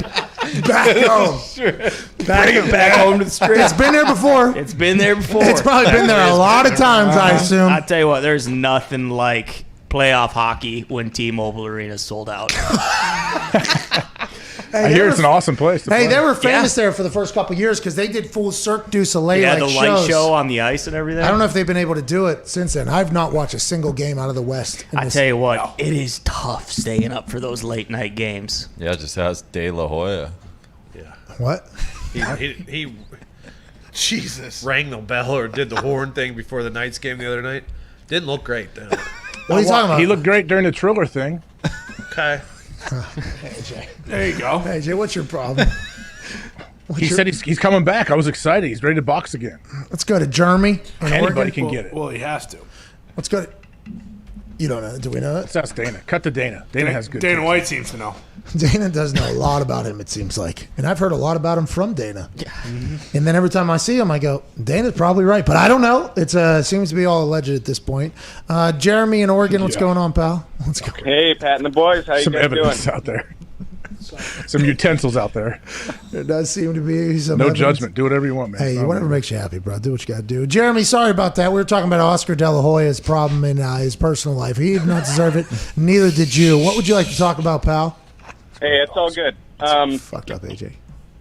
Man, first of all, AJ, you've been a trooper through the Aaron Rodgers thing. I'm sure these degenerates grill you about it all the time. Thank you. Trooper, dude. Guy went on a world tour. He was on 7 So anyway. TVs at one time, Jeremy. I don't think you have to, you know what I mean, to give any sympathy Anyway, to the what? I'm just curious. What is this doing What are you to the writing? locker room? And are these guys? Are they going to get behind Bortles and are they going to get behind Leva? Who knows who's starting yet? If the unmentionable happens and A-Roch doesn't come back, you know, what's are these guys over this thing or what's going on with that? How do you guys think that's affecting the locker room? AJ, your thoughts on that? I think the locker room is just hoping this gets figured out, but also understanding that AJ or Aaron is potentially doing something that will help them at some point if they get to a point. So I don't know how the locker room is handling it in there, but I would assume that it's all like, hey, he's got to do his business. Anytime business happens, it's like guys understand they got to do what they got to do, right, AJ? Yeah, and especially when it's Aaron Rodgers and he's been in the league doing it for so long and he's coming off an MVP year. They absolutely aren't going to be mad at him. They're all just sitting there. Bless you. Bless you. Bless you. Yes, bless you. Was that a sneeze, actually? I let it out. I had a coach one time who got an aneurysm for holding a sneeze. Can't do it. Yeah. Al Einstein.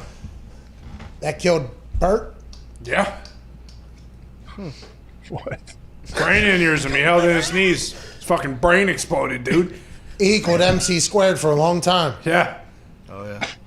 Hey, but did you say there's no wideouts there right now? No. A lot of the vets are not there, yeah. So it seems as if it is voluntary, by the way. So guys are allowed to miss whenever they want. But I think, Lafleur said he talked to all of the wide receivers and it was not a coordinated effort to miss, he said. But I would assume this is, Lafleur says says Matt Schneidman of The Athletic, who's allegedly going to be sold for like $500 million. Yeah. They make $80 million a year. They have yet to be profitable. 1.2 million subscribers, they say. Selling for $500 million. Congrats to what The are we talking Athletic. about? Yeah. Congrats to The Athletic. Good job. Wait, The Athletic sold now? They're in talks of being sold to some New York Times. New York Times, I think, is going to try to buy it. Anyways, let's get back to what Schneidman said. Congrats to The Athletic, if that is true. Lafleur says he talked to all the wide receivers who didn't show today, Adams, Lazard, MVS, Funches, and St. Brown, and he has no reason to believe it was a coordinated effort for them to not report. I assume they talked to each other, though, right? I don't know what that exactly means, but it's voluntary, and they're allowed to execute whatever, decision they want to make. With that being said, there's a lot of places that are in the building right now, and if you're a Packers fan, it's like, God damn, what's going on? Let's figure this thing out quicker than later, and it doesn't feel like that's going to happen at all. No, it doesn't. I'm kind of just, like I said, at this point, why even worry about it? Because until The Bucs aren't in the building. Bucs aren't in the building, So that's got to feel pretty good. But yeah, until you hear what's going on with Rodgers, who gives a rat's ass? AJ, your thoughts on this? Well, it doesn't have to be a coordinated effort. I'm sure whoever, Devontae and all of them are probably texting each other, hey, man, you going? Nah. You going? Nah. Okay, cool. Me. Yeah, That's probably what happened. Has anybody talked to Aaron? Nah. All right. Okay. All right, let me know if anything's going on. I heard him singing and playing the guitar. He's pretty good. Sounded pretty good. Sound real good. Hair looks good, by the way, on Kenny Mayne. Yeah, it's flowing. He's getting some good flow right now. It's back. You know what I mean? It feels He like pulls it up, got that top knot. Yeah. By the way, good use of the hair of the top knot there. Yeah. Good use of the hair with the top knot. It's hard to see the guitar with your bangs hanging in your face. Yeah, you got to be able to pull it back so you can fucking shred like Boogs, dude. Oh, I'm Rick Boogs. That's Boogs. And I came to rock with the real king of SmackDown, Shinsuke Nakamura. Love you, Boogs. Love you, Boogs. Fucking electric, dude. Way to nail that right there. Man, I've watched it 1,000 times. I know exactly what he says. Oh, God, that was awesome. And he spells his name different, right? Yeah, on Twitter, it's RIKBUGEZ. And I was going to ask him, like, hey, need that thing to get to Rick Boogs as fast as possible. Somebody already got it. Oh, no. Yeah. Boogs. Somebody already got it.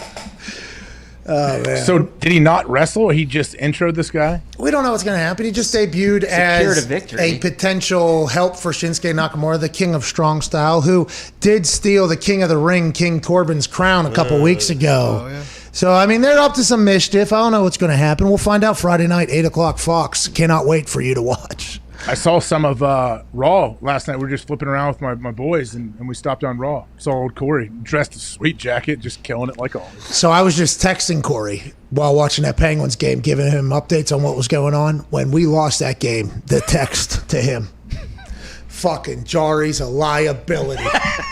And I get back like, what? What do you mean? What happened? Like, well, Corey's working. All right, Corey had to do a 3-hour sports entertainment show last night.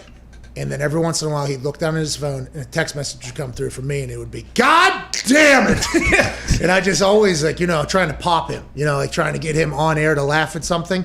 I'd wait for him maybe to start talking and then get back on air and try to sneak one in there. He's a professional, obviously. He keeps it silent. There has been times where something has shown up on my phone as we're going live on there. I'm like, whoa, erase that. That is not, we can't do that right now. So Corey Graves, consummate professional, though. He did look good last night. Always. I'm just, like I told him, I want the dude to get a football game. I want to see him call a game. I found out today Adnan Virk and WWE, I believe, have mutually agreed to part ways. So that's good. That's good news. Yeah, he's trending. Already? He's trending on Twitter right now, yeah. I mean, dang. Was it known going in, or did he sound like a multi-year deal? How'd that work? I have no idea about their business setup. I do not know what the expectations were. It said mutually agreed upon, and I just found out when I looked at my phone there. I had no idea this was coming, but I would assume mutually agreed. I read Twitter. I saw a lot of tweets that happened, and if Adnan checks his Twitter at all, the wrestling community is a very passionate, loyal one, and they can, in the wrestling world, they're okay talking shit because, by the way, that's a good part of the wrestling world is that you can look at a kid, I've said this, and tell that kid that he is going to amount to nothing, and that kid's going to stink, and that kid's going to fire back at me. I'm better than you. I'll be like, that is the wrestling world. Babyface, heel, Brooks, Koepka, DeChambeau, that is the wrestling world. The fans are in, the wrestlers are in, everybody's in. Everybody understands. So if you meet somebody who's a fan of wrestling growing up, you already know a lot about them. You know how you can speak with them. You know everything about them, basically. It's a very passionate, and I saw a lot of things that were being said to Adnan, who was doing a much different job than me, by the way. He was doing play-by-play. I'm just an analyst, commentator, or whatever. I saw some things that were being said to him on a nightly basis when he was on TV.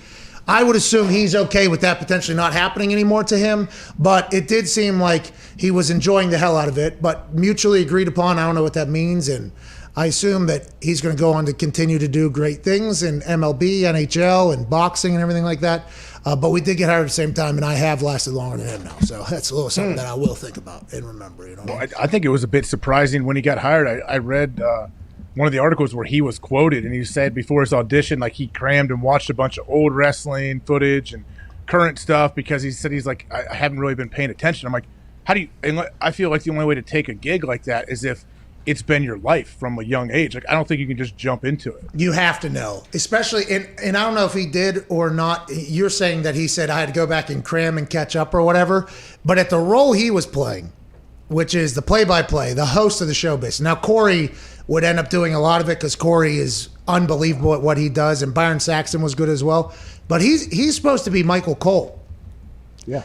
Michael Cole has been in WWE for 24 years. He literally, Attitude Era, there's videos that come out every single day on the internet of him and The Rock when The Rock was just coming up in a backstage interview. Cole has been there, done that. It has been his life, okay? And he never gets the credit he deserves. He's fucking unbelievable what he does. I tried to do his role in that entire thing one time. I was terrible. And I watch wrestling weekly for the last probably 27, 28 years of my life. I watch at least and I keep up with everything.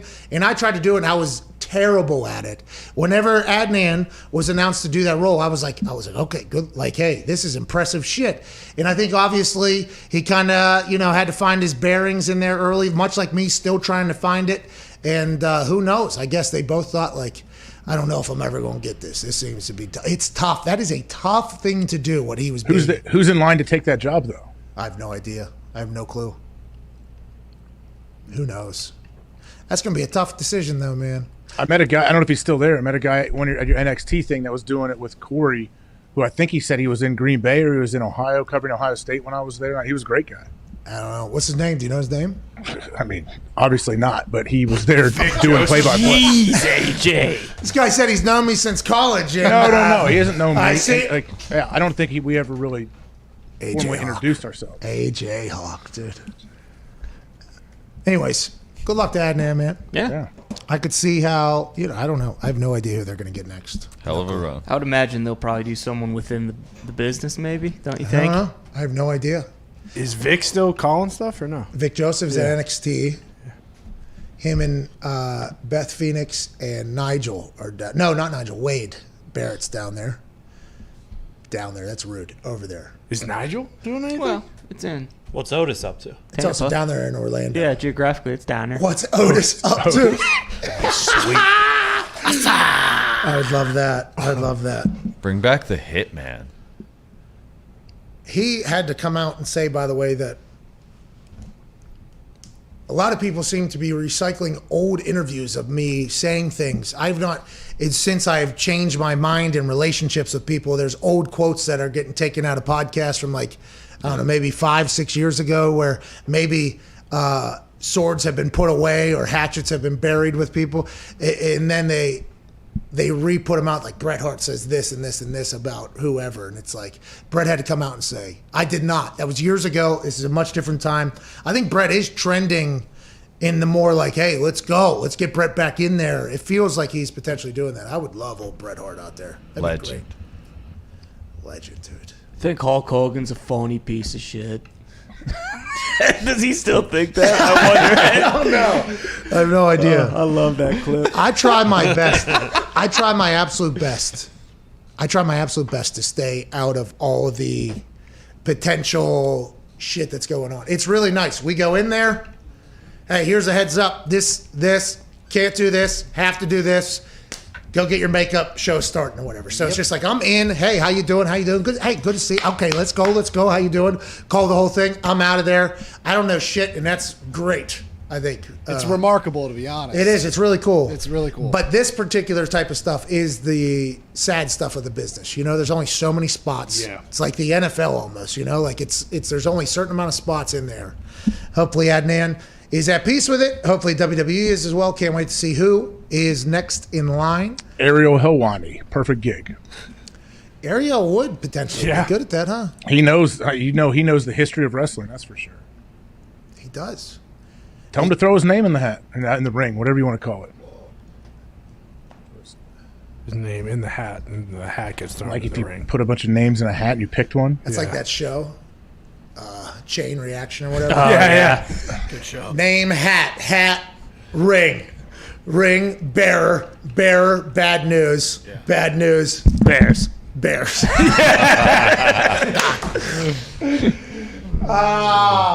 Great show. Great show. Yeah, never seen it. Does not get enough love. A month ago. Great show. I'm good at that show. That's another game show I would be good at. Wheel of Fortune, Chain Reaction, same brains. Yeah. Have you seen the Idiot Test or whatever that show's called? I haven't seen any of these shows or heard of them other than Wheel of Fortune. Don't You're you s- have, what do you do? don't have Game Show Network? Yeah, what do you mean? What do you do? I don't watch game shows usually at night. Hey, I would recommend you start. It is awesome. It's a good time. By the way, Rigoberto Sanchez's shirt. Oh. This is from Rigo. I should have said this a long time ago. Dope logo. He has this thing embroidered into the shirt, by the way. This thing. That's awesome. His merch is 10 times better than ours. Yeah. Just like as a punter, he is about 10 times better than me at the same age he was. So, I mean, this guy is crushing it. Shout out to Rigo, man. Thanks for the merch, dude. I mean, it came in a box. It's a great shirt. Thank you, Rigo. Thank you, Rigo. Thank you. It's cool because it's like the shape of a shield. Oh. I think didn't he? He had cancer. Yeah. Beat cancer. Yes, sir. Middle of the season. Played after, yeah. Bombed balls, that guy. He bombs balls. But he's a boring style punter because there's a lot of fair catches, you know. But it's a dominant style, you know. So it's like I don't know. Is that like Marstead? Is he also Thomas Morstead just hits the same exact ball every Yeah. single time, except for last year. I think he was pretty banged up, but he just hits. He's a boring punter as well. But yeah, he gets the same ball. Rigo and I punt very similarly. They have. It's basically Tom McMahon. Prototype. Yeah. This is what we did. Yeah. This is what you're gonna do. We got it from Sam Cook, who was absolutely dominant with it. I had a little bit more pull, I think, with my groin to go across the field. So, yeah, there's certain different levels, you know. It's what Tom McMahon, I think, wanted, his punters to continue to do, and that's why he and Marquette potentially didn't get along because Marquette's not that style of punter. But it's like, there's different ways to win. There's different ways to do it. Rigoberto Sanchez embroidered T-shirt, like, yeah, this is a good shirt. I would recommend a lot of these shirts. I would recommend a lot of these shirts. It does look But nice. if you got Marquette and he's a bomber, a lot of people say you just got to let him bomb. You just got to let him do his thing. Hecker's another guy. He's got like 45 different punts. He's awesome to watch. Last year wasn't his best. He'll bounce back. He'll be cool. But Rigoberto Sanchez, boring punter, dominant punter. Just fair catches all the time. Is Kern like that too, or is he more? Brett Kern is a machine. Yeah. He is. I love Brett Kern. He was so good. I used to watch his film because he was, he's super nice guy, super smart guy, much different than me, but we got along. He was a robot. He would just catch it. He had this little pop, little relaxed thing he used to do. Boom, bang, pow, see ya, how you doing? And then Shane Lechler was down in Houston. We had Brian Anger, who got drafted, 4th round. Brett Kern, Shane Lechler, and me in the AFC South. All got along, but boy, we were fucking bombing balls around those. It was really cool to kind of watch that. And that's punting talk. It's very boring, but it's the end of the show. So, I mean, that's what we're going to do. AJ, anything? What's this? What is it? Oh, yeah, AJ. There you go. Get you some beers. Hell yeah. AJ. Hell yeah. Hell yeah. Zito, I'm so thankful you brought this up. Foxy, good work here. Is this at your house? Is this at the villa, the estate? Who took the photo? How did we decide on the flannel button down? You look like classic all-American dad who's about to handle business on his Traeger Grill, drinking a Miller Lite, having the best summer of all time. This is perfect influencing out of you, AJ. Yet again, we should not be surprised at this point. Hey, thank you. I appreciate it. You never know. That may be a green screen. I don't know. It's all That's part 4 of the stories mystery. up. That's a What's green that? screen? It's definitely in portrait mode. I see that. Oh. I don't know. The flannel was my choice. I made a decision for my character. That was flannel. That's your ass. Spatula had to find the old flipper for the burgers to hold with the Did you open. ask the producer at all about your character and your thoughts? Zito I mean, did. it was my choice. I got to make choices for my own character. I can't rely I on could that. not. I had no freedom with my character. No. Zito was in that Cheez-It commercial. He had to push a wheelbarrow just across the back. And Zito was going, it was a mockery. They paid 7,000 people to be at this shoot that maybe 3 people were needed at. It was. No makeup for me, by the way, too. Just say. I will not, by the way, I am very anti those types of things now at this point because of the Cheez-It experience. But Zito, starts fucking with these people now. So Zito becomes just a walkthrough in the background, just walking through in the back and then just out of frame. Half a second, maybe in the whole video. Yeah. Zito starts asking my character when I'm pushing. Am I mad? Am I sad? This guy has no idea what to do with Zito. No clue what to do with Zito. Zito's just fucking going at it. Did you have that same conversation with the influencer executive that has hired you to push Miller Lite, AJ? I did not have any kind of interactions like that. I just tried to send them a few options of something they may like. Oh, so you did a full photo shoot. Oh, nice. wow. What didn't make the cut? What did they say? Nah, can't put that out there. Don't want our name associated with it. Anything? Probably about 10 pictures that look very similar to this one. Oh, so you sent them the same photo. And it was basically like the eye doctor where they go A or B. And it's just like same but different a little bit. I don't know. Yeah. Sure, A. A, I guess. I don't know. I don't remember. Are they the same? You just put the fucking same in there? Yeah. No, they're different. How about this one or this one? Those look pretty fucking similar too, lady. I don't know what to tell you. Okay, what about this one or this one? Oh, did it get worse for both of them? Sir, you are blind. We're gonna go get you LASIK. Sounds like a plan. Shout out to you and Miller Lite though, continuing your relationship. Thank you, AJ. How many swipe ups you think that got? At least 100,000. 1 million, most likely. What are they doing? They're entering to win what? A day grilling with you? They took there was that bottle opener deal. They took like things from the old Miller Park, maybe from the scoreboard, and they made like 500 of those openers. They're trying to Oh wow, that's let people breaking try news. to get. Where the fuck is Miller Park? It's where the Brewers Where the play. Brewers used to play. Now it's different. Did they win there? No. They went to the playoffs. Robin Yount. They ain't win shit. People want a piece of Miller Park though, for sure. Miller Park was a beautiful ballpark. I love going there. Sweet. Yeah. Retractable roof. Not better than Wrigley, but Sweet. Okay, I'm gonna enter. I would like to win a piece of Miller Park, dude. I think you have to be like it's a regional. You got to be like Wisconsin, maybe another state. I don't know. well, it doesn't say. It doesn't say that. It says I just got to text 28130. Do it then. Send a text, bro. But you're saying I can't win, so it's a wasted text. Will I I don't be know. charged? Maybe you Oh, can. yeah. Standard rates apply. Oh, yeah. Standard rates apply for this? Sure, but this may or may not be my last piece of influencer material. No! Shitting me. You're a free agent now? Not exactly, not yet. Oh, May 31st.